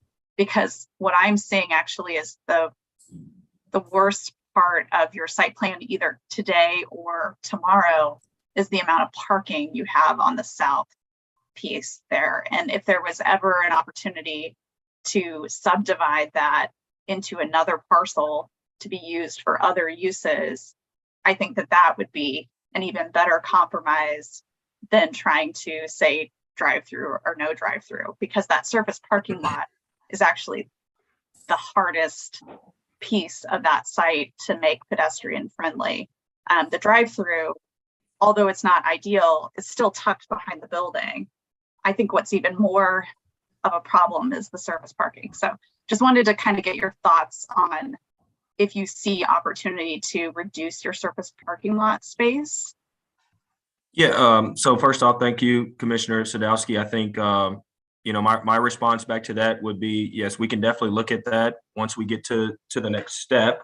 You know, ultimately, parking is something that's required by, you know, planning and development. And so we still have to maintain the ratio that is set forth and required by planning development.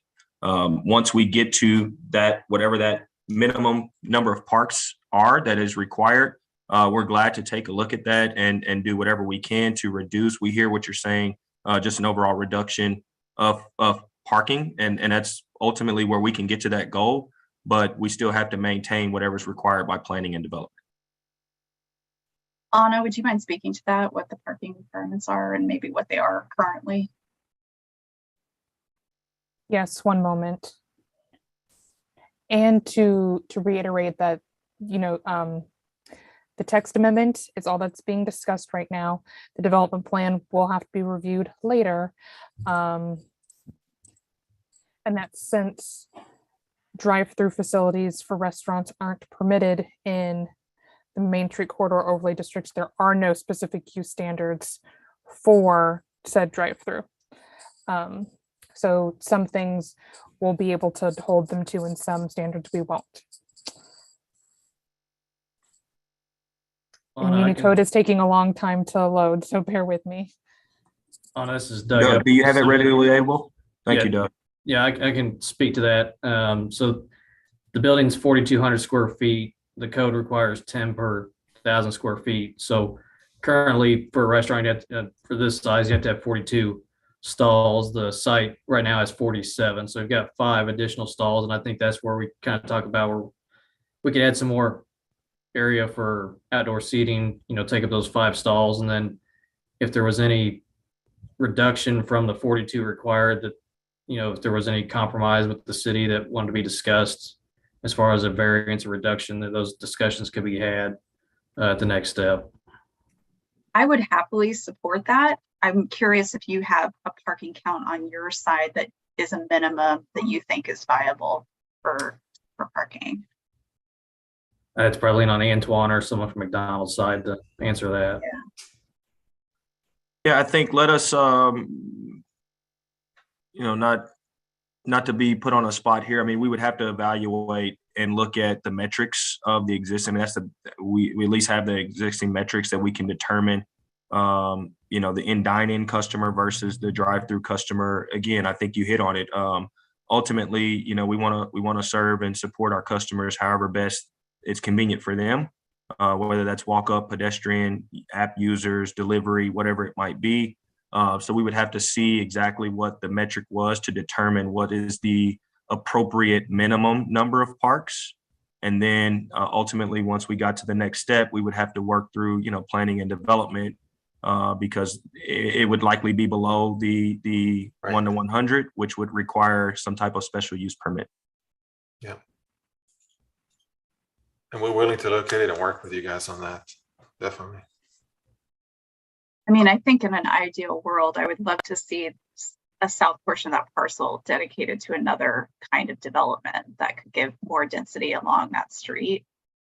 Maybe there's even opportunity, if you have control of that site, to have a shared parking agreement between parking that's shared by whatever that new parcel is and what you end up with on your site. But just since I know we're not talking about that this round, just something to explore for the next round as a way to maybe speak to some of the neighborhood concerns while also getting your drive-through.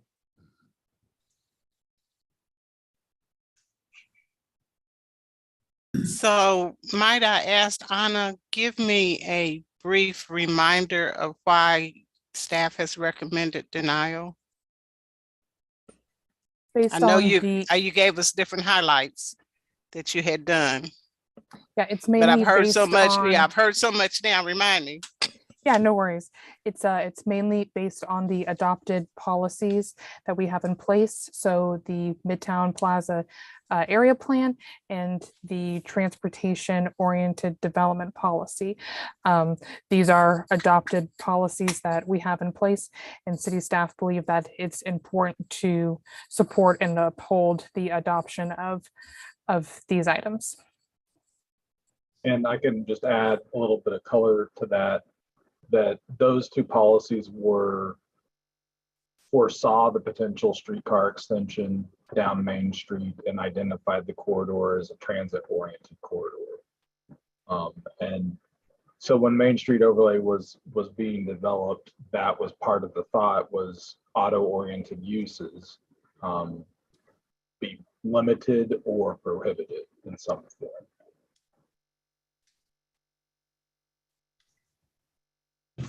So what I'm thinking from the presentation from the applicant is, I haven't heard that they intend or expect the volume to increase because they've gone to the double stack. They've just emphasized that 80% of their business is coming from drive-through. So I'm thinking, if they're there now and they're trying to improve the service, I don't see how that would impact the overlays that have been put in place. In fact, our intent is to be as compliant with the overlay district as is humanly possible with this restaurant. We also agree with the transportation oriented development, and both those documents are something that we can incorporate if we're allowed to proceed. The current status quo restaurant does not comply with the main corridor overlay district. It doesn't comply with transportation oriented development. And the only way we move closer to that is with a new rebuilt restaurant, and that is our purpose in seeking this approval. So then my information from staff is McDonald's is the only one of the current drive-through facilities that we can make an exception on because of the designation of their property being a UA. You are. That's correct? Okay.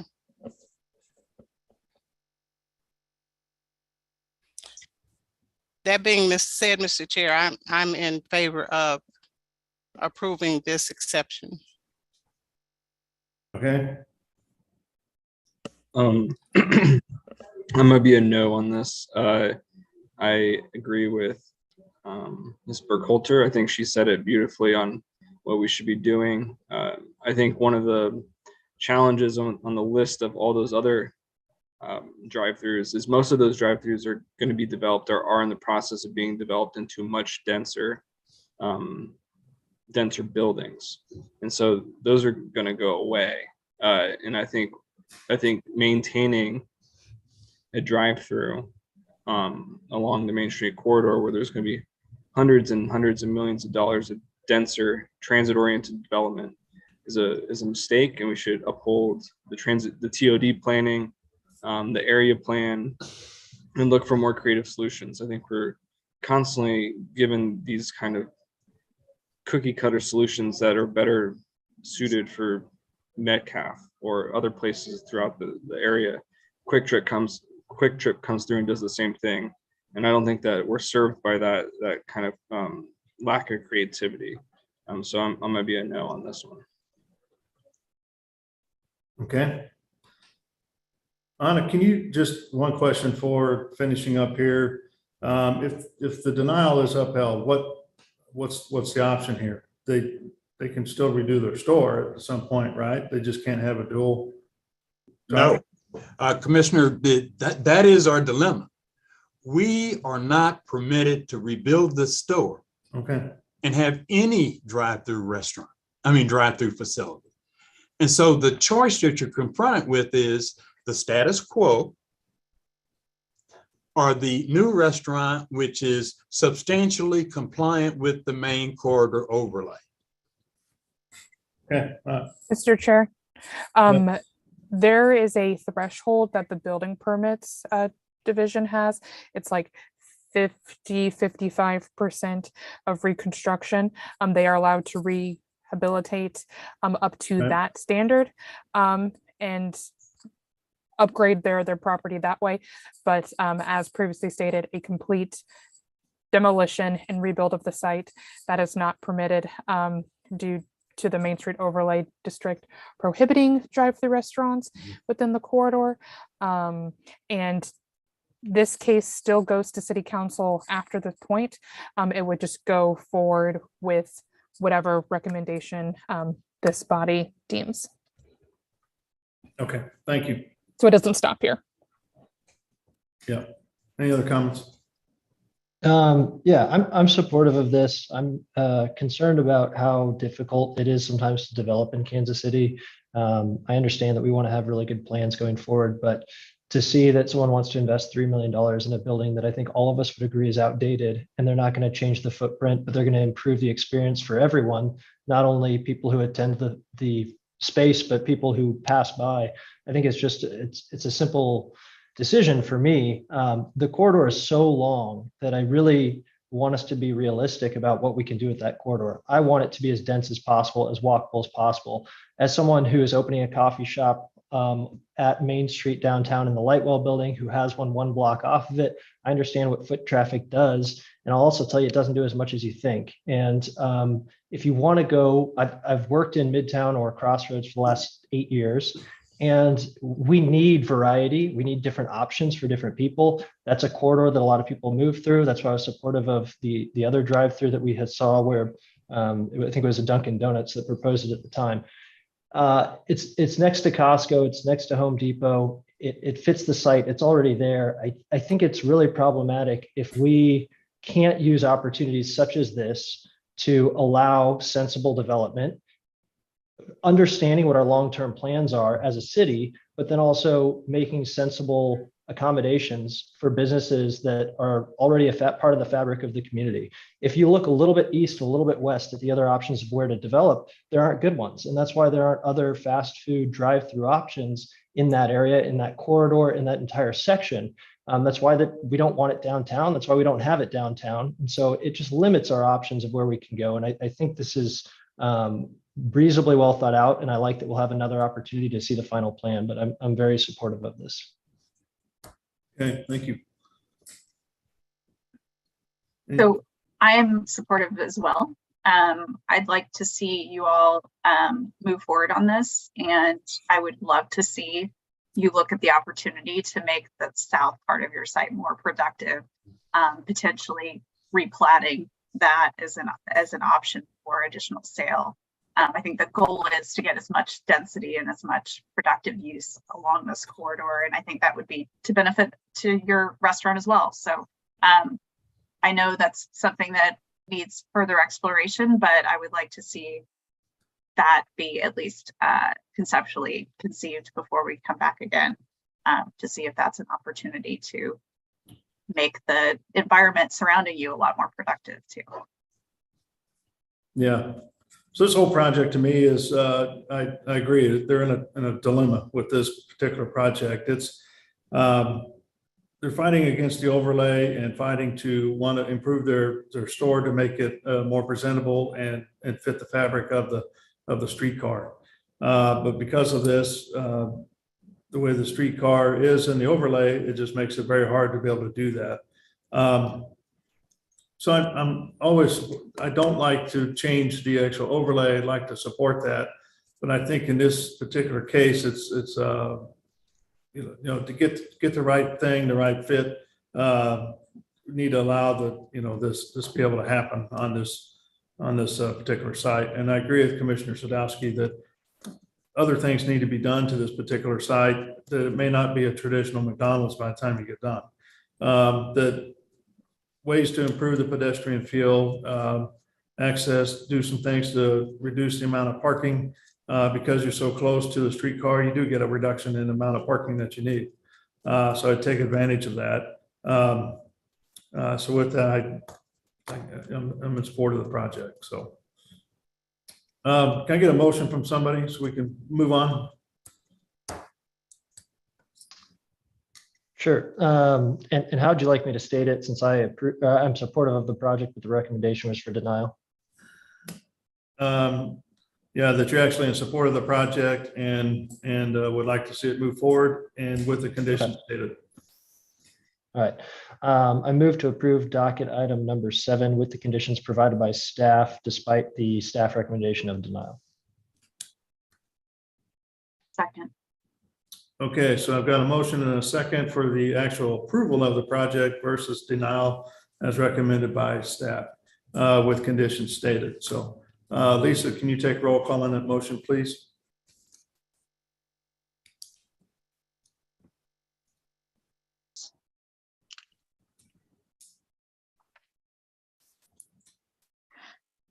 Commissioner Baker, No. Beasley, Aye. Corral, Aye. Enders, Aye. and Sadowski. Aye.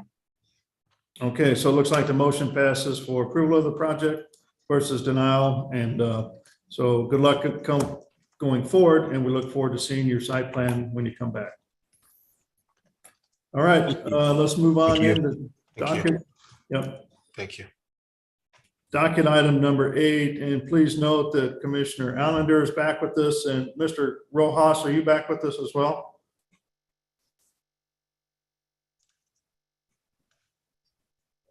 Commissioner Rojas, you there? Okay, so he's not there, so let's go ahead and move on to the next case. Docket item 8, please. Variety's case number CPC 2022-00071.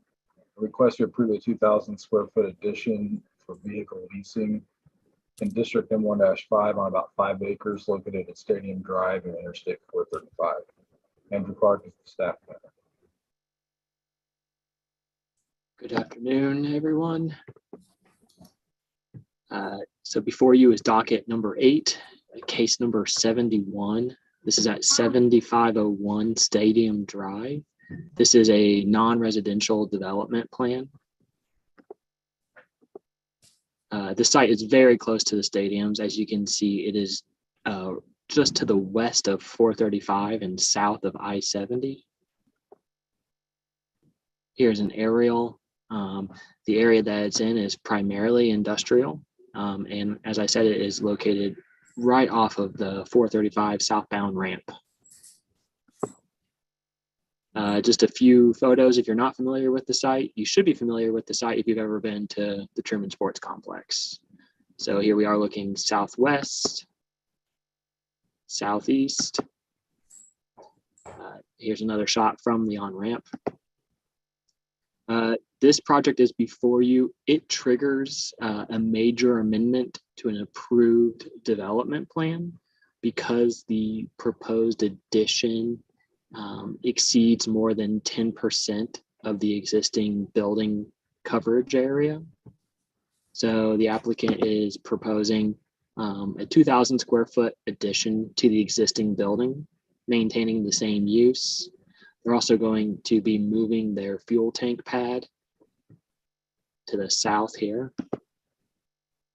The applicant did work with staff, and they are going to provide 8 additional trees to this site for more screening to the site, especially since Stadium Drive is not on the major street plan, but it is a prominent street for folks visiting the sports complex. The proposed addition is on the right here. So as you can see, it is matching the existing materials and style of the existing building. A few more elevations for you here. And staff does recommend approval with conditions. And that concludes my presentation. Okay, thank you. Are there any questions from the commission to city staff? Okay, seeing none, let's go ahead and welcome the applicant then, if the applicant's available. I believe it's Aaron Moore. Okay. if you see them in the chat, Joe. Or, yep, there's Martin Arling.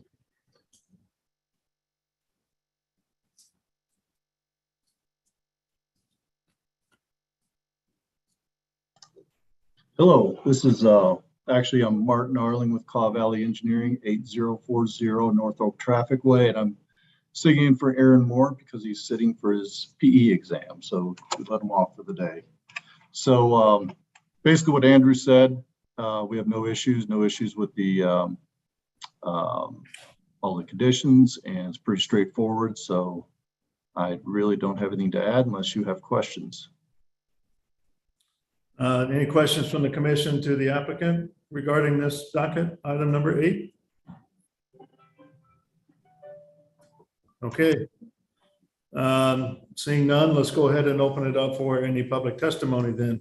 So if there's anybody out there from the public that would like to speak regarding docket item number 8, please raise your hand and you'll be called upon. Mr. Chair, no one's raising their hand. Okay, so we'll go ahead and close public testimony then. Anything else, Mr. Arling, you'd like to add? No, and again, if you have any questions, I'd be happy to answer them. Okay, appreciate that. So if there's no other discussion on this case, I'll take a motion from the commission then. Chair Crowley, move to approve docket item number 8 with conditions. Second. Okay, so I got a motion for approval of docket item number 8 with conditions stated. Lisa, can you take roll call on that motion, please?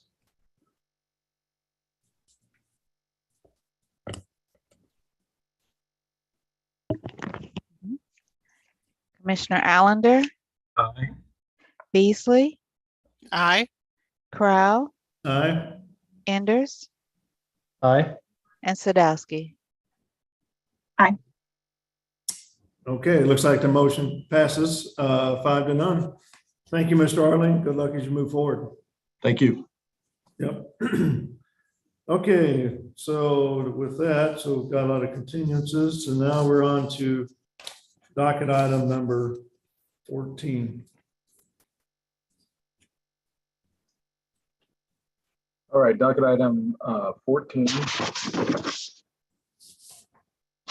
It's case number CPC 2022-00060.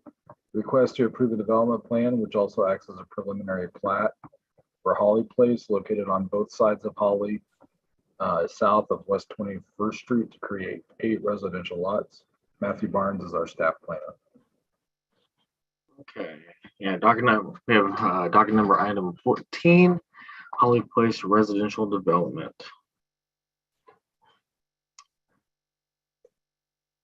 It's located in the west side, located within the greater downtown area plan, seen here.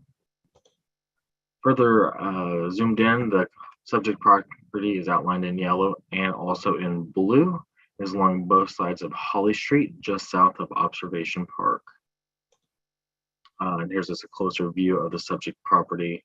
You can see the blue outline and the also yellow outline there.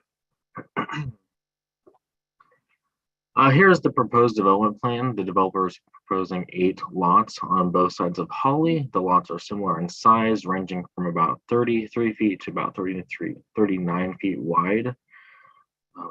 They're all single-family homes.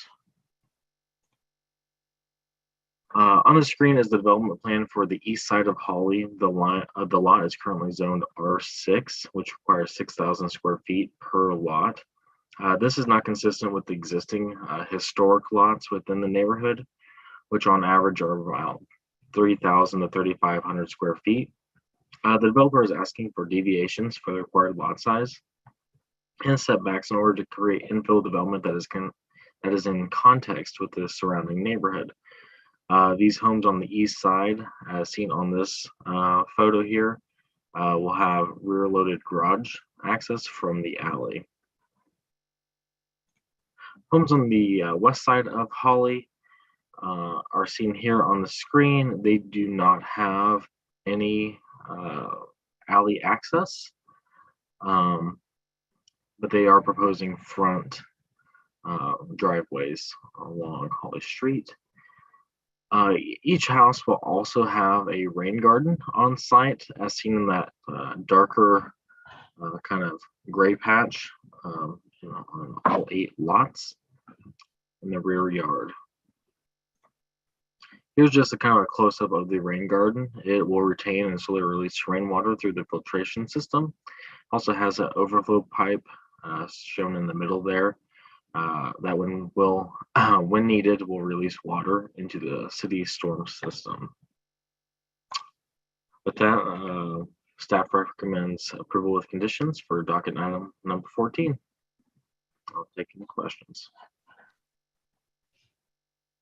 Okay, any questions from the commission, the city staff? Matt, I was wondering if there were other drawings provided. I'd seen that there was one kind of sketch of some of the fronts on Compass KC, but I wasn't able to find other elevations. And I know that we've been trying to see more of those when on development plans. Let me try to pull those up real quick. And Patrick Joyce is the developer here. He may have the renderings more readily available than I do. They were more conceptual at this stage. Gotcha. And then in terms of the deviations, was it just, can you give me the list one more time? It's to the required setbacks and the lot size and lot width. I believe that's it. Setbacks, yeah. Okay. And you don't have a handy chart by chance that shows the degree of deviation requested or that it would result in, do you? I do not. Okay, no worries. Thank you.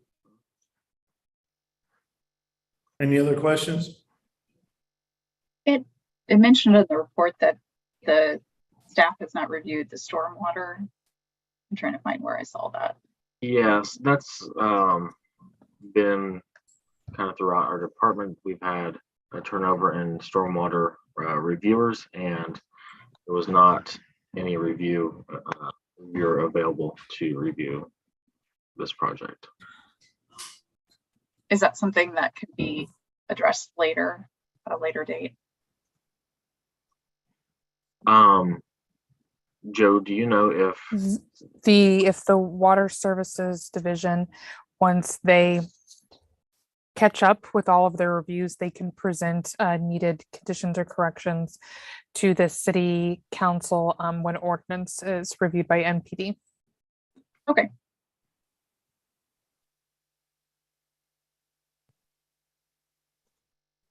Okay, any other questions? Let's go ahead and welcome the applicant then to the meeting. The applicant's available.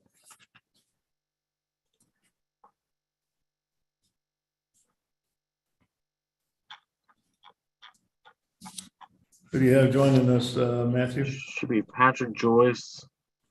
I don't know if he has anybody else with them.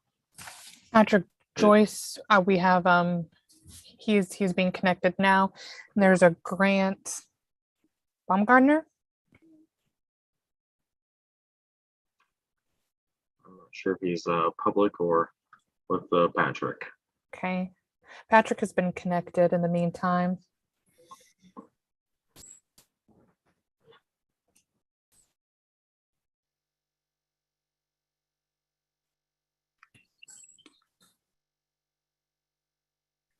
Okay.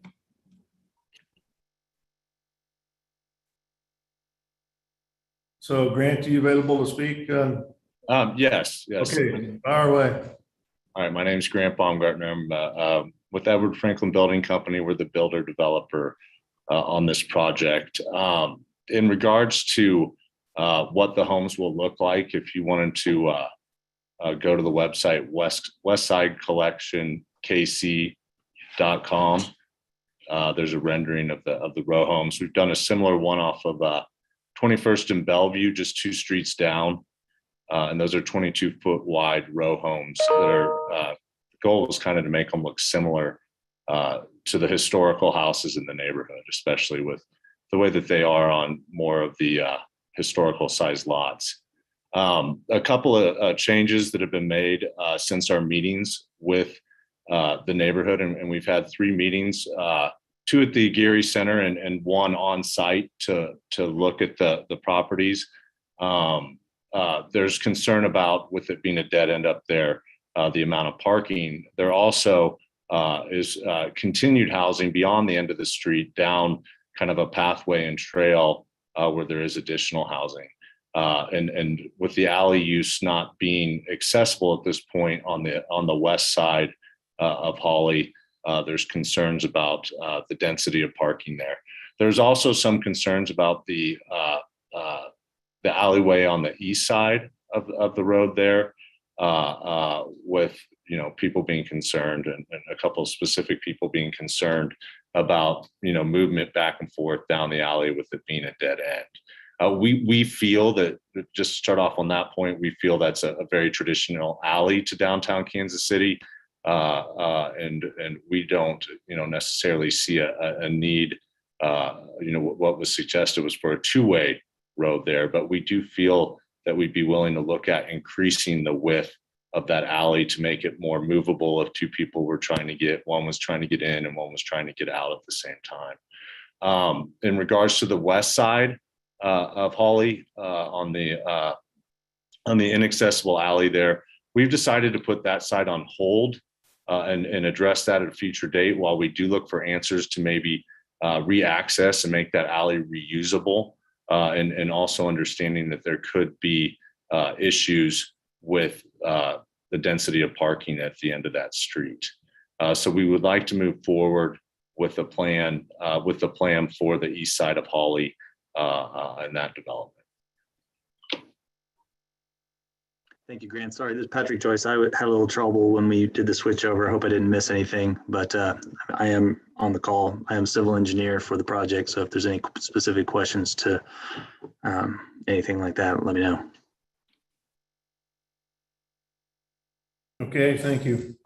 So Matthew, he just wants to just do the east side of Holly and not do the west side at this time. It seems like I would proceed with some kind of approval of the site plan, and they can just determine when they build that down the road and amend it accordingly. Is that right? Yeah, so you guys could approve and then do if you want to switch up the west side of Holly as the developer, we could amend the plan at a later date. Okay. But that way you have the entitlement in hand. Yeah. Okay. Okay. Any questions from the commission to the applicant? I just want to thank the applicant for putting rain gardens in. That's great. Thank you. All right.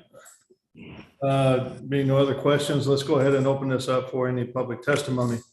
So if there's anybody out there that would like to speak regarding docket item number 14, please raise your hand and you'll be called upon.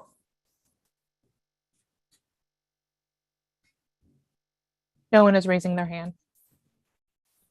Okay, so we'll go ahead and close public testimony then.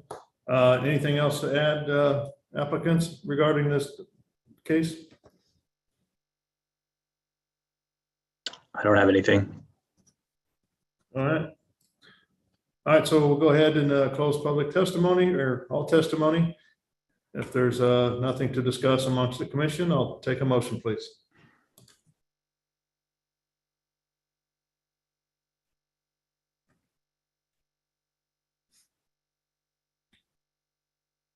Sorry, I just lack confidence in how we're amending it. But if someone wants to clue me in as to how to amend this, then I'm happy to make the motion. I don't think we are amending this. Okay, so based Pushing upon it the forward east, as is, and then they can come back to it with an amendment to that west side if they need to. got it. Okay. Then Chair Crowley, move to approve docket item 14 with conditions. Second. Okay, so I've got a motion and a second for approval of docket item number 14 with conditions stated. Lisa, can you take roll call on that motion, please?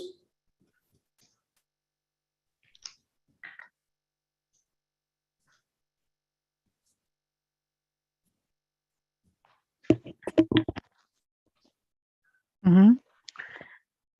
Commissioner Allender, Aye. Beasley, Aye. Corral, Aye. Enders, Aye. and Sadowski. Aye. Okay, it looks like the motion passes for approval of the project. We appreciate you bringing it in and good luck as you move forward. Thank Thank you very much. Okay, so that brings us to docket item number 15. Our agenda states that this project is to be continued to July 5th. However, the applicant is wishing to move forward with the case that there's been an approval or process between the applicant and the city staff on this so therefore they're wanting to move it forward. What's the thought of the commission on this? I frankly don't have a copy of the the docket item in my packet. So I In downloaded general, Sorry, go ahead, Tyler.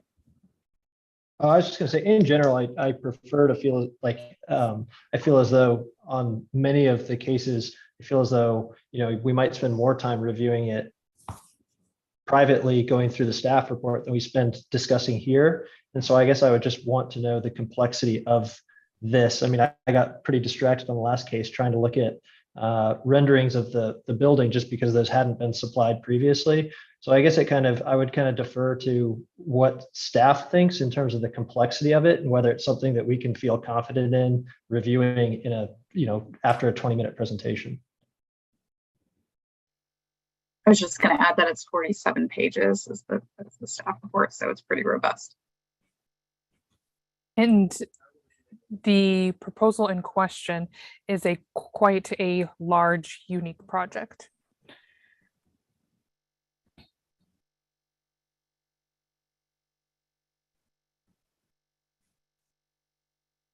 Yeah, I'm still not able to get the actual document. My computer's telling me can't reach the page or whatever, so can't really follow along. So might I ask, we had put on here continue to July 5th, but the applicant wanted to do it now. Why did they want to do it now? I'm promoting Rocks and Coke.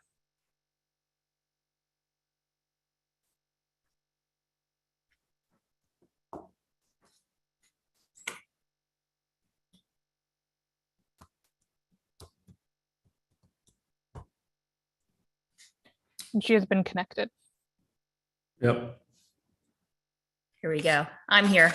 Good afternoon, everyone. I know it's been a long day for everyone. We do have our team standing by, ready to present our plan today. The staff had made a recommendation previously to hold this because we were just waiting on getting some finalization on some traffic discussion with Jeffrey Bryan, who had been out, but we were able to wrap that up this morning.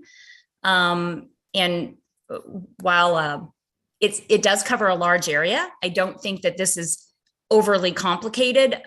What we are submitting, would really be a first step to come forward with a UR zoning development plan that then in the future we can come forward in phases as we actually develop certain parts of the property. So you will see this again. We'll be coming in with details later. So this is really a overall arching plan to come in for a UR zoning for a large area that would be mixed use. We've got some conceptual drawings or renderings that we can show you to give you an idea of the concepts that Samara Road, who is the developer for this area, would be proposing today. So we don't think it's going to be overly complicated, but I do want to defer to staff on this. I think that staff this morning advised us that they were ready to move forward with a recommendation of approval. Okay, thank you. Yeah, I am ready to present if the commission so chooses. Tyler Enders, he asked how complicated the project is. I gave my response. It's ultimately up to the commission if they wish to continue to hear this. But as mentioned, I do have a presentation prepared. I am ready if the commission so chooses. If we continued, what would be the effect on the applicant? So what I would like to say, timing wise, we are hoping to move this forward relatively quickly. We have a lot of historic structures that we do want to save in this area. There are two most notable structures that we want to apply by July 1, the deadline for approval for these projects for historic tax credits. And one of the things that they do like us to report on in our application, and one of the evaluation criteria is that we have the zoning in place for these projects to move forward. So it would be nice to have our UR zoning in place by July 1. And if we do get a recommendation from the commission today, Councilwoman Shields does stand ready to introduce the ordinance on Thursday, so we could be at NPD as early as next week. So, and so we would then be in a position to be in a better place. As you all know, that historic tax credits are now competitive in the state of Missouri, and we'll be competing with other properties across the state of Missouri, including, all over the state for historic tax credits. Okay. What's the wish of the commission on this? To go ahead and hear it?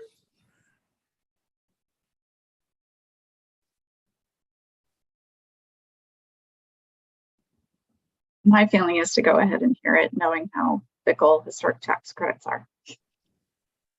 Okay. I'm fine I with think moving mine forward. was to see why we were initially not, but now we are. And since our staff person is ready, I'm ready to listen as well. Okay. Feel the same, Commissioner Allender? Yeah, I think let's go for it. All right. Anna, let's go ahead and introduce docket item number 15 then, and let's go ahead and hear it, please.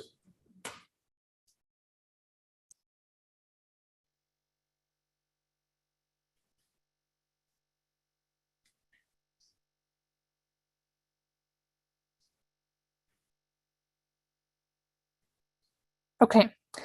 Docket item number 15 focuses on case. Oh, we didn't read it into the record. Do you want me to do that first? Yes, you need to read it into the record first. Okay. Okay. Item number 15, case number CD CPC 2002-00078. This is a request to approve a rezoning from DX-10 downtown mixed use, M3-5, which is a manufacturing district, and small bits of UR urban redevelopment to UR redevelopment with an associated development plan for a mixed use redevelopment on the subject area, roughly about 21.85 acres, generally located around 1215 Union Avenue. I am the planner associated with the case. The properties in question are in the West Bottoms portion of Kansas City, so to the west of the downtown loop. The subject sites are all highlighted in orange. This was provided by the applicant. So you can see some of the railroad tracks and West 12th Street, which are defining transportation corridors within the area. A few of the properties within this area are not included in this development plan, but everything shaded in the pink dashed lines are within this proposal. So a couple of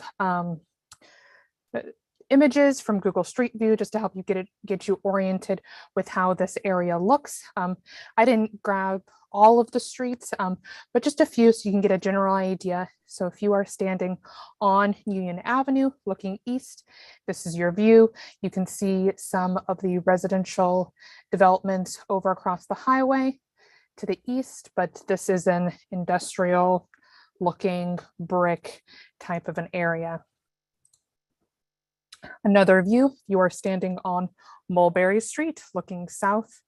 Again, that downtown city center, industrial, West Bottoms brick look to the entire area.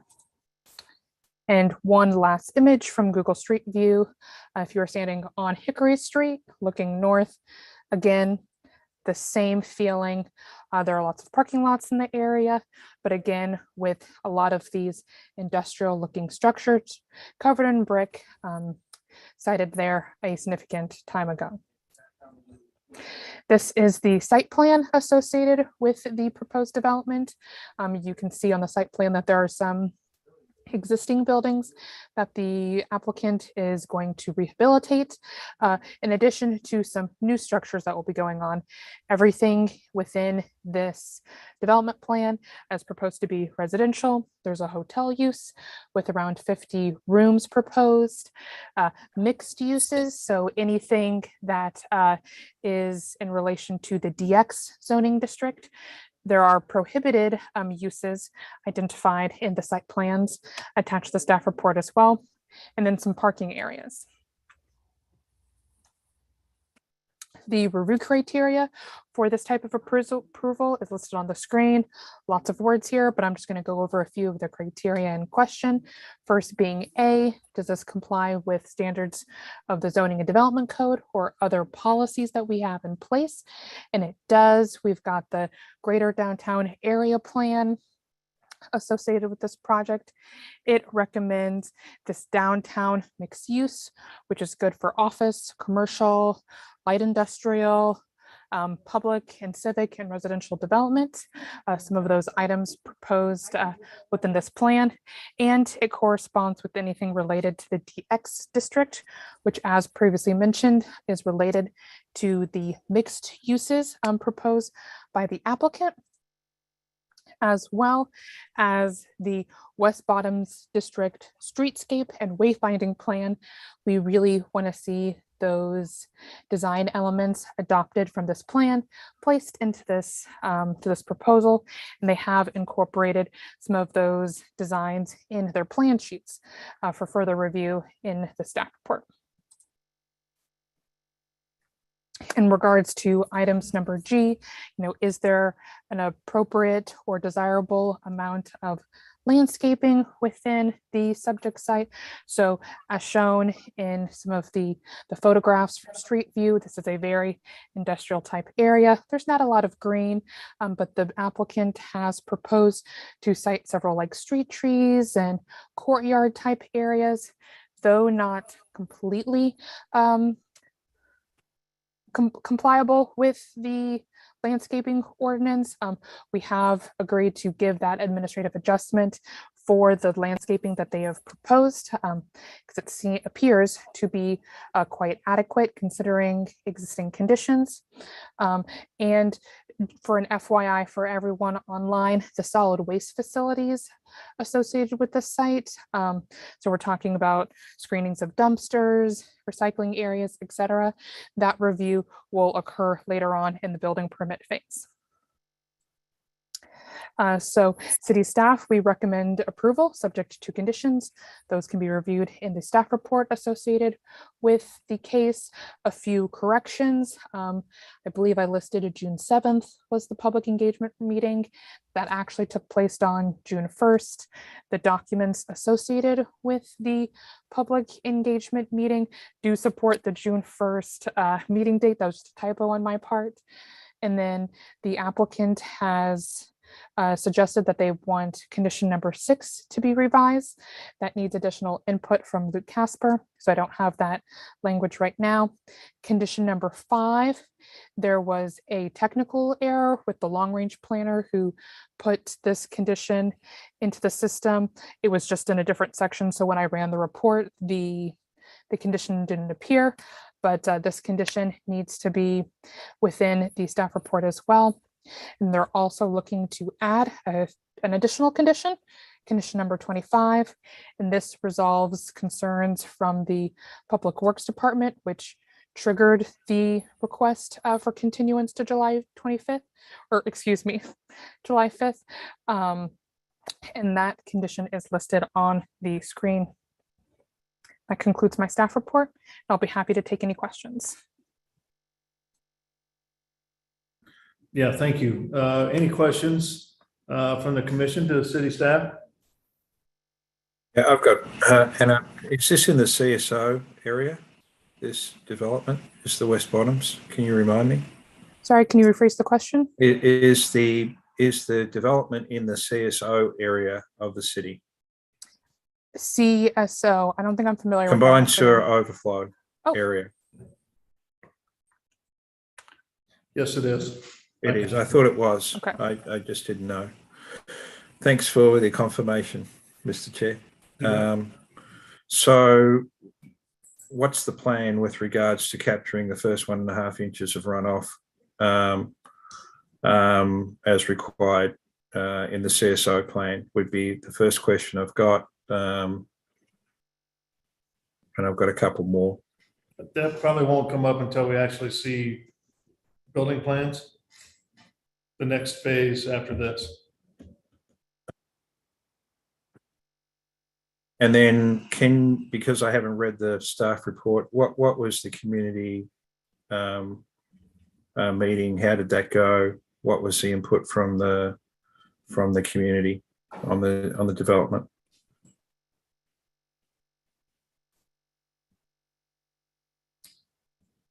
We'll wait, maybe the applicant can answer that when she's And brought. sorry, and I also want to add that letters about this project have been received by city staff, but they came in over the weekend and yesterday, which was a holiday, so I did not get them attached to the staff report or attached to Compass Casey in time.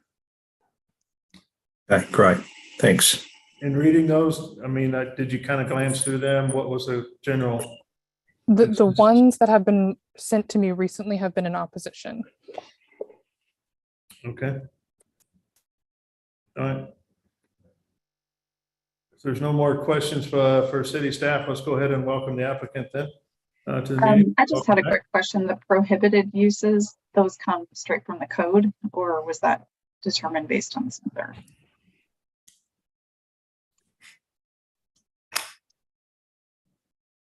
The applicant chose to identify those uses as being prohibited within this UR plan. Got it. Okay. Okay, welcome applicant. Good afternoon again. Thank you. And again, thank you, Anna, for a wonderful presentation. And we look forward to answering each of the questions of the commissioners. I just want to introduce our team that we have today. Andrew Donchez with Samara Road, who is the developer for this project, will be presenting the overall concept plans and able to answer many of your questions. But I wanted to also introduce, we have Peter Sloan with HOK. We have Sasan Mahobian with SK Design Group, and Murdad with who is our traffic engineer. So, and I know that they'll be able to answer any questions that you have. I believe, I'm not sure if we still have Melissa Furchel, who is with MCM Company, who is our historic preservation consultant on this project as well, to the extent that there are any questions there. And then I probably failed to mention, we also have Vlad Kristic, who's with he's the academic programs director and professor with the KC Design Center. So I'm going to turn it over to Andrew, and then I believe that Vlad, if he's still available, will wrap up with some comments after that. Roxanne, Andrew is the only person in that list that has their hand up. Mm-hmm. Okay, well, let's turn it over to Andrew because he is up next, and I'll confirm whether or not we've got the rest of our group available to answer any questions. Mr. Chairman, members of the commission, thank you very much for the opportunity to be here today with you. As Anna said, we have put forth a proposal to rezone a significant portion of property in the West Bottoms, north of 12th Street. This is a project that we have been working on for the last 6-8 months in acquisition and kind of conceptualizing community engagement and putting our team together. As Roxanne said, we do have a number of members from our team on the call today to help answer questions. If you can see my screen, I think I have the presentation showing. Let me see if I can go full screen here. We are working with a number of local groups on this project, both MCM companies who I believe you're familiar with, who's done work in the West Bottoms previously, is on our team to help us navigate the historic tax credit process, as well as work on one of the adaptive reuse projects that we're proposing as part of the first phase. We also have a group, S9 Architecture out of New York, who's working on the conceptual and master planning. SK Design Group from Kansas City is our civil engineer. The local office of HOK is our architect.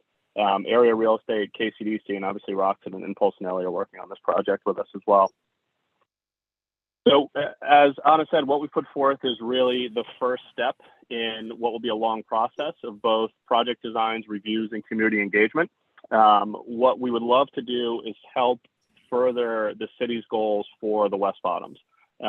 We've been engaged with the community, our fellow stakeholders, the Historic West Bottoms Association, as well as city planning and staff on putting together details of this UR. And we think it sets the stage for advancing a lot of the goals that we've seen in many of the city documents for the future of the West Bottoms, namely in reinvigorating the West Bottoms for redevelopment while being respectful of its past and using historic preservation, adaptive reuse as kind of the keystone for what we want to do.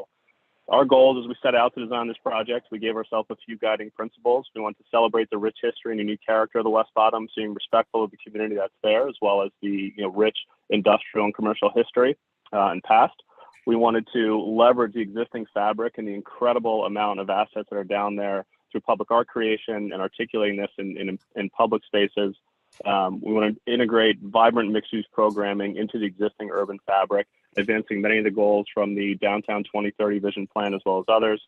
We wanted to enhance the culture and kind of the experience of the West Bottoms by providing for not only new private spaces, but public spaces. What we'd love to work with the city on and what we're proposing as part of the UR is a significant amount of new public spaces as well as plazas that would be for the benefit of the public and the entire community in West Bottoms. And using our projects as a catalyst to kind of connect this important district to the adjacent neighborhoods and surrounding development that has occurred in Kansas City already. You're all familiar with the site, but just to kind of give you context of where we are, and I'll get through this quickly. I know this has been a long meeting. We think this is an incredibly important part of Kansas City's historic fabric. And we've undertaken a process of engaging with the community, which we've started as part of this UR process, and we plan to continue as we go forward with individual project proposals. But as Roxanne said, this UR step is an important part of the historic tax credit process, which allows us to move forward on timely applications in July with historic tax credit applications for 2 of the first adaptive reuse projects that we're proposing. For context, here's an overview. This is the UR boundary, the black outline. Everything tagged in orange are buildings that we have acquired. Everything with a green tag are buildings that we are proposing to preserve. And the few with gray tags, 11, 12, 13, and 14 are buildings that we are proposing to demolish under the concept in the UR plan. These are very conceptual, and these are some views of the West Bottoms as it exists today. And as Roxanne said, we have not yet designed these projects. We have a framework and kind of a theoretical development scenario that's in the UR for what we would like to do. But we'll be coming back to this board as well as going to work closely with the community on individual project proposals that will fit into the framework of the UR. So these images that we'll flip through quickly are very conceptual in nature, not meant to be final by any means. But just to give context for how we kind of envision our projects being put together in the future. I'll go through these quickly as I know it's been a long meeting. This is an important one, Union Square here. We think this is an incredible opportunity to maintain this open space and create new public spaces as part of our projects. This is a brief overview of kind of the area. As part of this, as Anna said, we are proposing to implement many, if not all, of the streetscape standards that have been established for the West Bottoms. Street trees, and we're also proposing to work very closely with the city on upgrading much of the infrastructure down here. Stormwater, storm sewer in particular, but also new water facilities, new power, new gas, all new utilities to service both our projects and the broader district that our projects would be part of. If Vlad's on the phone, I think he'd like to say a few words about the project as well. Anna, I don't know if you see him and promote him if he has his hand up. Someone with the name of Vlad is not raised their hand. Do they have a 702 area code by chance? Good question. I don't know. We do have the KC Design Center. That's Vlad. I think he's KC That's Design Vlad. Center. Okay. Yes. So just for the background for the commissioners, we've been working closely with both the Historic West Bottoms Association, who I believe submitted a letter to planning staff earlier today in support of our UR proposal, as well as Vlad and the KCDC team, to make sure that our proposal that we put forth addressed much of the work and kind of the framework and the vision that has already been put in place by KCDC and others for reimagining, re-envisioning, and celebrating much of the history of the West Bottoms. So we are very cognizant of that. We have a long way to go on putting these projects together, but I will stop jabbering and let Vlad chime in and tell you a little bit more about his involvement in the project. Good afternoon, Mr. Chairman and the commissioners. Thank you for the opportunity to speak to the presentation of this project. For those of you who are not familiar with our organization, Kansas City Design Center is an urban design program based on service learning mission and is part of Kansas State University and University of Kansas professional design programs. In our work, we engage with the city and the communities in creating urban vision studies that help community as well as city agencies shape future possibilities for urban redevelopment improvement of areas, significant areas of the city. Kansas City Design Center has done two significant studies in the West Bottoms. First one is 2010 and 11, which were seen as a complement to the existing Greater Downtown Area Plan. We worked very closely with the community to establish some kind of further steps on how the area can be improved. And then subsequent to that, in 2017 and 18, we worked together with the city. We received an NEA grant and worked at the request of Historic West Bottoms to create what we called West Bottoms Reborn, which was study for system of public spaces. So Kansas City Design Center has a long established and standing relationship with the community of West Bottom as an urban design visioning agency. The reason why we have become part of this project is I strongly believe that Somera Road and different members of their team in their intention to bring redevelopment to the West Bottoms are really closely aligned with the vision, the philosophy and ideas that we have uncovered in our work with the local community, creating and discovering the identity of the place and trying to kind of create perspective for the development and improvement of this area which for the long time has been sitting dormant. At the same time, it's such a critical part of the city itself. We are particularly encouraged and aligned with Somera Road's approach that is significantly focusing on the redevelopment of public realm, which we see and believe is a really critical aspect of any significant development of the West Bottoms. It is less than it's not only developing and repurposing the building, but really creating a public realm that at this point is significantly missing in the West Bottoms. And that we see really engagement in Somera, a kind of way to catalyze the vision that has been created through our engagement with the community towards really making significant difference. The other thing that's really critical about the project in our judgment is that not only there is a consideration for buildings and physical stock of the space, but also its understanding of the quality and identity of the life that has been created in the West Bottom. It's trying to find a way how this can be further enhanced through the design. And finally, I would also say that this vision study or the redevelopment project and application for AR by Somera Road also creates a unique opportunity to not only redevelop the specific area, but also create this catalytic perspective for the redevelopment of the rest of the West Bottoms and really kind of use it as something that creates a significant impetus for its future growth and development. And with that, I will the last thing I would also mention, sorry, I don't want to mention, I won't forget that Kansas City Design Center also is an integral part of, and consultant on the team rather, is committed to maintaining the dialogue and outreach to the community and ensuring actually that the project moves along through necessary and significant community input and dialogue. And with that, I'll add my presentation. Thank you.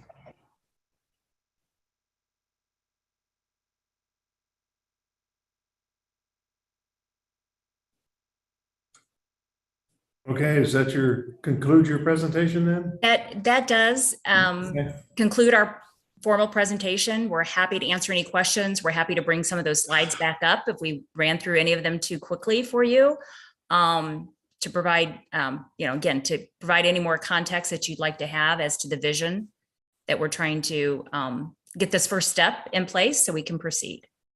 Okay, thank you. Any questions from the commissioners to the applicant? I wondered if you could talk more about the uses and the mixed use pieces specifically. So specifically on the use category, and Andrew may want to chime in, I'm going to talk more from a technical standpoint. The way that it's outlined in the UR zoning that we've proposed in the application is that anything under the DX category would be allowed in this UR plan as an allowable use. But then we placed some limitations on that, some specific prohibitions. So as we went through the DX uses that were allowed under the code, there were certain uses that we felt would not be appropriate for this area. So then we specifically expressly prohibited those particular uses. So that's how we came to that. We looked at the area. We saw that there were many other properties in this area already rezoned to DX. The DX zoning category is consistent with the overall vision of the city through the Greater Downtown Land Area Plan. So that's what really drove for us looking to the DX zoning uses, and then just eliminating or prohibiting those that we felt would not be appropriate for the area. And Andrew may want to weigh in a little bit more on that. Sure, and to add to that, the DX obviously is the technical zoning and permitted uses that we're using. In more broadly and kind of holistically speaking, we're envisioning this as a dynamic mixed use district. So the initial projects we're proposing are all adaptive reuse projects that will utilize historic tax credits that are largely non-residential. We think there's a vital piece of office use that we think will be additive to the environment and build upon what's already going on down there. They'll have complementary retail with F&B components, new restaurants, new coffee shops, new opportunities to grab lunch if you're one of the office tenants. And one of the initial projects we're proposing is a 120 unit adaptive reuse project that would be multifamily residential. It would be lofts in one of the historic buildings down there. And as we move forward in phases in the project, as Roxanne said, we've written it with all the DX permitted uses, which gives us some flexibility in the future. And I think those new construction components of the project would likely be complementary, appropriately scaled residential, as well as potentially new office space as we continue to kind of build out the ecosystem of uses in the West Bottoms. So, Mr. Chair, I have a couple questions, if you don't mind, and I'm not sure if now is the time or if I really would want those after we have the public to speak, but I know we've had citizens online quite a while for this development. One of the slides that was shown, you highlighted which properties you owned, which ones you were going after historic tax credits, and you also showed those buildings that you were looking at to demolish. How does that plan affect the current occupants in that area? So all of the buildings that we are proposing to demolish are largely unoccupied. There are several tenants in some of the buildings that would be demolished in the future, but those are tenants that we will work closely with on potential relocations, moving them into new spaces, or potentially modifying, our designs in the future to accommodate keeping those buildings. In the first phase, what we're proposing to do is demolish the large weld wheel building, which is, as everyone knows, completely unoccupied. And I think the DX zoning gives us flexibility in the future to modify our designs and our concepts as we move forward, to keep tenants, to move tenants into new spaces, with the goal being we don't want to displace anyone out of the West Bottoms. By and large, these projects and these buildings that we are proposing to both rehabilitate as well as demolish, with few exceptions, are largely unoccupied and aren't creating any direct displacement of folks residing or working in the West Bottoms. Again, with a few exceptions in the final phases of the project.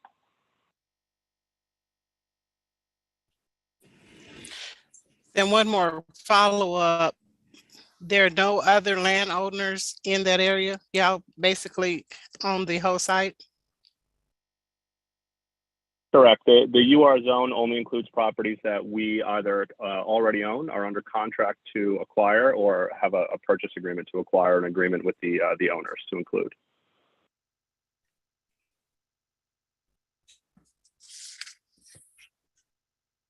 And this is 21.85 acres, right? Correct. Okay, thank you.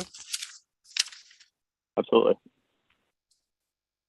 Any other questions from the commission? Ashley? Okay.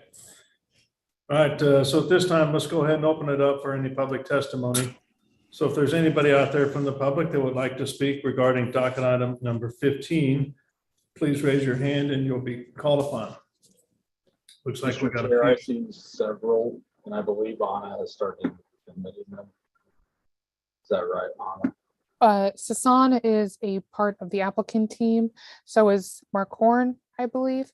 So it appears that Peter Sloan is the first. Peter is with the HOK, so Okay, my he's just apologies. available to then answer any questions. Thank you. Sean Riley,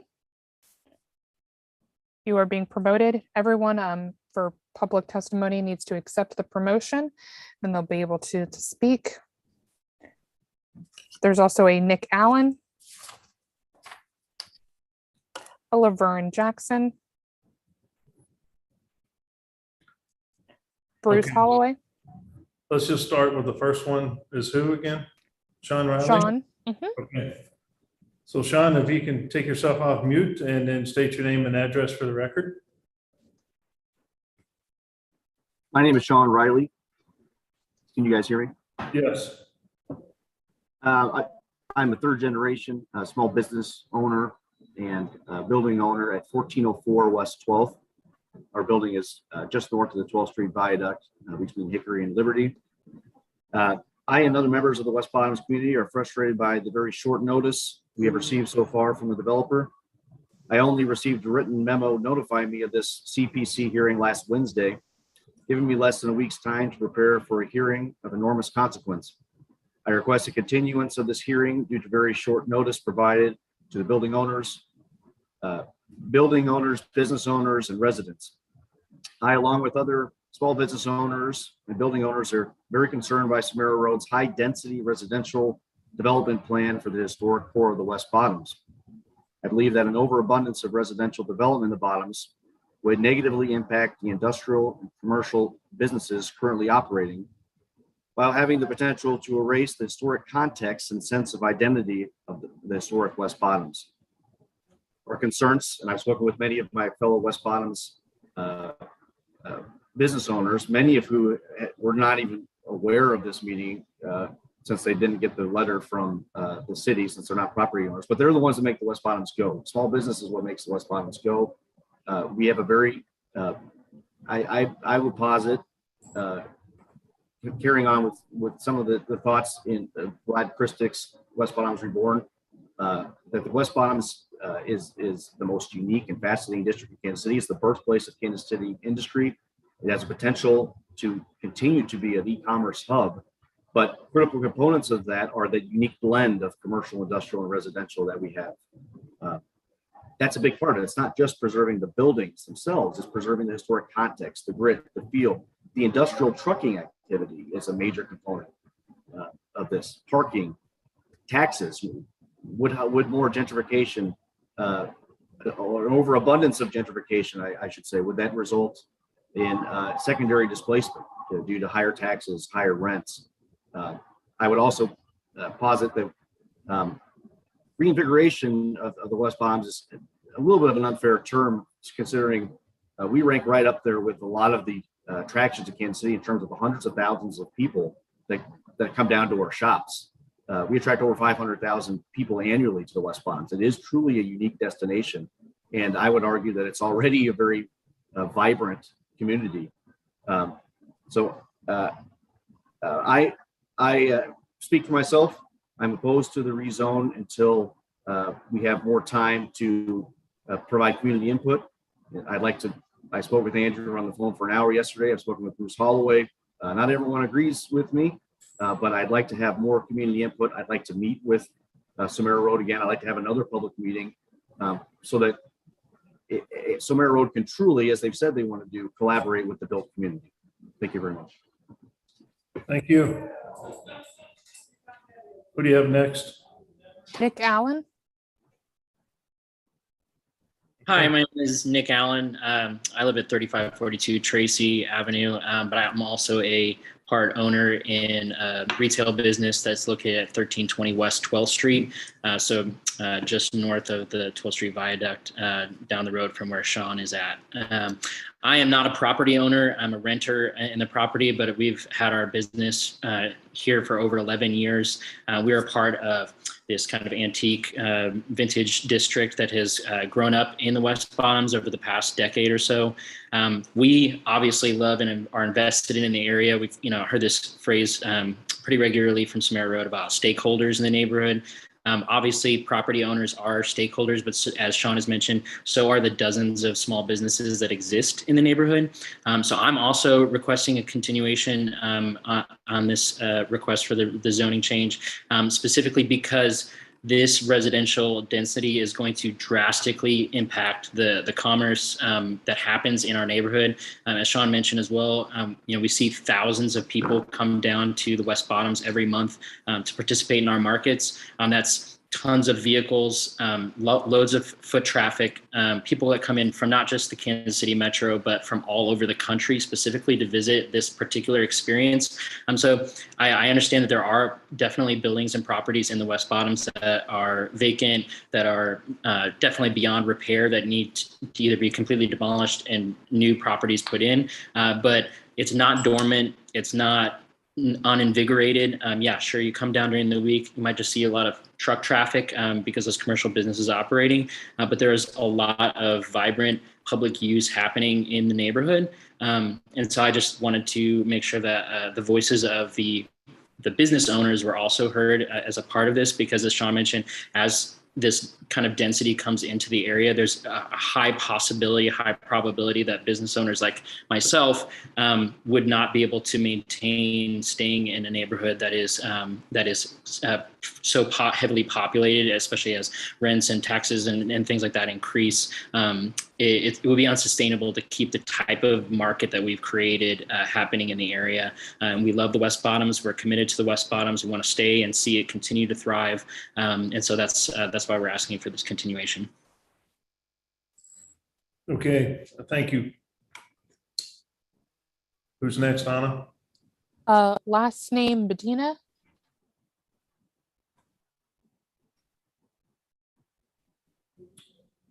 Ryan Rosenblatt, are you ready?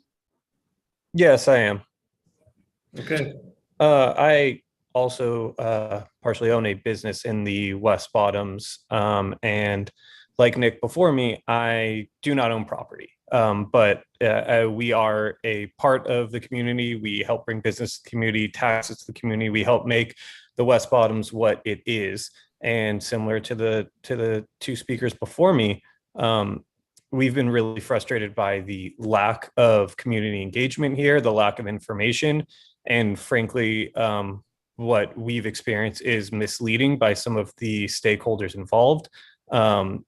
We are located in the Crane building, which is part of this and did have new ownership. And when that new ownership took over, we had conversations about what this means going forward. And we've had non-communication from them. We have been told that they might do this or they might do that, or don't worry about this, or, well, we can't speak to the future of that. And when we hear about how there is a plan going forward to keep existing tenants from being pushed out of the community, we can't say that we have had any indication that that is actually the case. And then you have a community meeting, that took place, but the rest of the building had no idea that that community meeting was taking place. Then this was supposed to be a continued decision today, that we find out this morning is no longer actually going to be continued, which means that you have a lot of people who may want to speak about this, who are stakeholders in this community, who are not present here now. The community testimony that came in, as the staffer said, came in, but they haven't had a chance to go through it yet. And so I think at this point, moving forward with any of this would be deeply, deeply unfair. And I understand there is an urgency for tax credits. I do understand that historic reuse is important. I'm not against the concept of this development in any form. I think that investment in the community could be good. I think that bringing in some various developments can be good.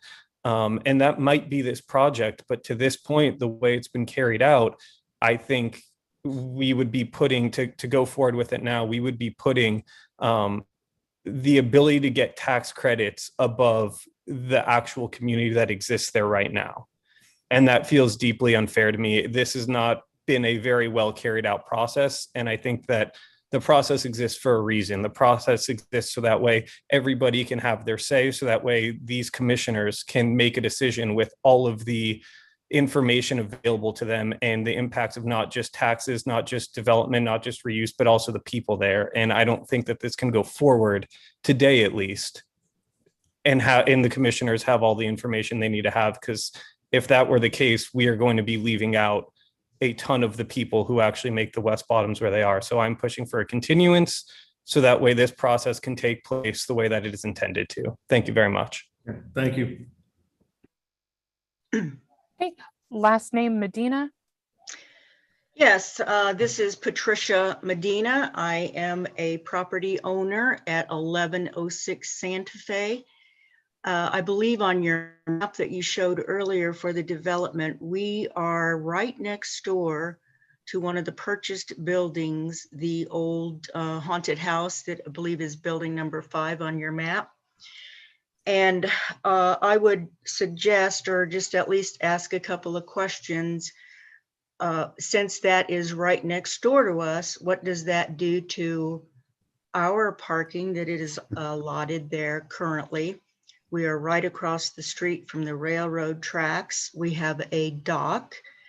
And when an industrial truck or a big rig truck is parked there, you can barely get a car through where people have parked next to the rail and avoid the big rig. So there is a lot of big rig traffic down there.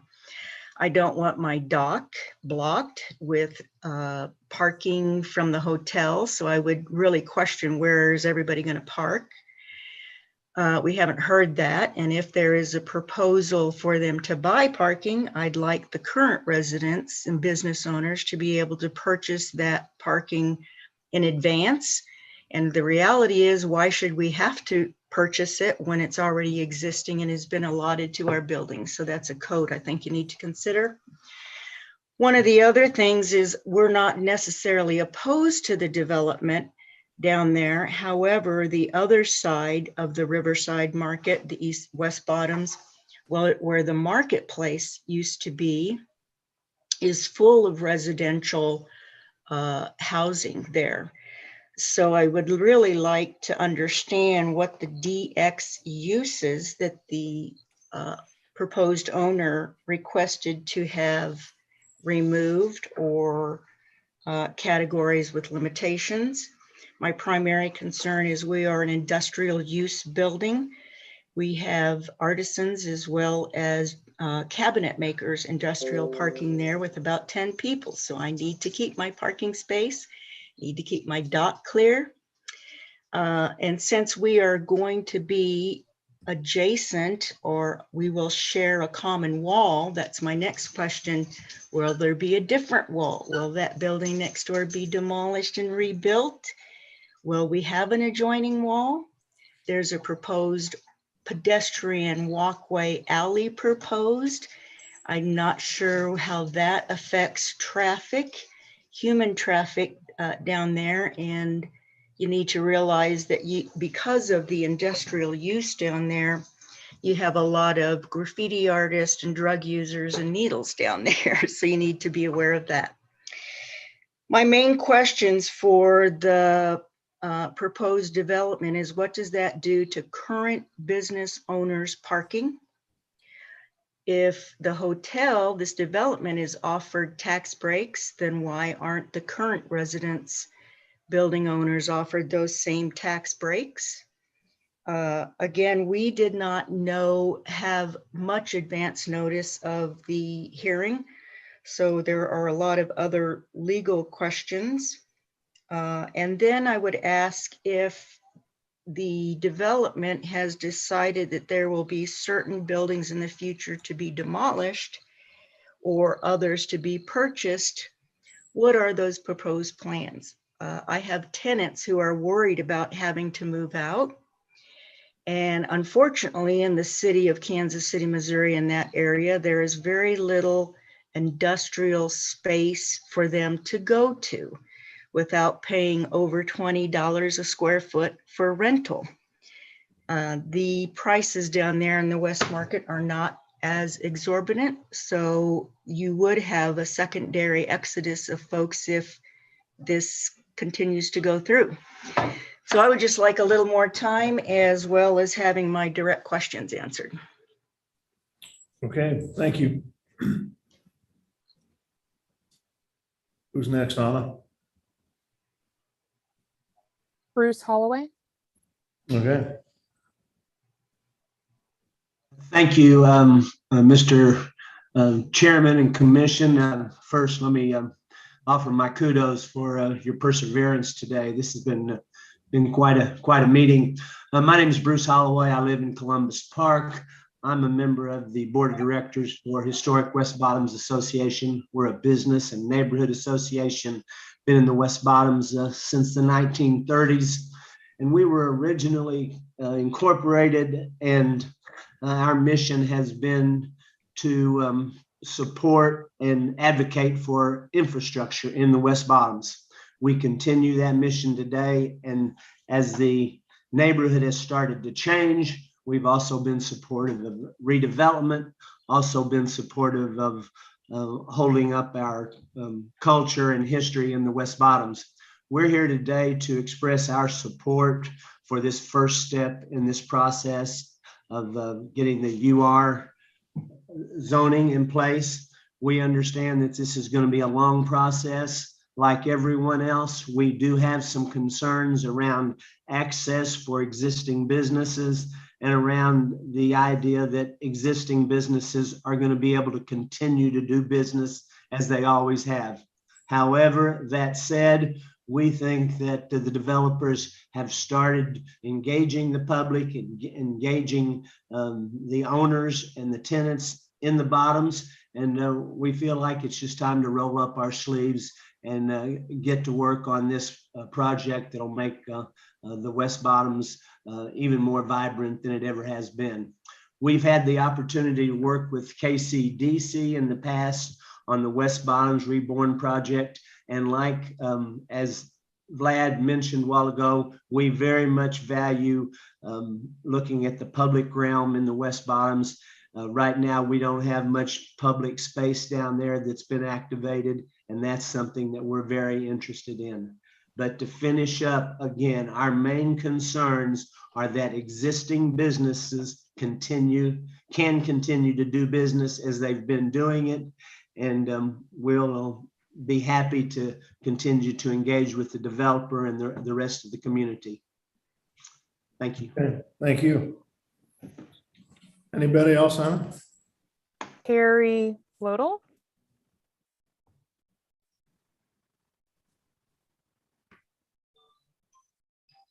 Okay. Carrie.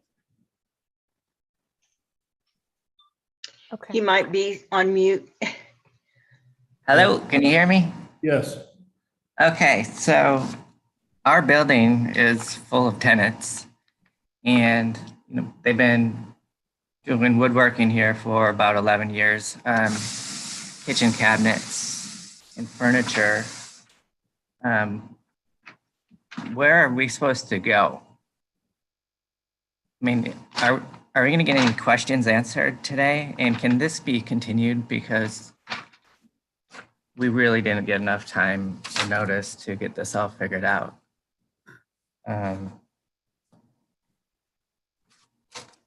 Yeah, you'll get some, so after all the, everybody's done with public testimony, then the owner, the applicant will be able to address all the comments that were brought up during Okay. that We time. just, And we just purchased this building about 1.5 years ago, and in the last month, we put about $30,000 into it on brick and new downspouts.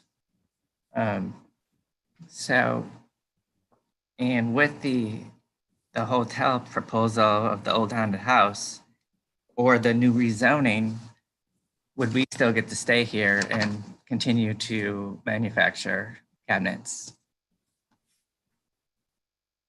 okay, where's your building located? 1106 Santa Fe. So it is in block H next to lot 2. We're actually joined to that building. Okay. And they only have 2 buildings in that whole block. I mean, can't they just, I mean, I don't understand why they would buy 2 buildings out of how many are still existing and want to stay and do business. Like, that corner could be excluded. Okay. So, I mean, I'm asking for this to be continued. Okay. Thank you. And excuse me, Nick Allen, I believe they're the last. I went earlier. I am so sorry. Okay. Yep. Lots of people. Then that is all I'm seeing. Okay. So at this time, we'll go ahead and close public testimony then. There's a lot of discussion from the public on several issues. Do you mind addressing those for us, applicants? And if you need help going through all of them, I've got notes here, but I'm assuming you also took notes to address them. We did, Mr. Chairman. Roxanne and I can do this together. Okay. Roxanne, just right off the top, just to confirm, just using 1106 Santa Fe as an example, because that was brought up by both Patricia and Terry. We don't own that building, nor is it included in the UR rezoning. So nothing we're proposing affects any property that we don't own, including 1106 Santa Fe. Is that correct? That would be accurate statement. So the rezoning, and I think the commissioners are well informed enough to know that if it's not within, we can't tear down the building. And again, we have to conform with all building codes, setbacks, that sort of thing that would be within a UR, come back with our plans that would be then approved again with the details of the final plan. So there is a much more discussion to come with the specifics as the phases come forward to the. Can you re-show your site plan that shows all of the boundaries of the UR and the buildings that are within it, please?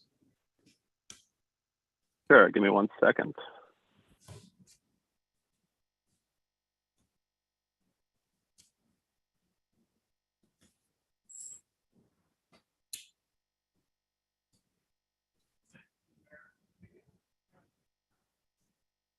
I also have it if you would like me to pull it up. Sure, that'd be great if you can. Sorry, Yeah. I'm fumbling with my laptop. Sure, Carl. But just to reiterate that, nothing that we're proposing in our UR district. Our UR district only includes buildings that we either own or control through a contract or a purchase option.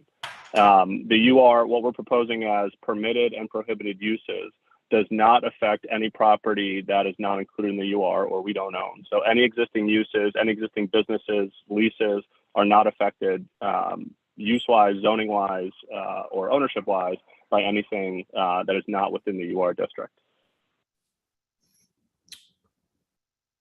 So the aerial may be a little bit misleading because it shows the entire district just for sake of presentation, but the only things that we're including are the ones that are highlighted with the color on this this plan. And it's broken down into blocks as per the requirements for UR and phases. But it's only nothing that isn't highlighted with the color is included in what we're proposing. Okay. And to kind of broadly address a lot of what we heard, we have been engaging with the community in the West Bottom since we first stepped foot into the neighborhood. There's a lot of great, amazing property owners, businesses, fabric, activity, vibrancy in the West Bottoms already. And we look at this as continued revitalization and us kind of building on a lot of the great things that are already occurring down there and a lot of great businesses that are already there. We understand that this is a change from the status quo, but we think on balance it's a good one, and will lead to the continued revitalization of the West Bottoms, building upon many of the investments that have already occurred and many of the businesses that are already there. As Roxanne said, this is the first step in what will be a lengthy process. The reason we are proposing to do it this way is this allows us to put the zoning in place, which allows us to move forward with historic tax credits and allows us to move forward with the specific project designs, as well as the details of streetscape improvements, access, refining traffic studies, et cetera, et cetera. Those meetings will occur over the next coming weeks and months. We plan to continue to engage with all of the community stakeholders, all of the businesses, to make sure that we can minimize the disruption, minimize the inconvenience of what we're doing on any existing businesses, and make sure that any improvements that we're proposing, allow people to continue to operate and run their businesses without interference. By and large, what we're proposing is adherence with the existing, already approved and designed West Bottom streetscape standards. So there will certainly be, I think, some deviations to address unique site conditions and accesses and loading docks that will need to occur. But we haven't progressed the designs of these projects to the point where we can do that yet. This is just the first step to allow us to do that. And we'd commit to everyone in the meeting today and to the commissioners that we would continue to engage with the public. I think our behavior and performance at AID has indicated that that's our desire. And this is the first step in what will be a long process, and future public engagement, community meetings, input, community source placemaking. And I'll steal a line from Vlad, and this is not necessarily placemaking, but place keeping and place saving. And we view this as that.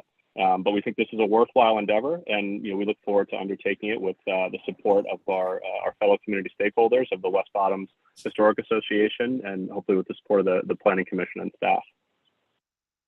Were there any other specific questions that we needed to address, or just broadly? I got a couple here. So the first one being, what are the businesses that are excluded from the DX that you've written out of the, you went through the list of what could be approved. So what are some of those that you're not going to allow? I have that list in front of me. I can go through that. And I think I'm not sure whether or not Anna, if she wanted to pull it up specifically from our submittal, she could do that as well. But so for example, under the residential category, we have excluded group living, domestic violence shelters, group homes, nursing homes, eliminated as public civic. So that would be just governmental buildings. Let's see, I already mentioned daycare, home-based daycare, detention and correction facilities, halfway house, safety service, ambulance, fire, police. In this, again, keeping in mind, this is just to this particular area, the land that's before you in the UR zone. It doesn't mean other of these services can be in the other areas in and around West Bottoms.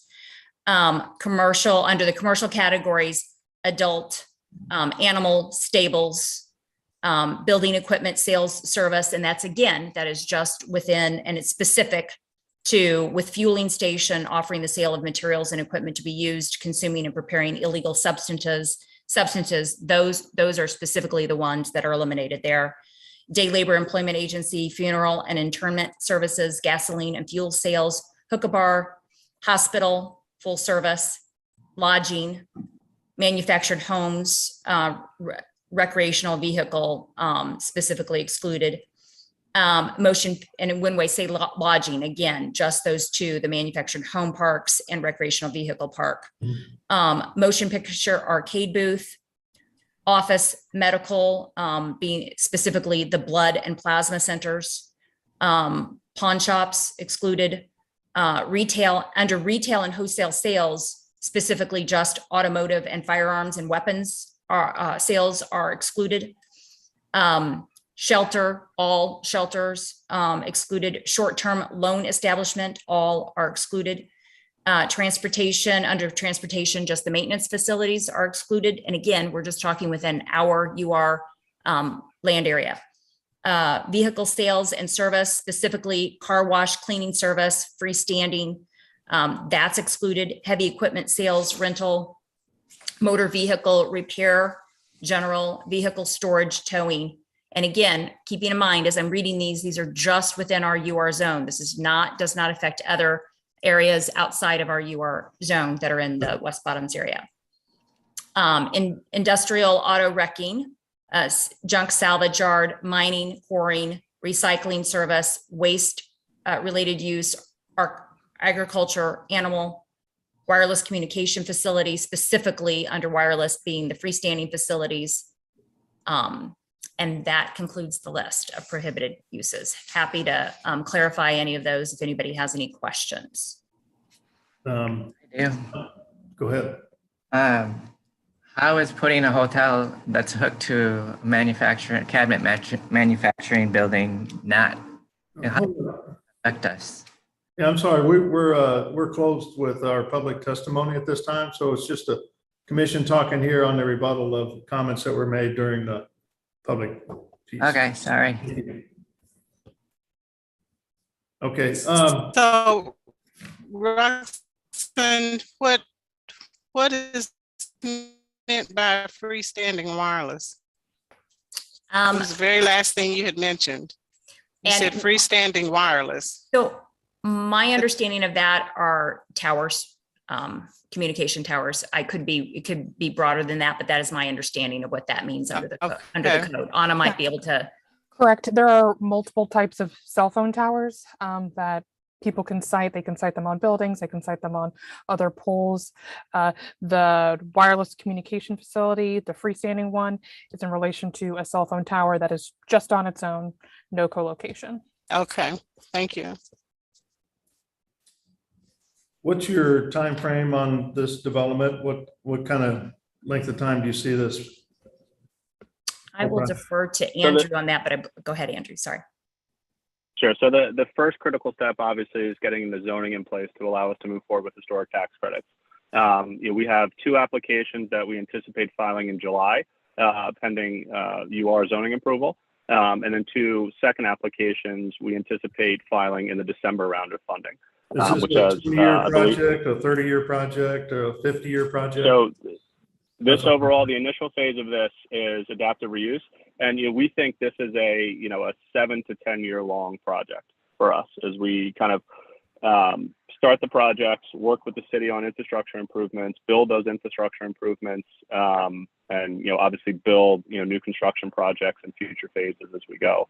All of which, as we mentioned, will require future public engagement and plan reviews by both the commission and staff.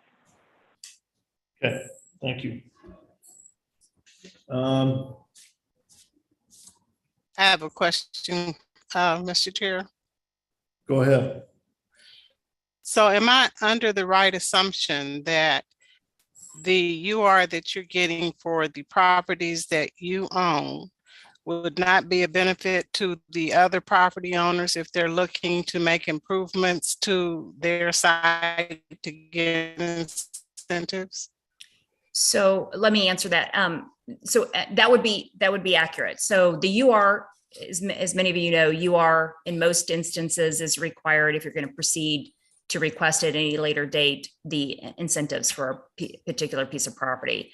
Now, I will say that there's been a lot of robust conversation, and Andrew can get into this a little more detail about what public infrastructure needs are of this area. As many know, that this is a lot of deferred maintenance in the area. And so we're looking for incentives to help offset substantially the costs of much of the deferred infrastructure needs. So to the extent that infrastructure is improved, it will help and benefit other property owners in the area. They may not receive directly the tax abatement, but I will add that this area, by the way, is already in a PIA urban renewal plan area. So if any businesses wanted to apply today to the PIA for a real property tax abatement, if they were to qualify for that, there's nothing that would prevent them from doing that. There's an existing PIA urban renewal plan in place. So nothing that we're doing would prohibit any other property owner from seeking incentives.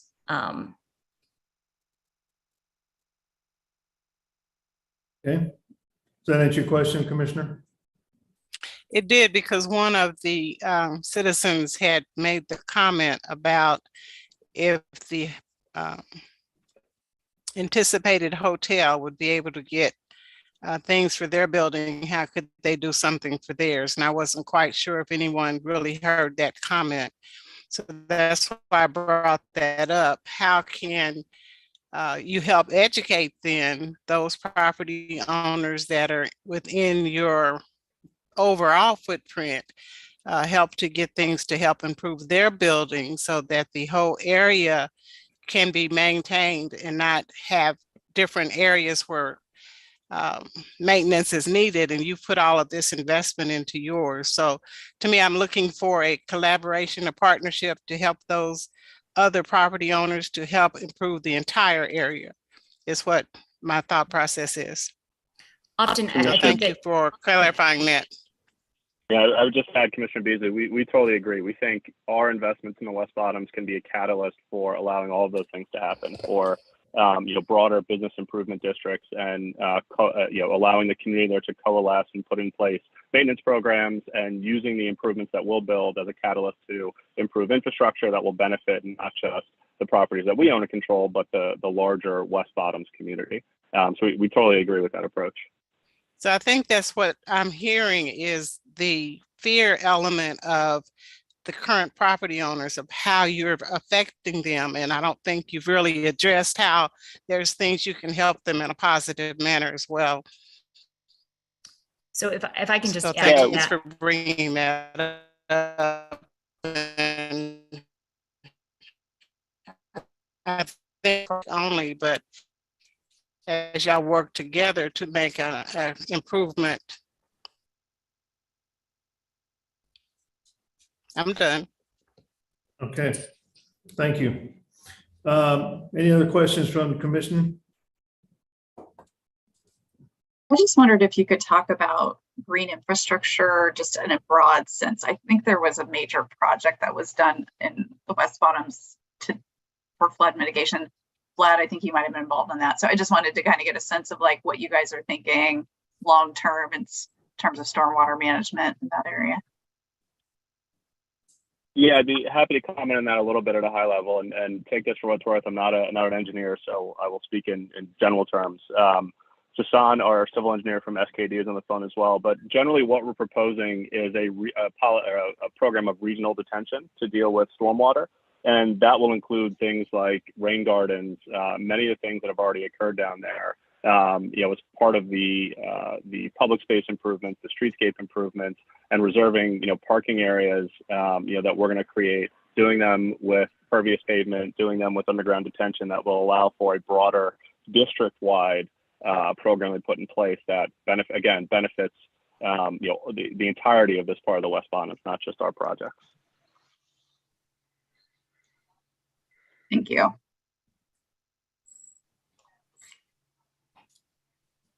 Okay. Any other questions? So at this time, I'm going ahead and close all testimony and speak amongst the commission. And anybody want to start? I just want to add one note. I'm supportive of the project, excited to see it happen. I try to remember a lot of the times, or a lot of the instances where I heard some of these terms for the first time just a few short 2 years ago. And I want to share with those listening who might seem that this is a plan that seems well on its way and it's already, your voice hasn't been heard. It's a very long process, and this is just a first step. And there are plenty of development plans that change a lot over time, that totally stall out. And so I don't want anyone to be discouraged. And if they haven't felt like their voice has been heard yet, approval of this does not at all mean that you don't have opportunity to still partake in the conversation and play a role or be heard. Well said. Anybody else have comments? I too agree that this is a big project, but it's a great project. It is something that's going to help change the whole fabric of the West Bottoms. I think for the better. We'll see a lot of adaptive reuse of buildings that are there. Plus, we'll see some new ones that fit into the area. I think it's an exciting project and something that should be welcomed in our city. So, looking forward to see it come together.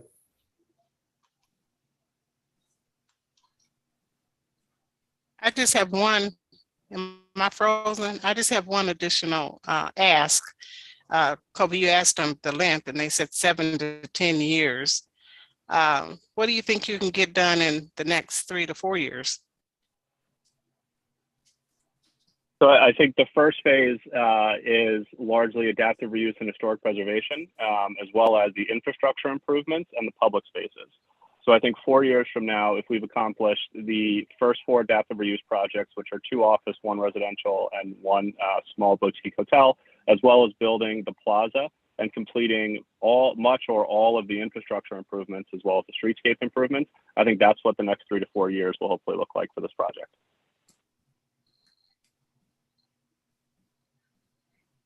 Thank you for letting me put you on the spot. Okay. Absolutely. I'll take a motion, please.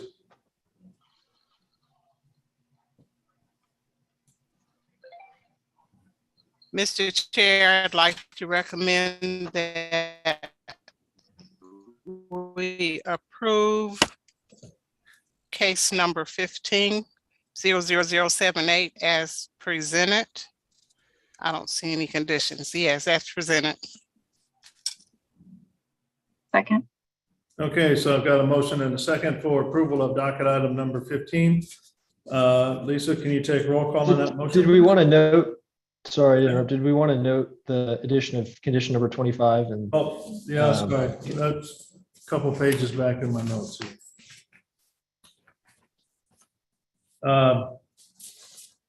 So we need to amend your motion then, Ms. Beasley. So what's condition 25? Okay, Just so condition number 5, there's a 5. Yeah, we need to see if we can restate that as per what was presented by Anna earlier on her slide. And then condition number 6, modify per comments of Luke Casper. And then add condition 25 about completion of a traffic impact statement. I didn't quite catch condition 5, so I'll work backwards. Condition 25, modifying a traffic study. They need a complete one and complete the traffic study. Yeah, as part of the project. Yeah. And what was the name you said for number 6? Luke Casper. Luke Casper. The condition that includes Luke Casper and condition 5?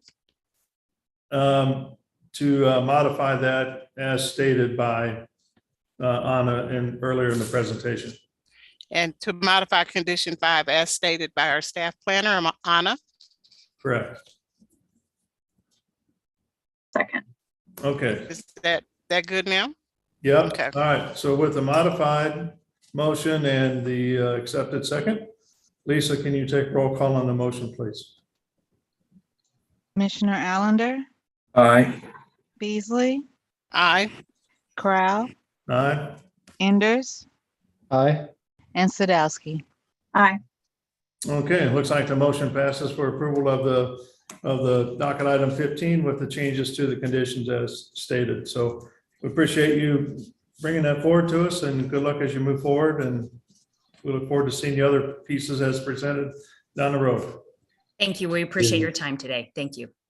Thank you very much.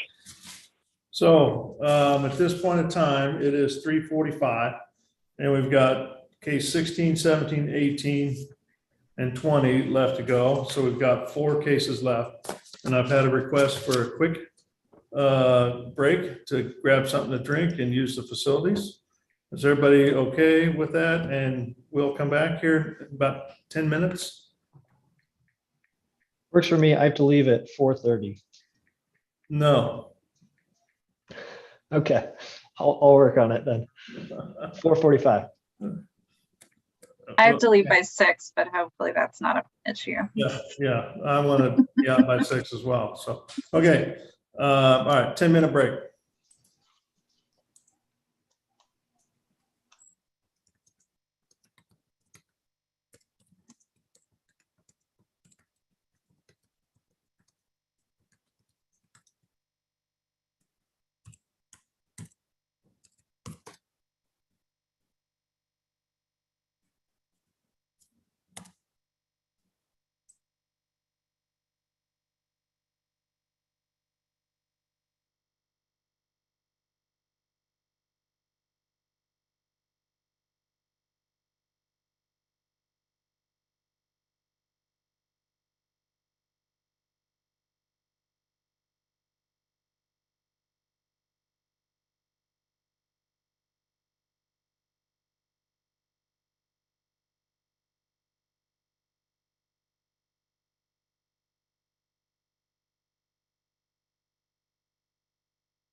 All right.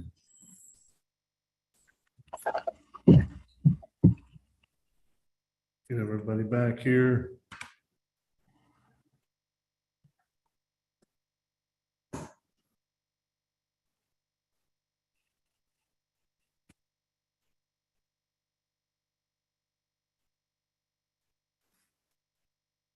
All right, Tyler, okay.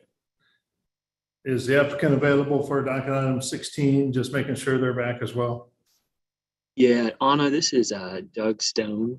Okay, If you can promote him. I am promoting Doug Stone.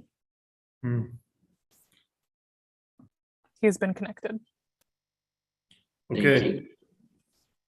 Let's go ahead and reconvene our meeting here, starting with docket item number 16, please. Docket 16 is case number CPC 2022-00075. Request to approve a development plan, which also acts as a preliminary plat, to allow the construction of 86 townhomes in District R-1.5 on about 15 acres located at Berry Road and North Granby Avenue. Andrew Clark is the staff planner. Good afternoon. I will share my screen.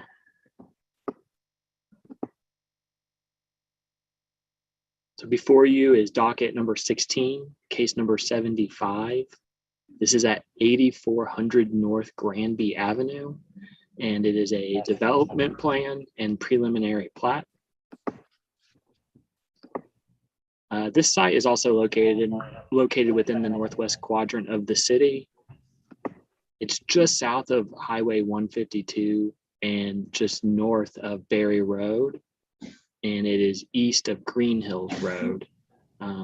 Again, over here you can see outlined in purple and or outlined in yellow and the light purple is the current zoning district, the R-1.5. And then this area as well is surrounded by a variety of zoning districts. Here's a view looking north from Berry Road onto Granby Avenue. This is looking northeast from Granby Avenue.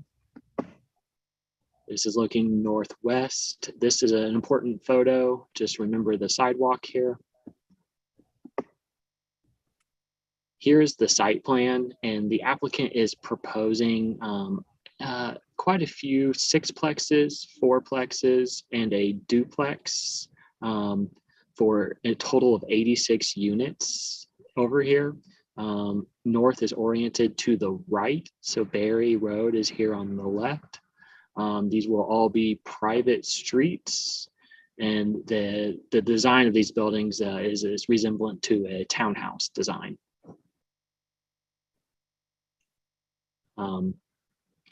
The configuration of the site is a little tricky with existing easements and utilities that run through here, as this is this piece of property is the tail end of the area being developed. And what I mean is a lot of utilities are running through this area. So the applicant did have to design their street network and landscaping around existing utilities.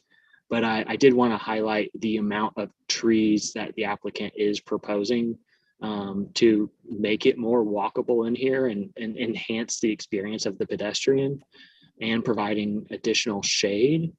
And also on the site plan, it's a little difficult to see because I marked everything up with yellow, but I mentioned the sidewalk earlier. The applicant will have the sidewalk connecting down to Berry Road, which is also nice because there is a major bus stop on Berry Road.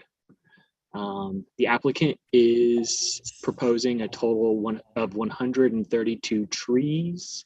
The code states 164 would be required, but as I mentioned,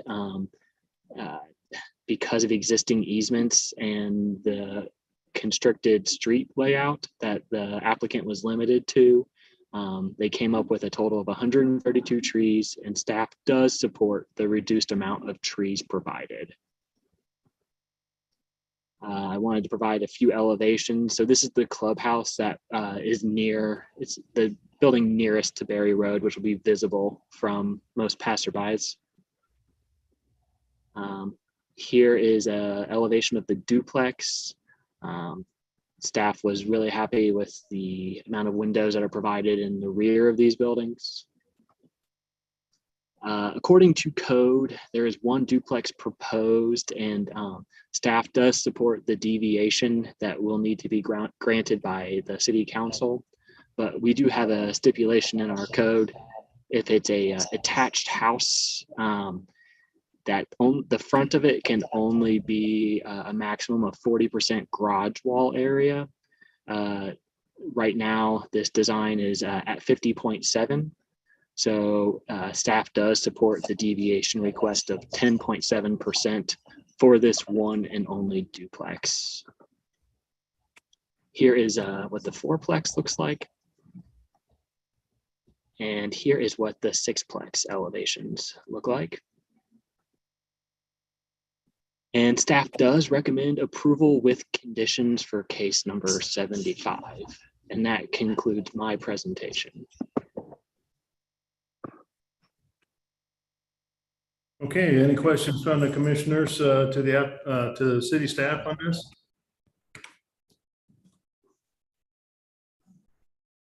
Okay. Just a note here. Oh, no, never mind. Thought we only had 4 commissioners. I'm sorry. We got 5. Okay, so let's go ahead and welcome the applicant then. Mr. Stone, I know you've been waiting impatiently or patiently all day to address us.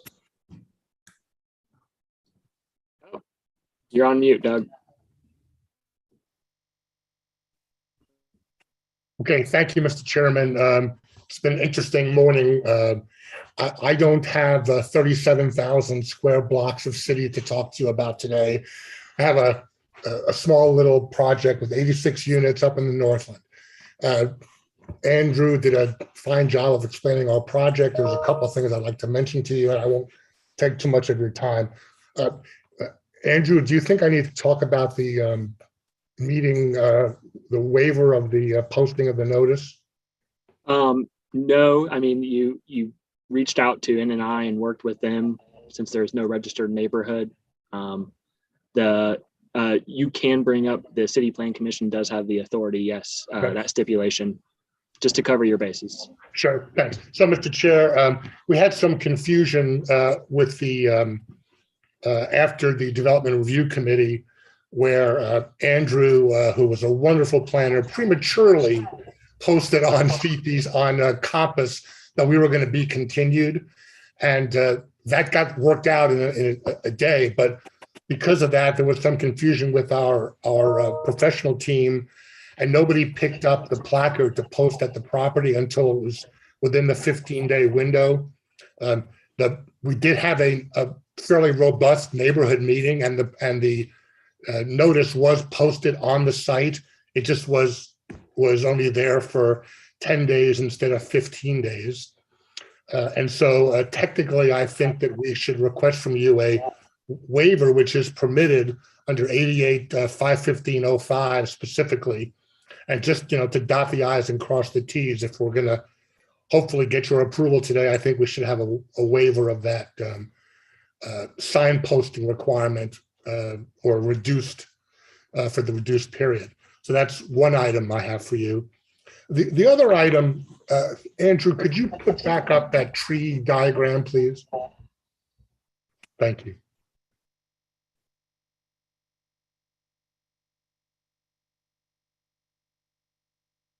Okay, yep, thanks.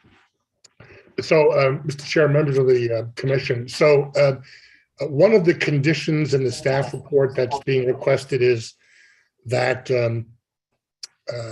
there was a request by staff that we shift from vinyl siding to a different material.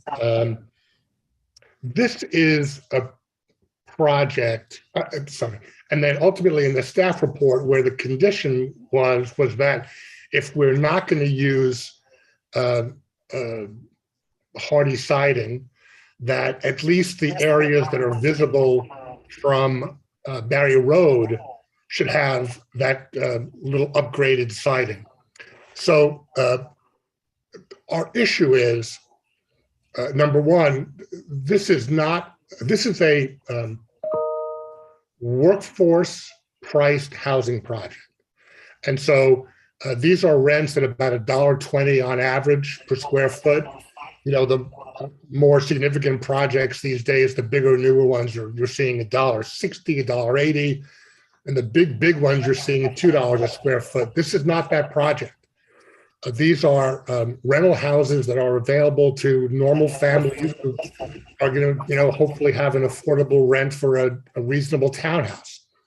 And so our concern is that if we're required to go from vinyl siding to wood, you know, to wood siding, the cost is just going to skyrocket, and we can't charge the kind of rents that this really is meant to market to.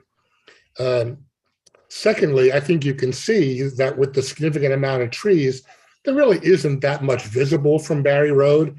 And to the extent they are, they're the backside of a couple of these buildings.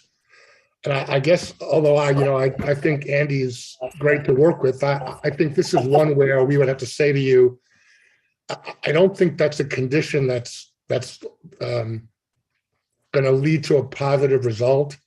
You certainly don't want to have buildings that don't match on all four sides, and we're not going to be able to afford to put the upgraded, hardy type siding on all around the building. And so we don't want to make the backs look cheaper than the front. So I guess I would say we'd ask you to remove that condition number 7. Other than that, I know there are some other people on my team who are here with us. We're happy to answer questions if they haven't raised their hands to be promoted. We certainly can do that as your questions arise, but that's my presentation, and we're hopeful that you can help us, please, with that condition number 7. Thank you. Okay, any questions from the commission to the applicant?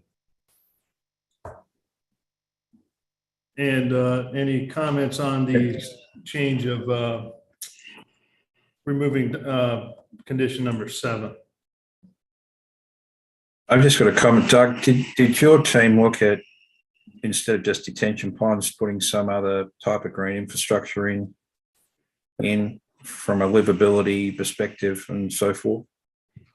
I'm going to defer to the folks from Olson, who I think are on the phone. John, Brad Sonner, are you on? Do you see Anna? Do you see Brad? Yep, I have promoted him and he has been connected. Great, thank you. Brad, you're on mute. Yeah, this is Brad Sonner. Can you hear me? Yes. Yeah.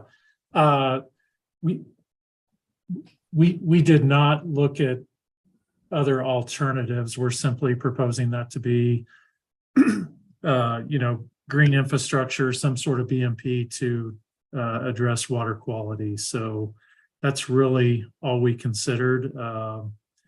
It would be part of the landscape and maintained, I'm sure, on the same contract that maintains the overall development. So.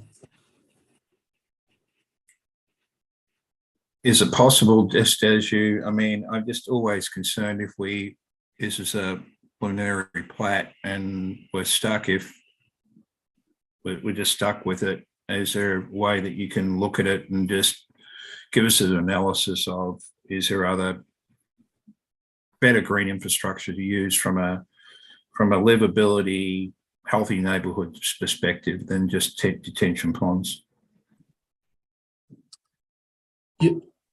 Yeah, we certainly can. And I don't know that it'll be a true, just talking terminology here, it probably will not be a true detention pond. It would probably be a bioretention basin. So this will have native vegetation in it. It probably would be 12 to 18 inches deep. And it's really just, we're really using it just to treat the water. So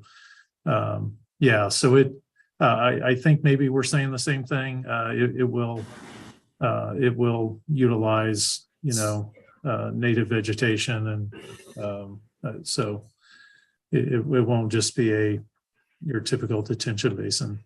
Okay, I'm happy if that's where it's going to be, but it just is called out as a detention basin on the plan. That's all.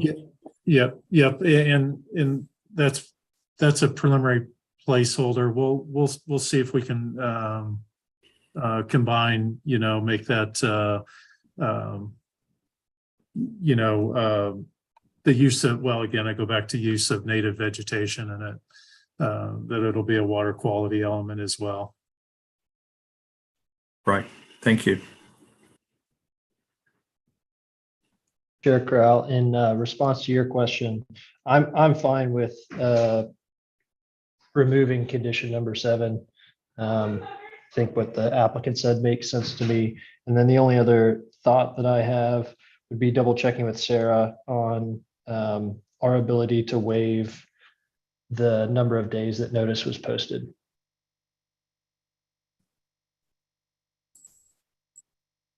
Can I ask the applicant if they're open to like engineered wood siding or something of that nature? I mean, I know it's not as ideal as fiber cement, but sometimes can look a little bit nicer for a similar price point as vinyl.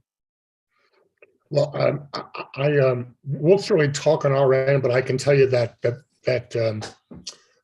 this group has done quite a number of units in the city and the metro area, and this is kind of their market niche. And so once we start, changing some of the building blocks, all of a sudden, you don't have the same economics that you had before, and your project is now kind of a different market project. And we'll certainly talk about it, but I guess I would say this is what they know, what they do, and this is works, and it's been a good project, a good product that they've got about 2,800 units already, under ownership or management. And so I know they want to build the best project possible while at the same time providing, real affordable housing for, in a niche that's really not being met. Mm-hmm. And so I just encourage us not, to kind of maintain that balance and not, price the units out of the market niche they're intended for. But we certainly want to build the best project we can with hitting the right market point. I totally get what you're saying, but frankly, this is Berry Road. This is the main north or east-west roadway in the Northland. It's already way more hodgepodge than I would like it to be, but it is a major corridor for the whole Northland, and is something that, in my opinion, that I think, especially those that will be exposed to Berry Road, require or need a little bit higher quality material than vinyl siding. That's my opinion. Well, and my suggestion really certainly have the right to require that. So I've said what I think as much as I can say on that. Okay. Sarah, I don't know if you heard me say earlier, it's 88-515-05. I think it's 517, Doug, 517-06 that contains the language on the waiver. But yeah, I mean, the commission is certainly authorized to waive the posted notice. I don't have concerns with it because the posted notice is described in the code as a courtesy notice anyway. So the mailed notice and the newspaper notice cannot be waived. Those are required, but the posted notice can be waived. So that's fine, if the commission agrees to that. And is that something we state if when we make a motion? Yeah. Or do we just? Yeah. Sorry. Yeah. In your motion that you're waiving. That's fine. It just, my opinion, it's not. It may be a courtesy thing as written in a code, but I think it is something that's desperately needed as part of advertising and letting people know that live around the area greater than the 300 feet that they see that sign out there of some upcoming meeting. I think you need to have it there more than just a courtesy. That's my opinion. And as I said, it was up. It just wasn't up the full 15 days. I understand. Okay. So, Mr. Stone, what are your price points for these rentals? So if the units are $1.20 a square foot, and you're looking at something that's, some of them will be bigger than others, but if you're looking at $1.20 a square foot and the units are, 1,400 square feet, so at that point you're looking at $1,600 a month. I mean, these are, townhomes, so they're multi-level. Some will have basements, some of them will have walkouts, not all of them. And so really what we're trying to do is to create an interior family space. Even if the exterior is vinyl siding, you still have a home, as more so than an apartment. And so you have a backyard, you'll have walkouts on some of them. So anyway, the answer to your question is, it's somewhere between 1,600 or a little more than that, probably for the 1,400 square foot unit. Excuse me, 1,600 a month? Yeah. So we are looking at 3-bedroom units. You have any 4 bedrooms? No, 2 and 3 bedrooms. 2 and 3. And a possible $1,600 a month rental rate? Well, if they're bigger, they could be more. It just depends on each unit, units will be different sizes. But $1.20 a square foot is the rental rate. And compared to other things in the market, which are $1.60, $1.80, and some $2, again, this is not low income housing like you would think of under the housing ordinance. It's workforce housing. Yeah, I wrote that down. Right. So I'm sorry. I did write down workforce housing in my notes for this. Right. So, Mr. Chairman, I'm in agreement with you. Once I've heard what they're asking for rents, then they need to have a higher quality on the exterior as well. Okay, thank you. You're welcome. Any other questions from the commission to the applicant? Okay, seeing none, let's go ahead and open this up for any public testimony. So if there's anybody out there that would like to speak regarding docket item number 16, please raise your hand and you'll be called upon. Mr. Chair, no one's raising their hand. Okay, so we'll go ahead and close public testimony then. Any other thoughts, Mr. Stone?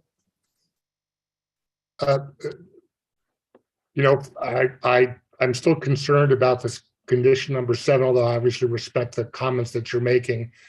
This is an experienced developer who understands their market niche. This isn't their first foray, and so I'm always concerned about stretching what we all wish would happen, and then you wind up with unintended consequences of pricing the units out of the market niche they're intended for. That's all I'm going to say. Yeah, I think we're only talking about 4 or 5 units there, so buildings. Well, but now you're talking about different material for different buildings, and different material for different sides of the buildings. So it's just not that simple, Mr. Chair. Either you have to build all of them the same way, or they're going to look funny. Okay. And so that's all. I made my case. Or not.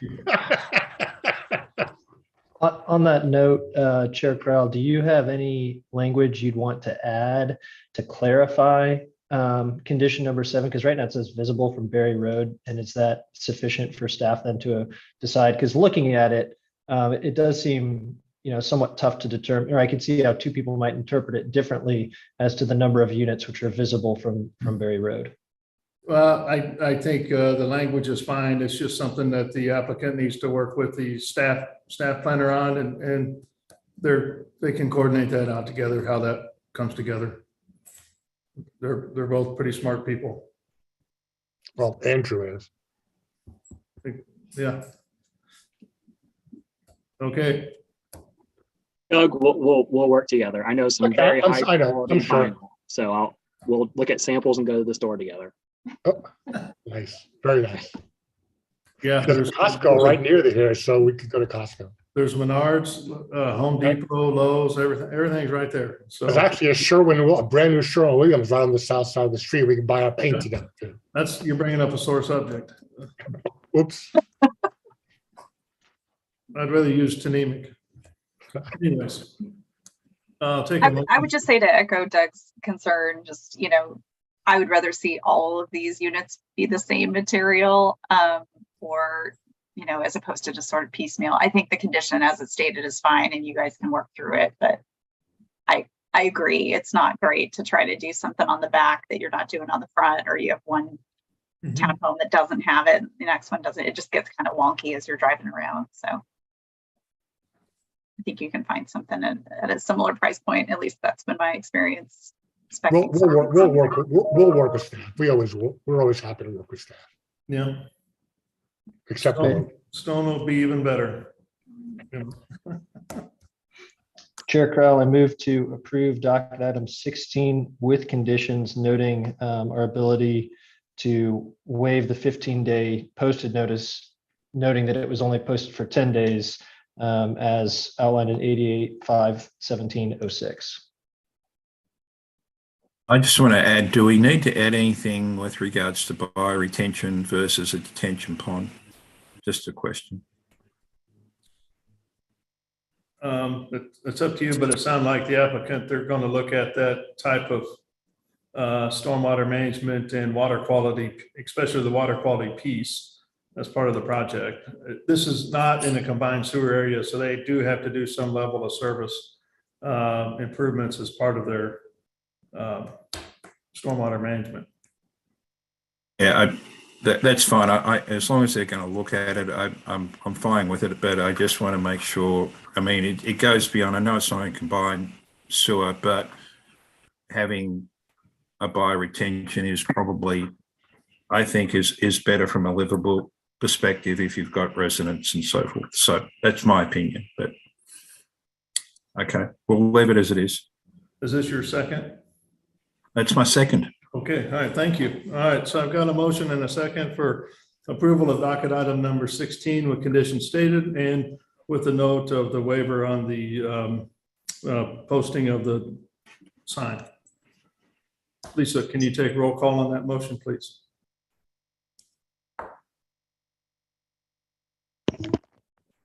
Yes, Commissioner Allender, Aye. Beasley, Aye. Crowell, Aye. Enders, Aye. and Sadowski. Aye. Okay, it looks like the motion passes. And we certainly appreciate you bringing it in and your patience today. Good luck as you move forward. Thank you very much, Mr. Chairman. Thanks, everyone. Have a nice rest of the week. Thank you. All right. Let's move on to docket item 17, please.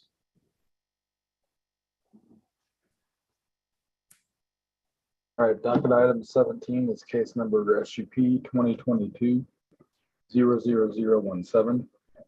A request to approve the construction of a 3,200 square foot office building with covered outdoor storage structures for a wholesale masonry business in District N1-5 at East 14th and Spruce Avenue. Andrew Clark is the staff.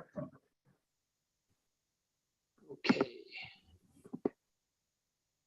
All right, so before you is docket number 17, CDSUP 2022-17. This is at 1401 Spruce Avenue, and the applicant is seeking approval of a special use permit. The site is located in the historic Northeast. It's just north of Truman Road.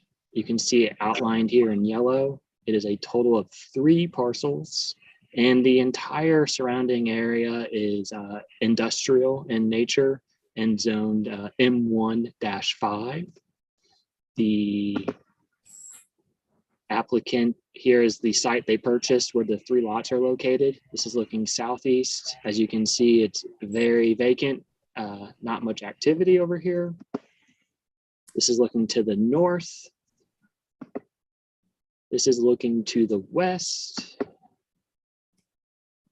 So the applicant is proposing a 3,200 square foot building for a masonry wholesale business. You can see here on the perimeter of the site and within the interior is outdoor covered storage. This use in the M1 zoning district requires a special use permit. And the reason why is usually the M1 zoning districts are very close to residential properties. So this is a way to make sure that we're getting proper screening and that certain uses won't affect residential properties that are typically adjacent to this kind of zoning district. The applicant is providing ample landscaping around the perimeter of the building. They are proposing an 8-foot concrete block wall also around the eastern and southern edge of the building. The parking meets code. And we'll move here to the elevations. The south elevation shows the entrance from within the yard. And then the overall staff supports the elevations. The only elevation in question is the north elevation. Staff, including long-range planning, we are asking that the applicant add something to this wall. We know the area is highly vacant right now and prone to crime, but we are asking to at least install a security door, or maybe some more windows, an awning, canopy, variation in materials. And to support what staff is asking for in the code, there is a section that the orientation, including the design of a building, be compatible with adjacent properties. And this is the building across the street that has a door on the street. Here's the special use permit criteria. That outstanding conditions must be met prior to the building permit. The applicant is working with staff to revise some of their landscape drawings, lighting plan, and driveway issues that land development and public works had. It is compatible overall with the surrounding area and its industrial nature, but we are asking to provide a door or architectural details to that north wall. So staff's recommendation is approval with conditions, and staff has recommended a 5-year approval from when this is approved by the BZA, and then that it will be renewed after 5 years. And that concludes my presentation. I will also ask that Angel Martinez be promoted, or I'm not sure. Is it Justin Martinez in here? Oh, there's Jose. Angel Martinez can please be promoted. Just requested the promotion. Thank you.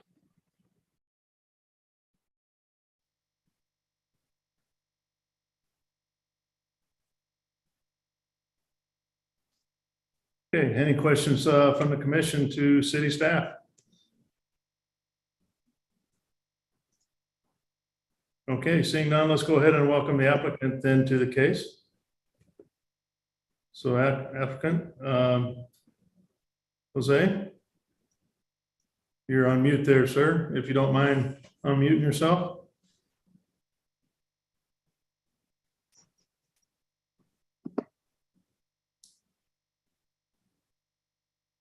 Still muted. Anna or Joe, do you have the power to unmute? Can ask him to unmute, and sometimes I think that puts an alert on their screen that they can. Okay, can you hear me now? Yeah, got you now. All right, thank you. Andrew did a pretty good job of explaining the overall project. And we have worked with staff, and we are aware of the concerns and issues that they've raised, and are in agreement to work with staff to get them resolved adequately. The one of the big concerns that's already been mentioned is security. Right now there is quite a bit of crime, and so part of the design is addressing the security issues. I have no problem with improving the north elevation. I agree it's a little stark, and we can certainly improve that. And as far as adding an entrance door to Spruce Avenue, we right now on the latest revision, we included a gate entrance off of Spruce, but we can change that and add an actual door with a stoop directly from the street into the building. That's not a problem. The purpose of the building is to house the offices of Carpio Masonry Company. They are a masonry contractor, and the first floor will primarily be a showroom of the different products. It's not retail, and it's not a store. It's intended to bring in potential clients and show them the different options in masonry, whether they want block, whether they want textured, what color they want, whether they want brick or stone, whatever. That's the display. The outdoor storage will all be covered, and the site will be will have a perimeter wall, 8-inch concrete masonry wall, 8 feet high, on the south property line, along the east property line, and part of the north property line. The north part and the western part that are most visible will be landscaped and will have a very nice contemporary architectural look. I think that's all I have to say about it, so I'm open to any questions.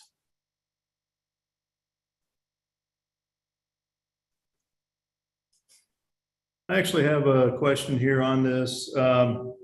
Looking at your site plan, it looks like you've got like covered storage.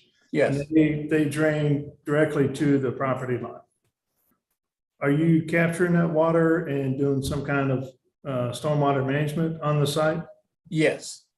Yes. The storm will be captured on site.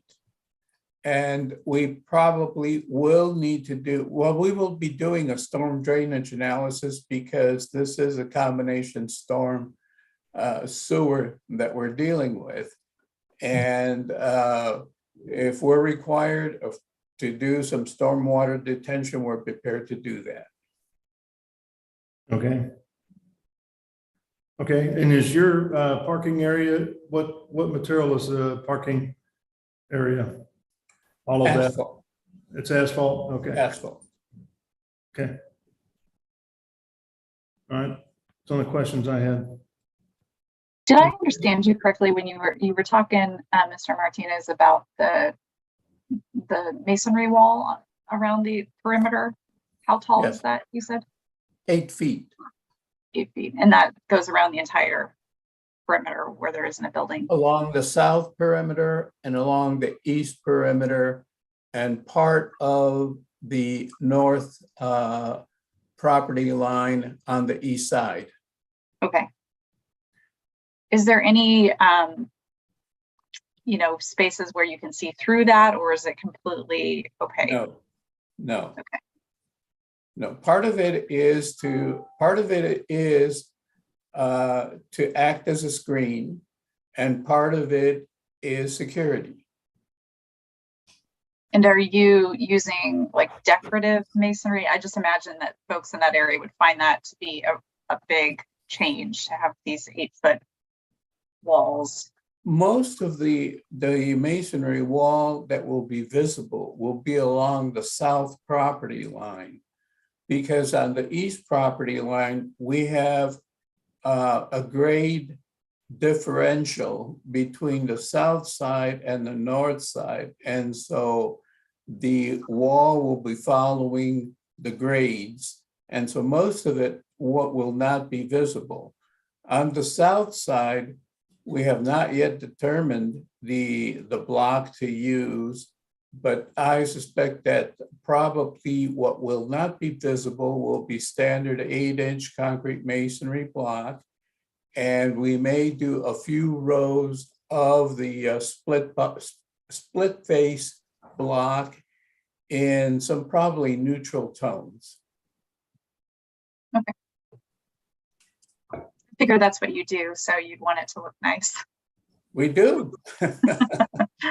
And they do too. They want to showcase their work. So Andrew, with the wall being 8 foot there on the north side of the property, is that a variance from the BCA? Because don't they have a height restriction? Anna can correct me if I'm wrong, but because the zoning is manufacturing, this Okay. is permitted, and it matches the cemetery right next door. Okay.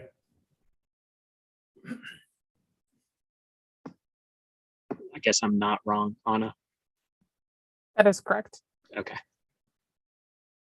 Okay, any other questions from the commission to the applicant? All right, seeing none, let's go ahead and open it up for any public testimony. If there's anybody out there that would like to speak regarding docket item number 17, please raise your hand and you'll be called upon. Mr. Chair, no one's raising their hand. Okay, so we'll go ahead and close public testimony then. And there's nothing to discuss with the commissioners. I'll take a motion, please.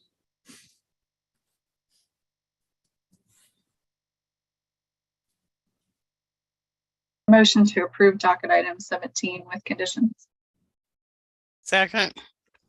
Okay, so I've got a motion and a second for approval of docket item number 17 with conditions stated. Lisa, can you take roll call on that motion, please? Commissioner Allender, Aye. Beasley, Aye. Crowell, Aye.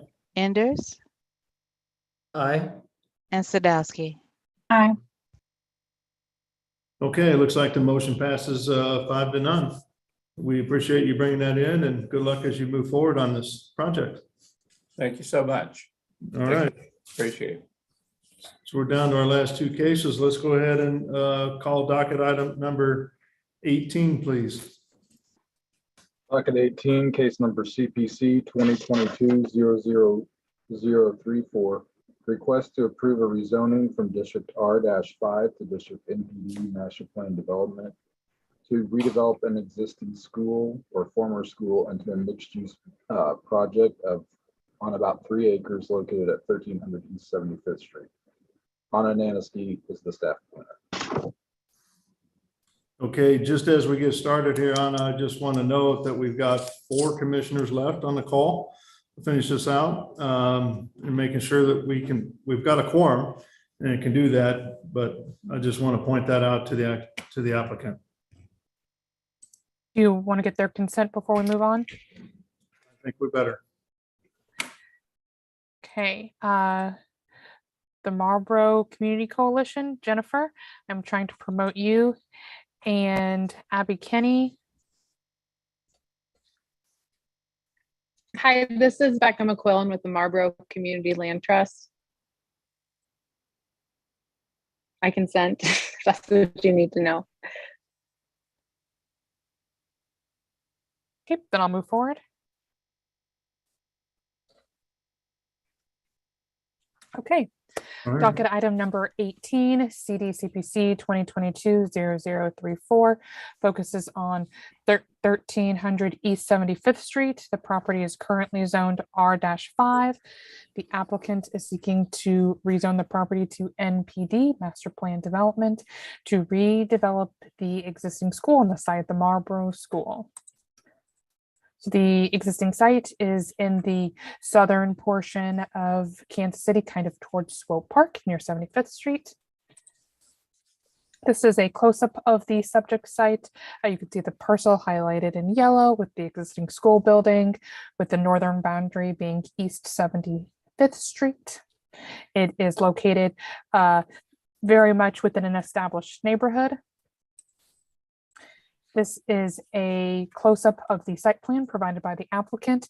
I have reoriented the plan so north faces the left portion of the screen, just so it could be zoomed in and fit onto the PowerPoint correctly. So they are proposing to redevelop the existing site, use existing parking, some existing landscape trees, as well as adding a few additional bushes into and surrounding the proposed parking for their mixed use project. This is phase one that was just shown on the screen. So the proposed uses for this site, they include potentially a grocery store or a restaurant, maybe some recreational facilities like a theater or a gym, offices, co-working space, artist space. These items are proposed at this time by the applicant. There's nothing definitive. These items are just the general ballpark of what they're gearing up towards as they redevelop the subject site. The review criteria associated with an MPD is listed on the screen. I want to go through each one to kind of showcase how this project matches the MPD designation. So first being the consistency with adopted land use plans for the area. So within the particular area plan, there's also mention of the Marlboro Catalyst Plan, which is their neighborhood specific plan with the site. And this Catalyst Plan does specifically call out the community's intent and desire to have this building redeveloped. I'm also stuck on my cord. Second, being the development plan's consistency with MPD provisions. So there are several benefits and objectives listed in the zoning and development code in which MPD projects gaining the MPD designation need to align with to be approvable. Mixed use development is one of the benefits. This is a proposed mixed use project in association with implementation and consistency with adopted plans, as previously stated. It's called out from the community and the Marlboro Catalyst Plan. The long-term economic opportunity associated with the site for residents, the specific type of uses highlighted by the applicant on the plans, office space, artist space, catering businesses. I personally believe that those are associated with some like local economic development. So that aligns with that objective. And the compatibility of buildings and other improvements in regard to like massing, character, landscaping, making sure that's of high quality. Rehabilitating the existing structure, I think, is a positive. And they are proposing to take advantage of that existing school site. And thus, city staff, we recommend approval subject to conditions. Those details can be listed are listed in the staff report. Some deviations associated with this project are parking and landscaping. As I mentioned, some existing landscaping is proposed to be used, and then parking as well. As the project is developed, they're going to be taking advantage of existing parking on site. There is a mass transportation route that runs along 75th Street, which they can take advantage of. And then eventually down the line, depending on which uses are cited in this building, they can also take advantage of some parking, alternative parking compliance plans down the line. We have received public testimony in regards to this project. 2 letters were in the staff report. Those were submitted by the deadline of the staff report, but additionally, several letters have been received over the weekend and on yesterday's holiday. So I was not able to attach them to the staff report or post them on Compass KC due to the time constraints. That concludes my staff presentation, and I can answer any questions. Okay, thank you. Any questions from the commissioners regarding docket item number 18? Anna, on the letters that you received over the weekend, were there any objections or were they all in support? I have not been able to get into them since we've been in CPC all day. Some of them are in support, some of them are in opposition. Okay. Any other questions? All right, let's go ahead and welcome the applicant then. So it looks like we got them both here, ready to go. Welcome. Hi, thank you. Thank you everyone for your time today, commissioners. Thank you to all the city planning staff who have been so helpful. Thanks to all of the supporters who are online. I emailed over a presentation. I don't know if you guys have the ability to pull that up.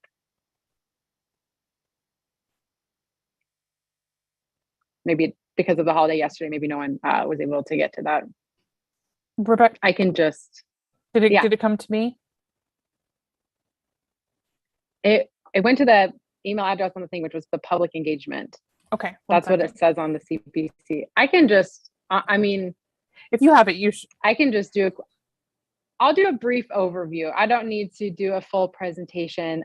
If necessary, perhaps I can bring up additional slides, but I just wanted to give a quick overview of kind of how we got here to proposing a multi-purpose reuse of this long vacant school building. So as Anna mentioned in both the staff report and just in her presentation now, the Marlboro Community Coalition had a catalyst plan in 2013, which highlighted and emphasized the need to repurpose the Marlboro School into a community hub. From 2017 until now, there have been several, 2017, I believe, Exact Marlboro, an affiliation of Exact Partners, purchased the school from the school district with historic reuse, use restrictions on the school. And Exact Partners tried, appealed, and was denied 3 separate times for those historic tax credits to repurpose the school into housing. And so the ultimately in 2020, the Exact Partners determined that it was not economically feasible to repurpose the school into residential units absent historic tax credits. And so proposed a demolition of the school building and building about 50 to 60 units of housing on that roughly 3.7 acres. So it started to engage the community, the Marlboro Community Coalition, about a release of the KCPS restrictions requiring the historic adaptive reuse. And during that time period, the Marlboro Community Coalition, the Neighborhood Association, the Marlboro Community Land Trust engaged with Prairie Fire Development, another developer in the area, and sought low-income housing tax credits as an attempt to save the building, and were ultimately denied the LIHTC funding. And so that application was, the total development cost was about $12 million for turning the school into 37 residential units and building 18 new. So finally, fast forward until now, the Marlboro Community Coalition, in partnership with Equity Squared, purchased the school and received some funding from LISC to hire a development consultant. Saving the school building was very, very important to the neighborhood. We know from the Catalyst plan, turning it into a neighborhood hub was very important. So the Marlboro Community Land Trust sought to engage with developers who had experience in saving old buildings without LIHTC and without tax credits, which we've heard, the emergent need for tax credits several times today. And so ultimately contracted with Gould Evans, now Multi-Studio, and Monty Anderson, whom Gould Evans has brought to Kansas City many times over the past 5 or 6 years to talk about this incremental development, the ability to develop without huge, deep subsidies, without the incentives, and to try to empower local communities to save their properties. And so the Marlboro Community Land Trust is trying to implement this, not only to save the school building, it seeks to save the school building and to turn it into the community hub that the Catalyst plan envisions, but also to be able to teach other neighborhoods in Kansas City and other communities, even throughout the United States, that it is possible to save these buildings and to take them on piece by piece without the need for a $12 million tax credits, which are very hard to come by and make all sorts of development difficult, as we're seeing today firsthand. So thus was the need and the desire for the MPD. So the Marlboro Community Land Trust, in conjunction with the Marlboro Community Coalition, has been engaging in ongoing public engagement for the past year to really try to make sure that the uses that are identified and the uses that are prohibited are very much in line with the needs of the community and what the community wants to see.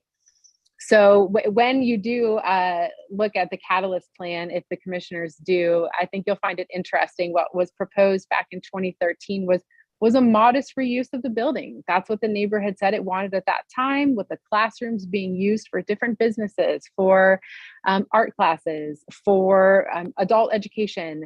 And that's very much in line with what Marlboro Community Land Trust sees. So we had a large public engagement meeting in October where residents were just writing on the blueprints of the school into the classrooms what they wanted to see. We had tables set up throughout the weekends in the summer and fall last year. We had a big sign on the fence, getting people to write in what they wanted. We've been hosting, we had a Girls on the Run team, been hosting events every Saturday. Just last Saturday, Sporting KC did a free soccer clinic for kids. And the whole purpose of all of these ongoing events, we've had art classes, had the library bookmobile, is to be getting the resident feedback for what they want to see in the school, what tenants they want to see, what commercial uses they want to see. And by and large, the overwhelming percentage of respondents are saying they want a multi-purpose commercial space. And so that is what we are proposing in our plan. We understand the conditions that were laid out. We do, as Anna mentioned, have a phase 2, a future phase 2 that we hope to see after the building is stabilized. And that involves infill, single family owner occupied housing as the Marlboro community living that is affordable to low and moderate income households. So, but before us today for discussion is the school piece. It's my understanding the phase 2 would require probably a replatting and a subdivision and going back through the public engagement process. So today we are here just to talk about the school and look forward to finishing that and hopefully coming back to you all with some plans for housing, but that is not something we are prepared to discuss today because it is still a future development piece.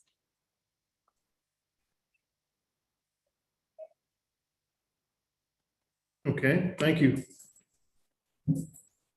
Does that conclude your presentation? And Abby, do you think there's anything else that we need to share? I think Anna covered really a lot of the uses pretty closely. To identify some of the prohibited uses, one thing that came up frequently that I do want to address is vehicle servicing, vehicle sales. That is, we prohibited all of the industrial uses that could go there. So that's something that is an example of some of the prohibitive uses that we have included. Yeah, I see that. Okay. Thank you. Yeah, I think the two of you nailed it. So I'm happy to help answer any questions should they come up. Okay. Any questions from the commissioners to the applicant?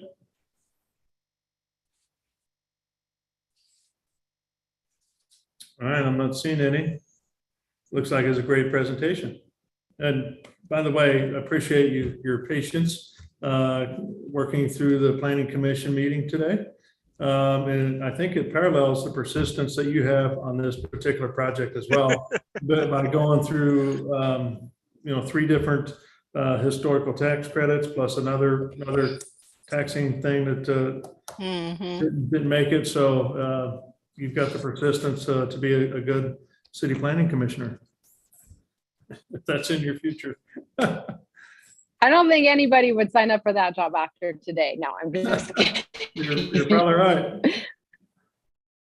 Okay, so at this time, let's go ahead and open it up for any public testimony. If there's anybody out there that would like to speak regarding docket item number 18, please raise your hand and you'll be called upon. Okay, so we have a Laverne Jackson. Okay. And a Micah Pryor. Let's just go one at a time if you don't mind. Yep. So Laverne Jackson, you don't mind taking yourself off mute and state your name and address for the record? Certainly appreciate that. Yes, my name is Laverne Jackson. I'm at 7341 Tracy Avenue, Kansas City, Missouri, 64131. The school is actually, I would say, 2 houses from me. I'm the second house from the corner on Tracy, and the school's up on the next block. So I've lived in this neighborhood for 20 years, August the 22nd of 2000, I moved in. It's been a great neighborhood as far as I've never had any break-ins that I know of in the neighborhood. I've had like a 47-inch television sitting on the porch where delivery left it out there. So I feel really good about my neighborhood and my neighbors. So and when I go walking every day with my neighbor down the street who put her comments in the chat because she didn't stay on, but I stayed on all day because I thought this was important. So with the school being empty and not occupied, it tends to be like where people may dump some trash, or I was gonna take the kids up there before the fence went up to play basketball, and it was actually broken glass and stuff up there. And we have a nice neighborhood, we have great neighbors, and I would like to see something up in the school that that is complementary to the neighborhood, not to where it doesn't run our neighborhood down, but bring our neighborhood up. Right now, we've noticed how our property value has went up and how we have a different set of neighbors moving in. We have homeowners rather than renters, so the neighborhood's doing really great. And that school's about one of the only things that's holding us back right now. And we communicated what we would not like to see, which is like throwing up a bunch of rentals on that property, because that could bring crime to our neighborhood. All right, so I take it you're in full support of the project? I am in full support of the project. You know, they called us up there, we sat down, and I am one of the ones in the neighborhood that will speak up. I work at home. I'm a corporate lady that works from home now, so I work all day. And I'm like, no, they're not bringing this in our neighborhood. But once we sit there and listen and talk to them and understood, I mean, me and some other neighbors were saying, hey, if they put these shops up there, maybe we can start our own little neighborhood shops that we talk about when we're out here walking and looking for spaces to rent. So I am in full support. Yes, Okay. sir. All right, thank you very much. I appreciate it, and I appreciate your patience today. Absolutely. All Thank right. you. Anna, who's next? Micah Pryor, you have to accept the promotion. Julie Farstead, whoever gets in first, gets fitted into the meeting first.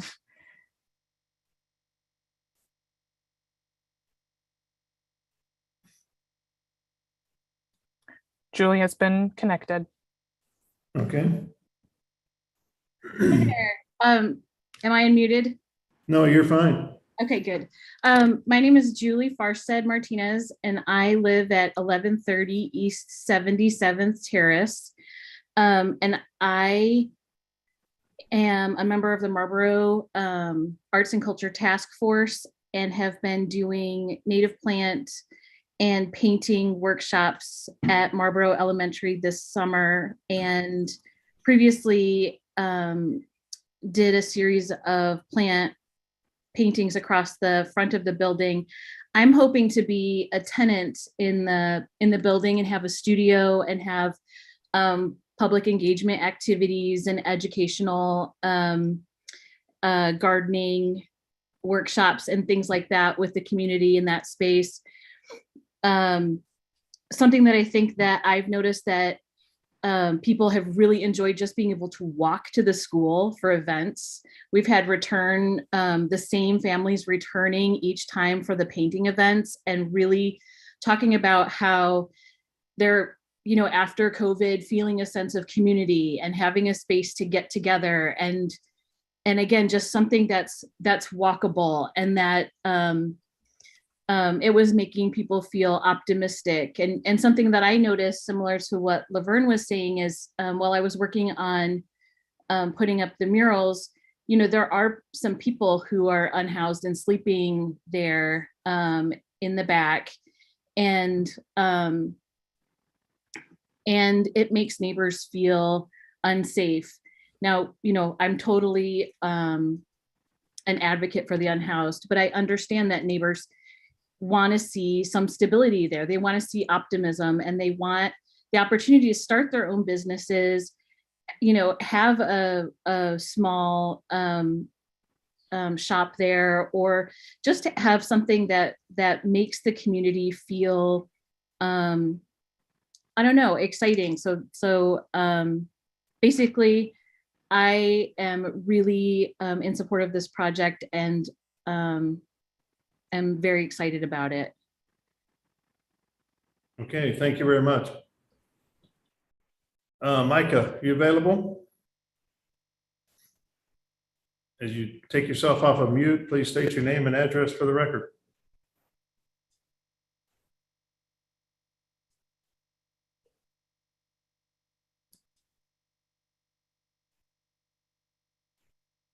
Micah? Okay, a Kenneth Top is being promoted. Okay. He is connected. All right. Hi, Kenneth. Did you take yourself off of mute? Please state your name and address for the record.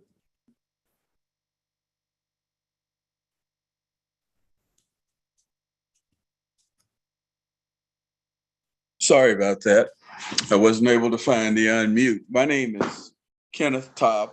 I live at 7331 Tracy Avenue, 64131. I am definitely in favor of the rezoning of the school. One of the things that my wife, my neighbors, and I have been talking about is we would like to see something done about the school, because it's frankly an eyesore. It lends itself in its unoccupied condition to things that just aren't conducive to the kind of neighborhood that we actually have.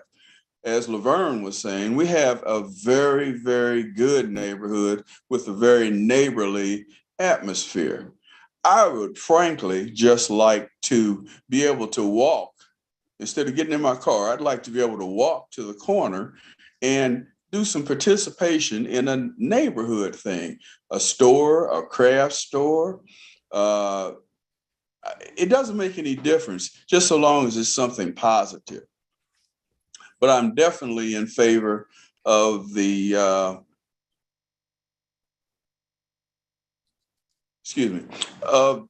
of the resolution. All right, thank you, appreciate it. There's someone who is just on a fire tablet. They've been promoted. Okay.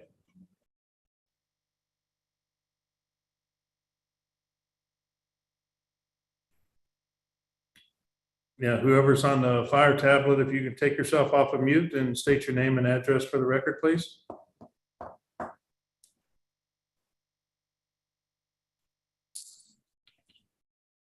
And Micah, you're still up if you can get unmuted.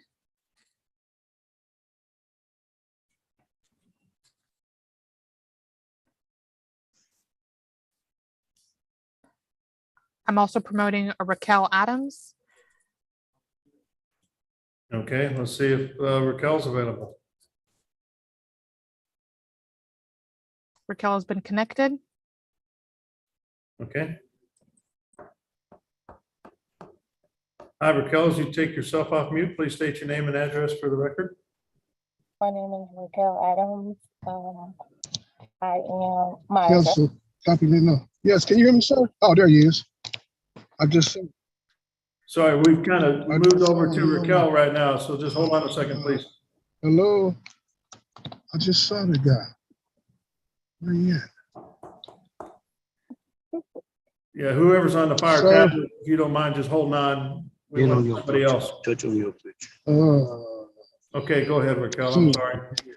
My address Yeah, is there you are. 18 Garfield Avenue, Kansas City, Missouri, 64132.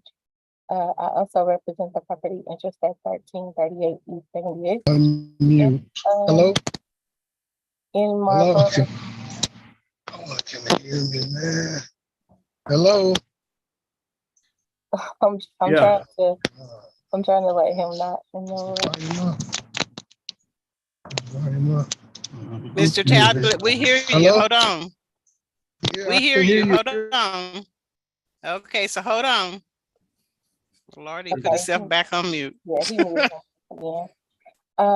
I am also a member of the MCC, Marlboro Community Coalition. I'm the MCC appointee to the MCLT, Marlboro Community Land Trust Board. I'm hoping you can hear me, so I don't have the opportunity to control my volume. I am in support of the Marlboro School project because not only of the value that it brings to the Marlboro community, I also serve as the certification chair for USA Track and Field Missouri Valley Association. And as a mother of an athlete, track and field athlete, I have driven outside of my community for 20 years plus in order for my children to be able to participate in community events. I have a NCAA and NAIA champion track and field athlete. I have a Mizzou College grad. I'm very proud of those accomplishments that they have cost us a lot of misplaced value in our community. We've taken money to Lee Summit, to North Kansas City, to Staley, to Olathe, various communities outside of our neighborhood, and made multiple thousands of dollars over the years of investments in those communities. So I am very much in support and adamantly looking forward to the opportunity to bring those organizations that community members such as myself, Ms. Laverne, Mr. Top, my pastor, people who sit on other boards in the community with me, members of United Methodist churches, including St. Andrew and St. James, who would love to be able to bring some community support to the Marlboro area and just do not have an outlet for that. Don't want to gentrify the area. My adamant interest is that as I see investments in the community that lend themselves to gentrification, to ensure that the people who have sacrificed for years to bring development to this community have an opportunity to participate. So my biggest advocacy for the Marlboro School is that the opportunities that I, as a representative on the board, will ensure our community members have the opportunity to participate. I've sat here all day and listened to complaints about community input.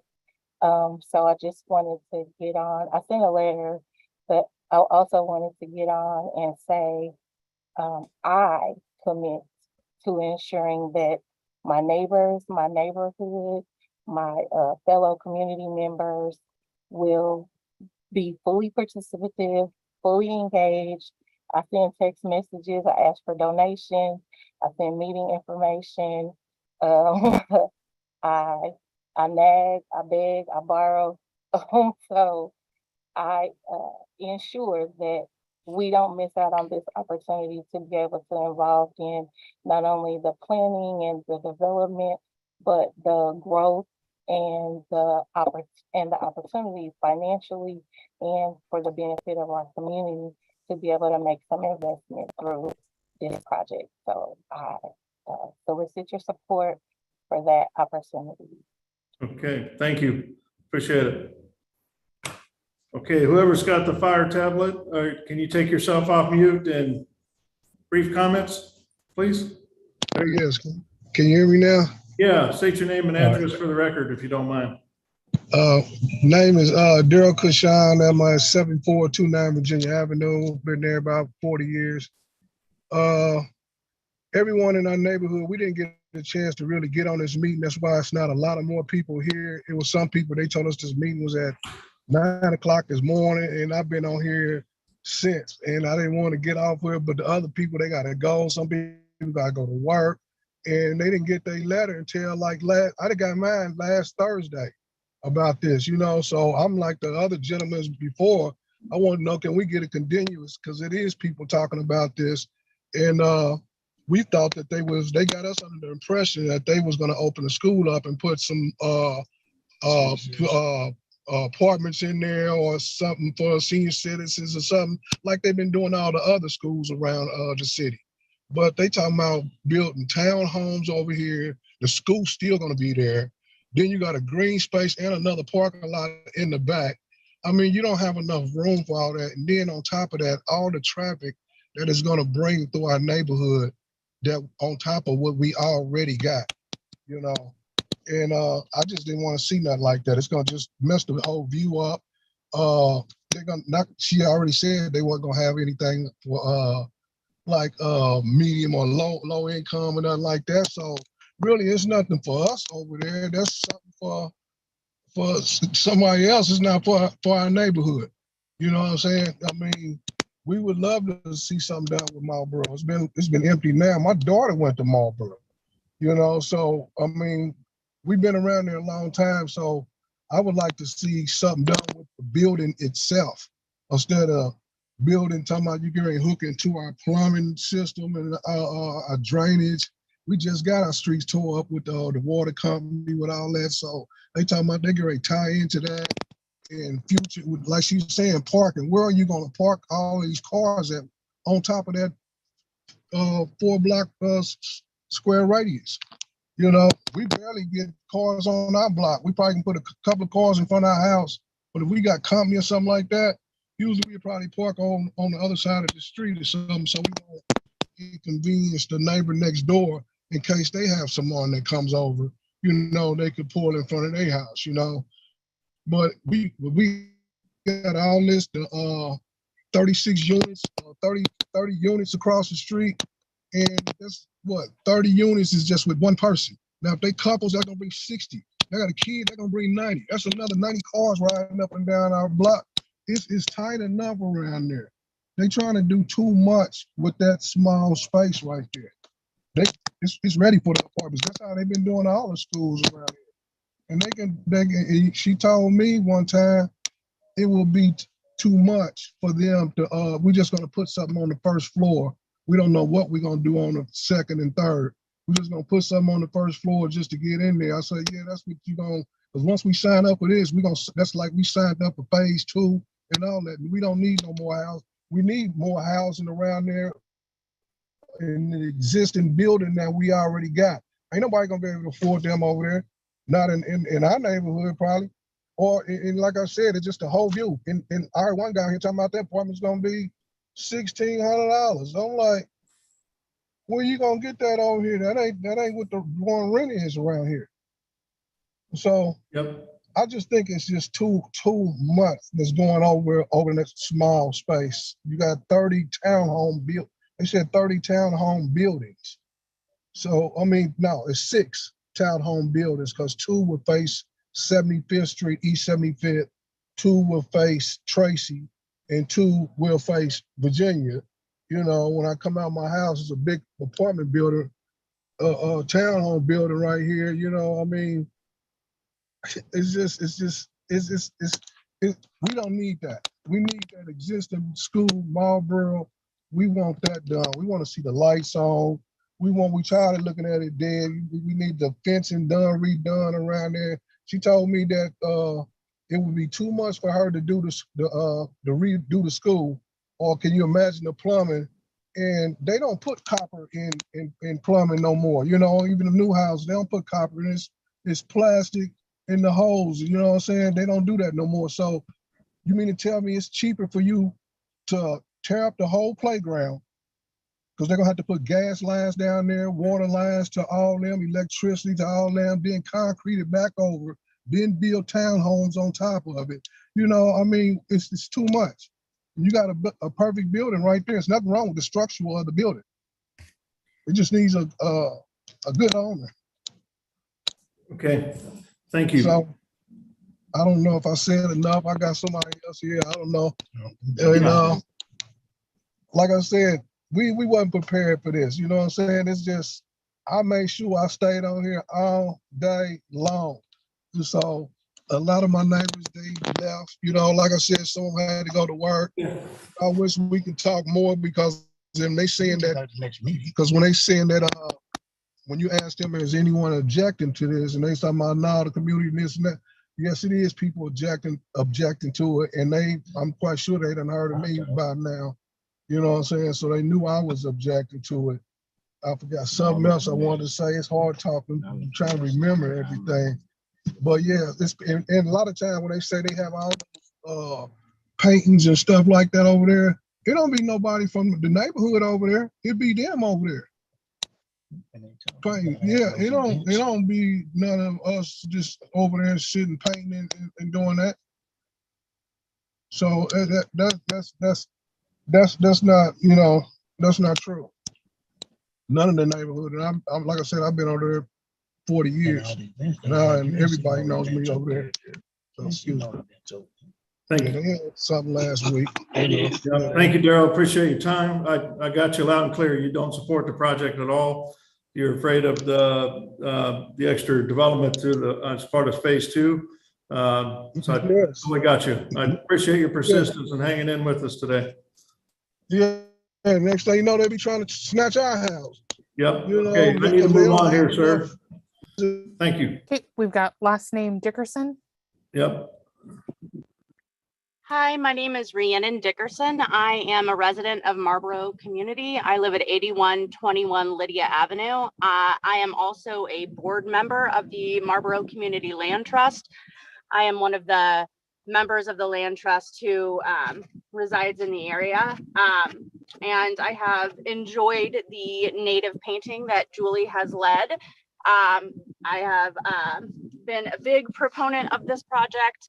I'm excited to see the elementary school being utilized. At this point, it is abandoned. It is not a good thing for the community or neighbors in any way at all. I would also say that I've thought a lot about ways to better engage our community. And one of the things that's really missing is this kind of community hub. We, other than the schools themselves, there aren't a lot of places to gather as a community.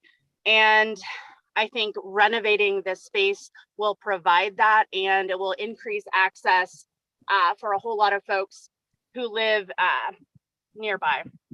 So I support it. I've been on the call all day as well. And thanks for everyone's patience. Yep. Yeah, thank you for your persistence and hanging in there with us today. Appreciate that. Who's next, Anna? We have a Thomas Cullen.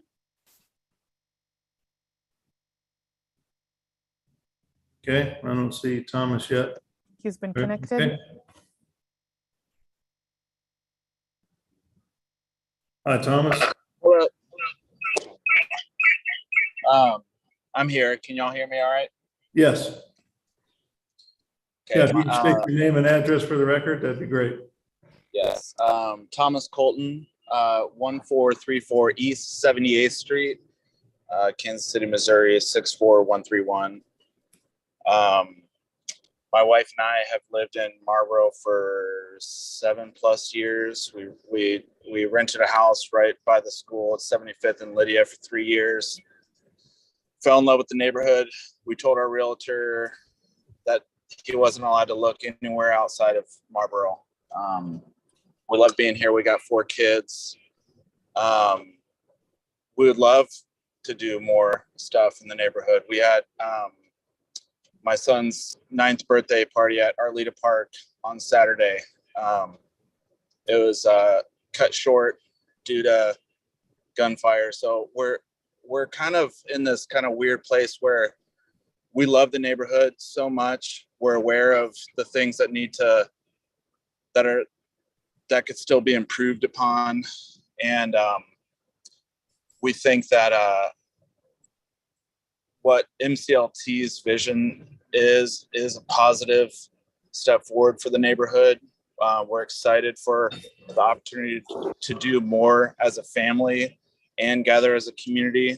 I think Julie Farstad kept saying the word optimistic. I think that's a great word for what this initiative and frankly the other initiatives that we've seen MCLT head in our neighborhood have brought is optimism and hope for our community. So I trust them and I'm excited for the possibility of this project moving forward. I fully endorse it. Okay, thank you. And thank y'all for all your time today. Appreciate it. Yeah. Anybody else on it? Justin Martinez. Okay.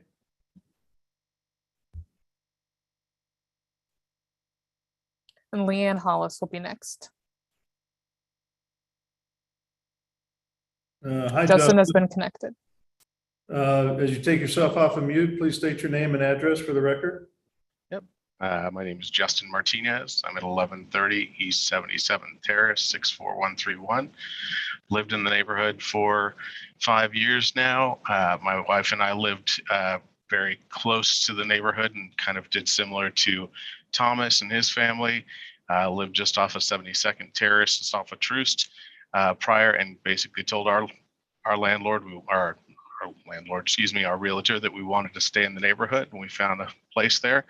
My wife has been actively involved with the arts and culture, Julie Farstad Martinez. I've been working with our housing task force, where we've been trying to work with the Abundant Housing Act through the Marlboro Coalition Land Trust. Already had a couple houses I know that through the land trust they've already been able to sell to lower income home buyers. All that I've known so far in this neighborhood has been optimism regarding all the support that we've had from neighbors. All of the neighbors that we've had around us have been very supportive and welcoming to everybody. We have the borough has housed the actual meeting that was had back in October of last year, where we had the discussions with any neighbors, anybody at all who's willing to come and see and share what their vision and what their desire was for the neighborhood. And I felt nothing less than fully engaged parties who are reaching out to the neighborhood, to the community, saying, what do you want? Not what do we want to give you? What do you want? And I feel like that's always been there as long as we've been there. And from everybody that I've met through some of the other engagements at the school recently, everybody's been very welcoming. Everybody's been very open. And I love the sense of community that we've been getting across the board from anybody that we've seen. I feel like even those with opposition, I feel like they've been have been listened to. Don't feel like anybody's been shot down or like knocked down on ideas. We totally want to make sure that we are hearing everybody's perspective, because it only works if everybody is on board with it, or as many of us we can get on board. As far as any kind of conflation of different housing that I've understood have been, if there's any housing, it's in later stages. But as far as like any kind of housing that's been proposed in the past, not with this group, has been regarding another group that had thought about purchasing or demolishing this place if this isn't able to happen, and they would be the ones who would actually create some monstrosity or whatever on the property. And I think that Marlboro is the Community Land Trust and the coalition is trying to do everything they can to avoid that. They don't want to lose the community involvement and the community participation and choice that we have in this opportunity to present to you. So thank you so much, Chair, Commissioners, and everybody who's stayed on with all your patience. Thank you so much. I've voiced my full approval for this. So thank you. Thank you. Appreciate it. Leanne Hollis.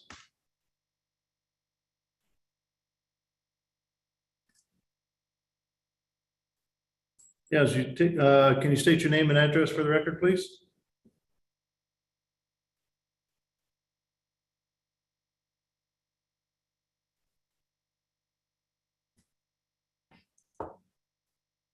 We can't hear you.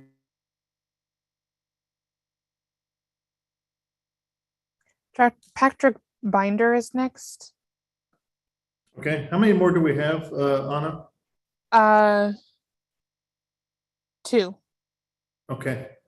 Yeah, just 3. Okay, I'm just hoping people can be brief. I think most of us need to be out of here before 6, and so we still got a case to go. So, and I know it's been a long day for you to wait to speak, but if you can just give us a, man, I support it, or no, I don't support it, that'd be great. So Patrick, are you available?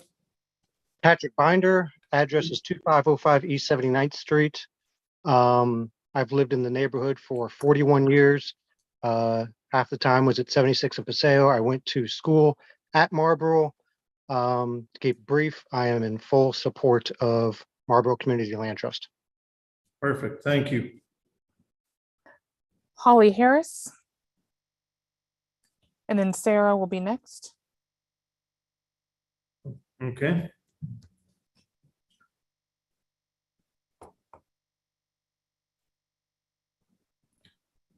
Hi, Holly, as you take yourself off of mute, please state your name and address for the record.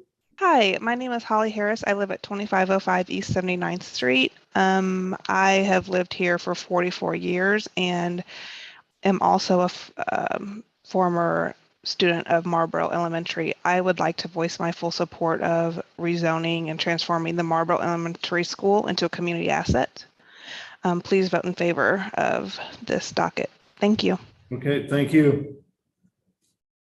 And Sarah, are you available? Yes, this is Sarah Lorbecki. I live at 1223 East 75th Street, directly across the street from the Marlboro School. I can see it through my living room window. I only purchased our house just 2 years ago, and I had no idea any future plans for Marlboro School, but I was very happy to find out about the Marlboro Community Land Trust. And I fully support this rezoning effort and am fully trusting their vision for this project. Thank you. Okay, thank you. And there's Janice Colton, I assume is the partner to Thomas Colton. I don't know if I need to promote them as well, but then Julia Schaefermeyer is next. Okay.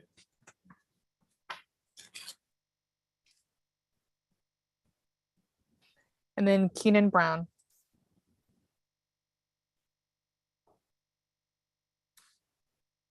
I don't see Julia yet. Keenan's been connected. Julia, you're gonna have to accept the promotion if you wish Okay, let's to go with provide Keenan. public testimony. Yeah, Keenan, if you can state your name and address for the record, please. Hi there, can you hear me? Yes. Hi there, Keenan Glad Brown. The address is 8001 East 92nd Terrace, Casey Mall, 64138. Just to keep it brief, I am newly appointed board member to the MCLT board, and I am in full support of the rezoning effort that we are trying to accomplish today. Perfect. Thank you. Appreciate your time. No problem. Thank you for having us, Commissioner and Chair. Okay, is Julie available? There we go.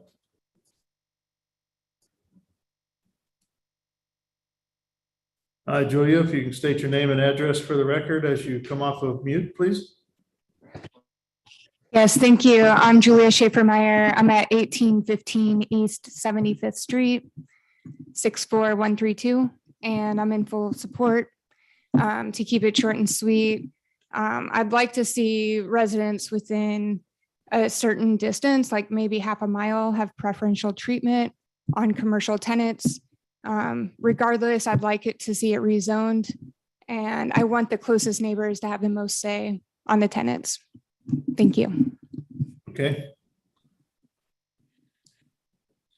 All right, anybody else, Anna? This is Jency Colton. Can you hear me? Yes. Okay. My name's Jency Colton. I live at 1434 East 78th Street, along with, yes, my husband, Thomas Colton. We lived at 75th and Lydia for several years. I want to just echo most of my neighbors' sentiments here. I am in full support. A couple things I wanted to add and just touch on. I've been at multiple community engagement events and talked myself to neighbors who live directly across from the school.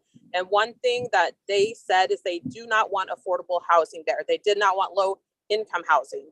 The other thing that I wanted to just address with our neighbor, or that our neighbor who was in opposition had mentioned, was just the things that he was told by Becca. I have been with Becca for years, worked alongside her, and nobody else has put in more effort to really engage the community, put on as many events as possible to get neighbors to come out and say what they want to happen in this school. She's been in the building and she has a vision for preserving it. And so I don't want that to get lost or misunderstood. But as far as her integrity and how she's handled this process, you will not find somebody else more trustworthy. And so I'm in full support. Okay, thank you.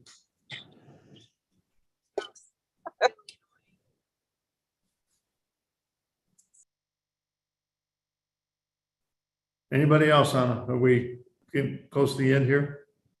Chairman Crow, there are no other hands raised. Okay. So at this time, we'll go ahead and close. Can I say one more thing? All public testimony.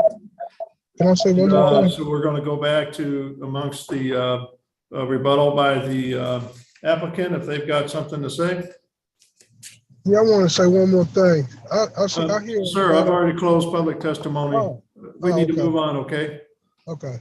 Thank you, sir. I appreciate your time and effort in this. I just want to thank everybody for their support and everybody for hanging on here today from 9 o'clock until now. It's been a long day. Thank you, everybody. The only rebuttal, I think, is just to the gentleman who's opposed to it, and want to know that we share the same sentiment of seeing that building is in great, is very structurally sound, and that building can be something amazing. And that's, and we share that. And my goal is that we can work together to make that be a vision that we both see. So that's the only thing that I really wanted to say to that. Can you speak real quickly about we want the school open. housing? We want it open. May or may not, sir. Anna? They keep coming unmuted. Thank you. So can you speak real quickly on phase 2? I mean, the likelihood of it happening, when it could happen, and what it may look like. So phase 2, we see after the stabilization of the building. I would think, I think that we hope to have the first floor stabilized within a year. Like I said, we're taking little chunks. We don't have $12 million sitting around. So we're doing So I would say several years down the road, we would seek to do phase 2. All of the housing that MCLT develops right now is owner occupants. So we would be looking to create owner occupied housing for low and moderate income households. We have a preference in the Marlboro neighborhood for selling to buyers who have experience in the Marlboro neighborhood. Our first house went to a gentleman who rented across the street for 11 years. Our second house was sold to a family who had been taking their daughter to the ICE dance house on like 77th and Prospect for her dance lessons for many years. It was their first house they've ever been able to buy. So that is the type of where we are seeking. I think the earlier Mr. Stone used the term workforce housing. It is our, our teachers, our bus drivers, our service workers, people who have really good, stable jobs, but are unable to compete in the housing market. So that's the type of housing we envision, and it's all owner occupied. And we don't have any like plans or anything set. I mean, that is for the future, and we will gladly engage the school. I believe that KCPS is amending its use restrictions right now. They inadvertently left out that MCC, the neighborhood association, needs to have approval of infill housing. So when we get to that point, we're going to have the neighborhood, we're going to have the platting, we're going to be having the subdividing, we're going to be going through CPC. I mean, we'll be going through that whole phase when we get there. But I can say we do envision owner occupied housing for that is attainable for low and moderate income households, so they can build generational wealth for their family. Okay, thank you very much. So at this time, I'm going to close all testimony and speak amongst the commission. Any thoughts from the commissioners as you hear this case, or anything you'd like to ask prior to taking a motion? I have, excuse me. It needs to be clarified for me. Are there uses going on in the building now? Because you keep speaking of the artwork that has been done. So I'm a bit confused on that. Sure. So we've just been having outdoor events to try to bring some life back into the school. Okay. So we've been doing outdoor classes. Yeah, we had the bookmobile come, just sitting on the parking lot and on the playground. Okay. Just really trying to engage the community, and it's all outside. And then you just mentioned phase 2 and owner occupied. So are you saying then, for example, the playground would then become individual units for people to purchase? Or are you saying within the footprint of the school, you're going to, on the upper levels, make those available for sale? Our plan is to do infill owner occupied housing. That is our plan, is for the school building itself to be mixed, like multi-purpose commercial, and then to be building in new. And it's actually on the south side of the lot where the phase 2 is, and I don't think that's actually the playground, but it's the side that faces 75th Street is where the potential phase 2 is. And Becca, if I could add to that, it will be brought through the MPD process when that phase occurs. And so at that point, additional detail around parking arrangements for both the school and the housing will be defined, and the community would be re-engaged to look at the design of the housing and the utilities on the site. And just really get into more of the details that would need to be fleshed out in order to support the infill on the portion of that site.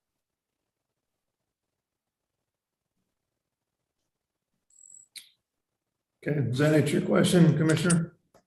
Yes, so basically I was hearing two things. They want to do housing infill, but not within the structure of the school. The school will be a mixed use for commercial spaces. That's all I wanted to clarify. Thank you. Okay, thank you. Any other thoughts from the commission?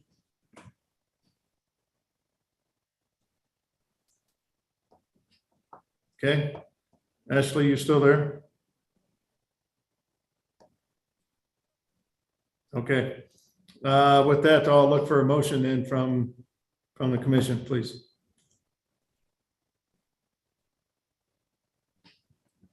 Mr. Yeah, you go, Commissioner Beasley. Mr. Chair, did I hear any conditions on this that I didn't make note of? There are conditions, I believe. But we didn't talk about any, right? Right. Nothing's Okay. changed from the issuance Okay. of the staff report. Okay, so Mr. Chair, I would like to make a motion that item 18-00034 be passed, excuse me, be passed with conditions as indicated by the staff report. Second. Okay, so I've got a motion and a second for approval of docket item number 18 with conditions stated. Lisa, can you take roll call on that motion, please? Commissioner Allender, Aye. Beasley, Aye. Crow, Aye. and Sadowski. Aye. Okay, it looks like the motion passes. And again, thank you very much for your patience and your time today. I know it's been a long day for you. It's been an extremely long one for us. But we see this as being a great project, I believe, and we wish you a lot of luck as you move forward and see it being a great addition to your community. So thanks again for everything. Thank you, everyone. Okay. Thank you. Let's move right ahead to our final docket item, which is a temporary use permit. Hopefully it doesn't take that long. So docket item number 20, please. Thank you. Docket item number 20, case number CD SUP 2022-00007.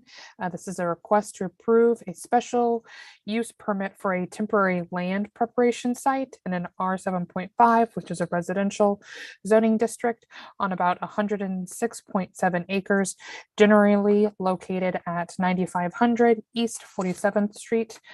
I am the staff planner associated with this case. Sharing my screen real quick.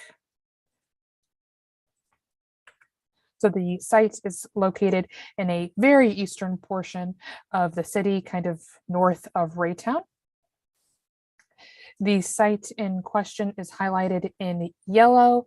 You can see the R7.5 portion with boundaries on East 43rd Street and Pittman Road, kind of centered in the middle here with East 47th Street to the south. In addition, this portion of the property owned by the same landowner, which is zoned R2.5, is also a part of the project as well. This is a site plan provided by the applicant. So the site is currently zoned residential. It has a lot of topography. It has a lot of rock. It has a lot of trees associated on the site. So a company has purchased this land and is preparing the site to eventually sell it to a residential developer. This special use permit got triggered because there were some complaints associated with the site for an industrial use being located on the subject site. A construction yard, a temporary construction yard, is permitted through a temporary use permit process, but due to the extensive nature of the requests, and since the construction isn't occurring and associated with the proposed development, city staff determined that a special use permit, which is time limited, would be most appropriate to accommodate this request, so the residential zoning can be in place and then eventually sited on the property if possible. So there's access to this site preparation site off of Blue Ridge Cutoff. There's going to be a structure on the site to house some of the vehicles associated with the site preparation, as well as a fence along that Blue Ridge Cutoff portion. However, there is no fencing or protections off of 43rd Street or Pittman Road. Some details that I just mentioned here. Approval criteria associated with the special use permit. I'll just go into a few. This site preparation site is time limited per the special use permit. So I believe I stated 7 years in my staff report with the conditions. This would also help if any complaints were to come in about the site. Our code compliance investigators could come out and make sure they are in compliance with the special use permit. In regards to number E, if there's going to be adverse impact on pedestrian safety, the applicant is not expecting pedestrians to, be on the subject site. Subject site has a lot of trees. It's very hilly. The front entrance to the site preparation is gated, but as I mentioned, not for the rest of the site. In light of those items, city staff is recommending approval subject to conditions as stated in the staff report, and then this goes before the Board of Zoning Adjustment for their final determination on July 12th. That concludes my staff presentation. I'll be happy to take any questions.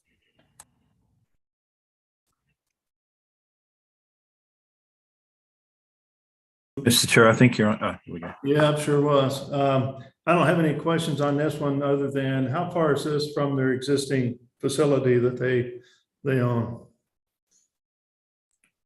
The applicant is in a better position to answer that question.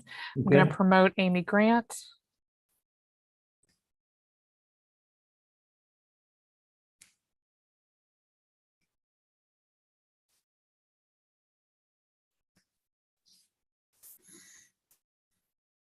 Hi, Anna, can you hear me?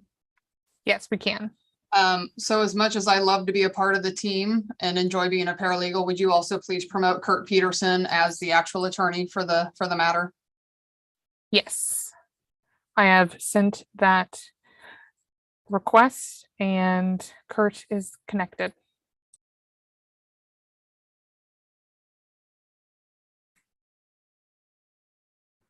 Greetings, everyone. It's a pleasure. Kurt Peterson here on behalf of JL Lillig, the applicant. It's a pleasure to be your caboose. It really is at the end of the day here. So we do not have a presentation, but as there's one question on the table, any questions that you have, we'd love to address those, Mr. Chair. I believe your question was with respect to you're looking for some sort of home base here, right? You're saying where is that your question? Yes. So the operations here are self-contained. This literally is a self-contained operation where the site was purchased to bring in fill to get it to a place where hopefully, not too many years from now, it can be developed for residential development. So it's not associated with, it's not an affiliate of something and somewhere else. It's totally its own operation. Okay. Mr. Chair, I've just got a question on the length of time. 7 years seems to be a long time to do site prep. So can somebody talk about why we've got 7 years for the special use permit? I can do that, Chair, or you can defer to staff, whatever you'd like. Yeah, go ahead, Mr. Peterson. Sure.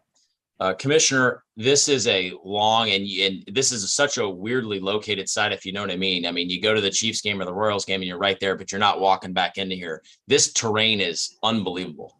It will take a long time to get all the fill necessary to get this where it needs to be. And almost certainly, unless crazy amounts of, development happen that bring lots of fill, it will be more than 7 years. So we're honestly, we longer than 7 years would be great, but we're content because this operator is spot on and will be fine. Does not feel there's risk in 7, so 7 is fine. But it's gonna need to be extended most likely after that to finish this off and have it ready for development. Wow, that's just a long time. I mean, it's a long time. I'm not used to site prep taking 7 years from my experience, but I just don't know where you're getting the fill from. But it sounds like you're just doing it ad hoc. As people have fill, Commissioner, that's right. They bring it there and we get it filled up. That's right.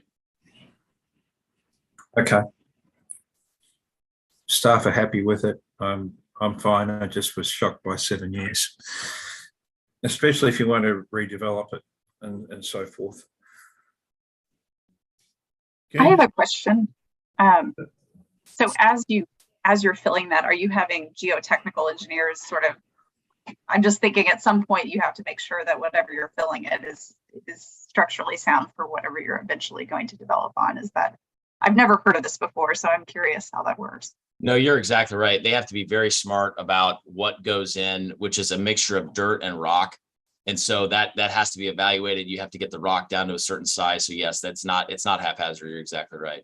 And ultimately, as you know, if you don't do it right, then the engineers come in and say, you know, this isn't sound for residential. So you're spot on. Ms. Pearson, probably one more, just on follow up on that. I assume you're testing the material that you're putting in, so you're not putting contaminated soil or anything into site, right, as the fill? Yes, there's a process. The intake process includes all of that, not only what the commissioner just mentioned in terms of stability, but also in terms of what the substance of the material, where it came from and all that. It's part of the intake. Any estimation on how much fill you're looking for at this site? Yeah, I was afraid you were going to ask me that. And to be clear, this is a very large site. The whole site, you can imagine a bowl, right? We're not literally trying to fill every square inch of the site. It's getting the low points up to the point where it's developable. Total cubic yards. I'm looking through my notes to see. Yeah, it's trying to find it on the plans, but yeah. The answer is I'm looking at my technical team too, and they said it's a little, I mean, I know with your background too, you can appreciate this. They said it's a little hard to come to an exact number on a site that big. right. Yeah, I was just looking for a scale as to how many. Okay. So can I clarify what I thought I heard Mr. Peterson say? That as people were looking for a place to bring fill, so that means you'll get filled at no cost to improve this area?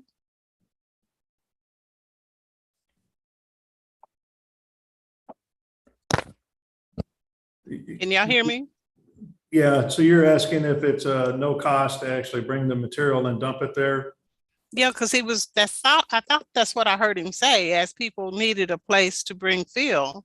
That's Right. how they were going to take care of improving this land, which to me then justifies them saying the length of time it's going to take. So you're Nope. not actually going out purchasing fill to be brought in.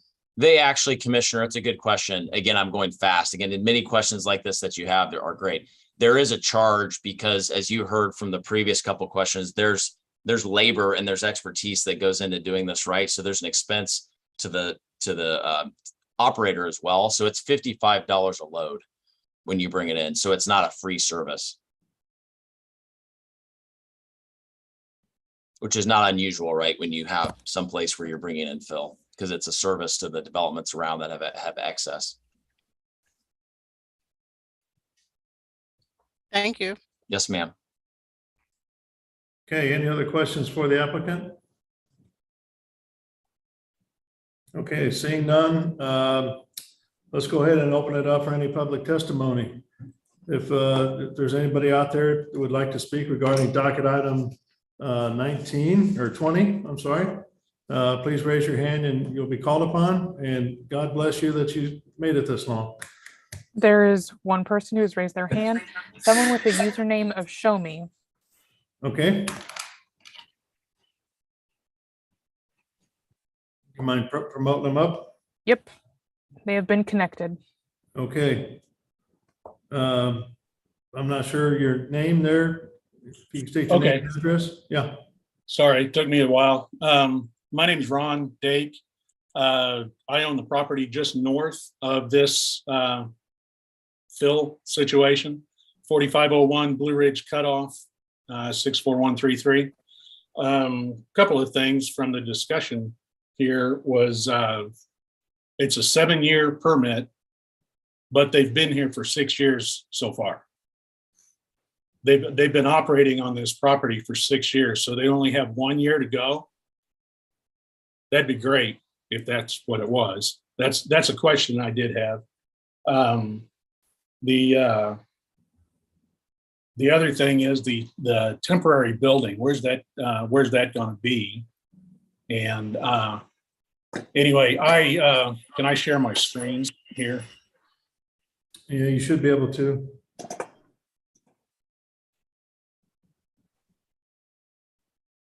And share. Okay, can you see that? Yes.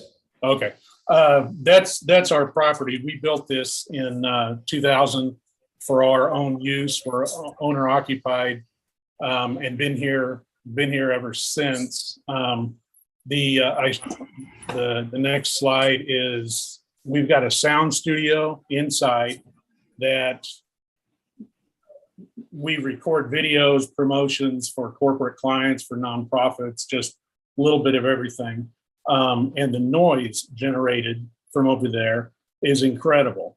To be honest, it's gotten better, but I've been sitting here all day watching this with the beeping and the rattle, clang, clang, clang of the machinery right outside my window here. So that's an issue that I have.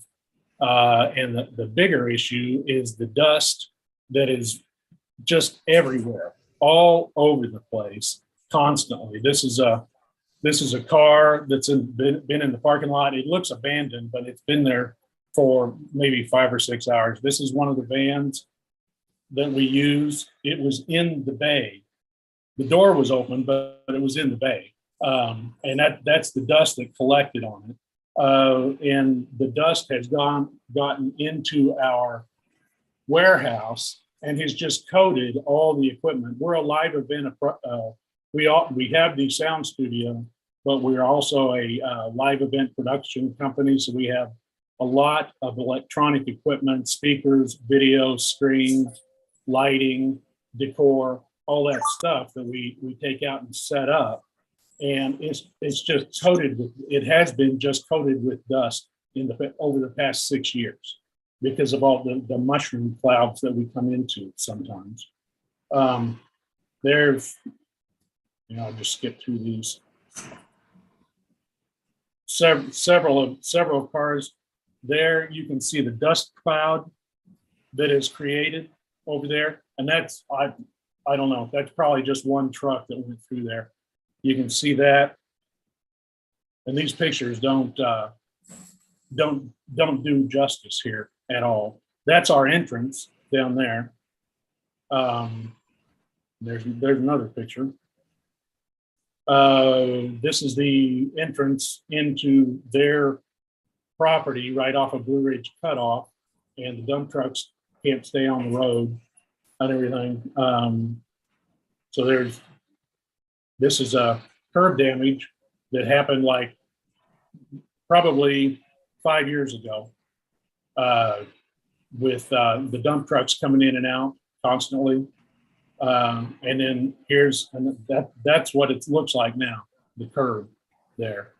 I mean, this is the front door to our business. Our clients come in, our corporate clients come in past this to our business. It's a little bit frustrating. This doesn't do it justice again, but it's tracking dirt and crap out onto Blue Ridge Cutoff constantly. There's some more just dusty as can be. This is the other entrance. This is what people see as they turn into turn in off of Blue Ridge Cutoff at times. And they did resurface the road going up to their place. So I don't know if there was a permit to rebuild the road or not, but anyway. And then the sewers, that's a storm sewer that constantly, it's got so much mud going through it that it backs up and leaves a puddle. And then there's all the equipment that has been coming and going and stored there and everything. That seems like a lot of equipment for a fill operation. And the other thing that was that's a little bit frustrating is that the term recycle center has not been mentioned either. There's fill coming in, and then there is trucks loaded going out as well with this site. And all this fill, I've been told, is concrete. It's been bridges, it's the airport demolition, and it's concrete. And they have to. I learned in meeting the other night that you have to shake the concrete, which creates a huge dust cloud. But concrete is, it contains a silica dust, which is hazardous to your health. You're not supposed to breathe it. It's not supposed to be anywhere around. And we've been covered in it for 6 years. So sorry to be griping here at the last one. But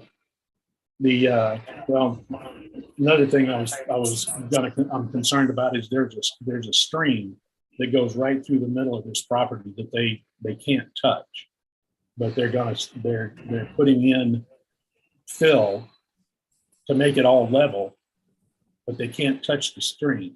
That doesn't make sense to me. I'm not sure about that, but anyway, but I'm not an engineer. That's way above my pay grade. All of this to say that since it's been going on for so long, I think we're in a unique situation here. That can we even stop this at this point? It's been, like I said, it's been going on for such a long time. My ask in this whole thing is that they access off of 47th Street. That is the address that you mentioned earlier. There's an access on 47th Street that they can go into and out of and stop making the construction entrance my front door.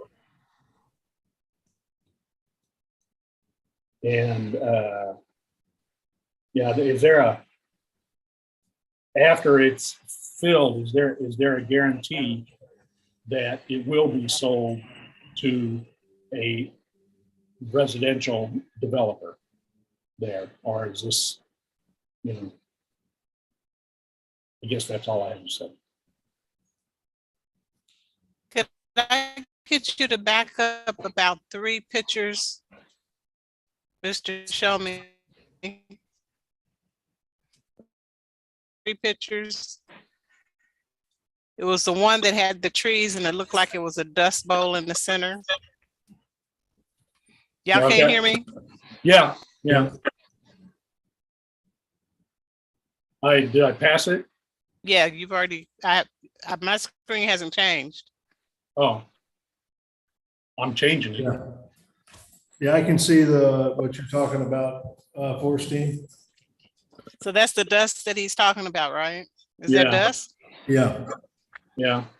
And then, that one. So Oh, that's this the one. dust that you're dealing with daily? Yeah. Okay. Yeah. As of yesterday, I went out to my car and was able to write my name on my windshield. And then one of your other pictures showed a sign that said it was a quarry. Yeah.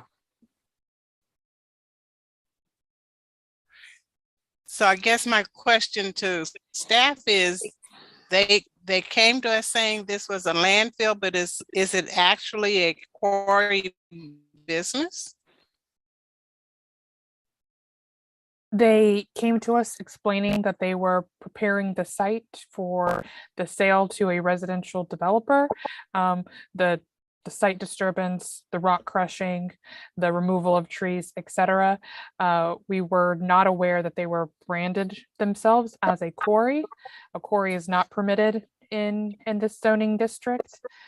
And the sale of materials is acknowledged to be prohibited with the special use permit if you continue down this path.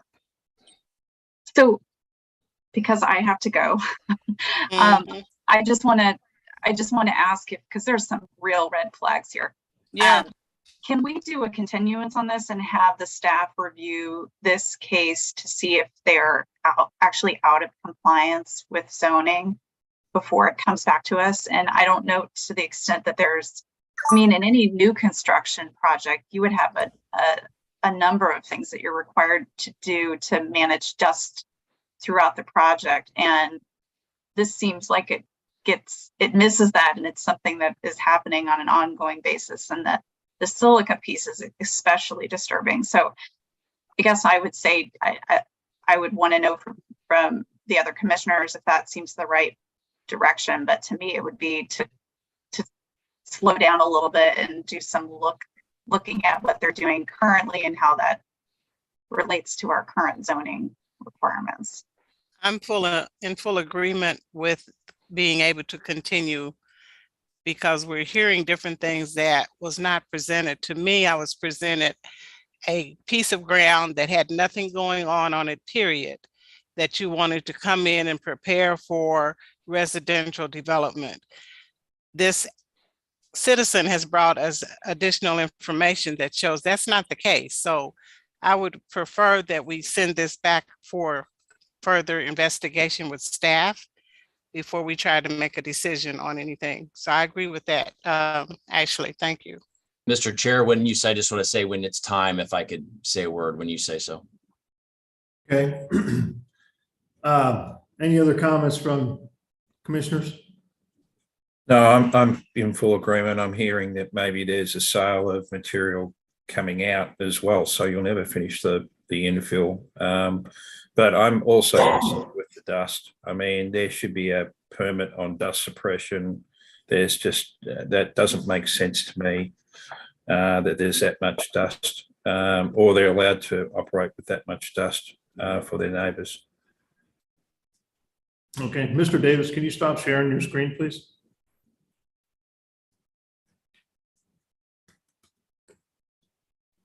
Okay, thank you. Go ahead, Mr. Peterson. Thanks, Mr. Chair. So I will say this, I think at this late hour, especially, I mean, this is a long, long day. And this is, I'm going to say just a few things, Mr. Chair, and then support the continuance, because this neighbor, Ron, that's here on the screen, this is not new. We have had an ongoing relationship with them for a long time, this client. We've done many, many good things and have been a great neighbor. What has been presented is mostly misinformation, and I mean that. We will come back. These are old pictures. We will come back and explain everything. There is not rock being quarried. There's no rock being taken out of the ground.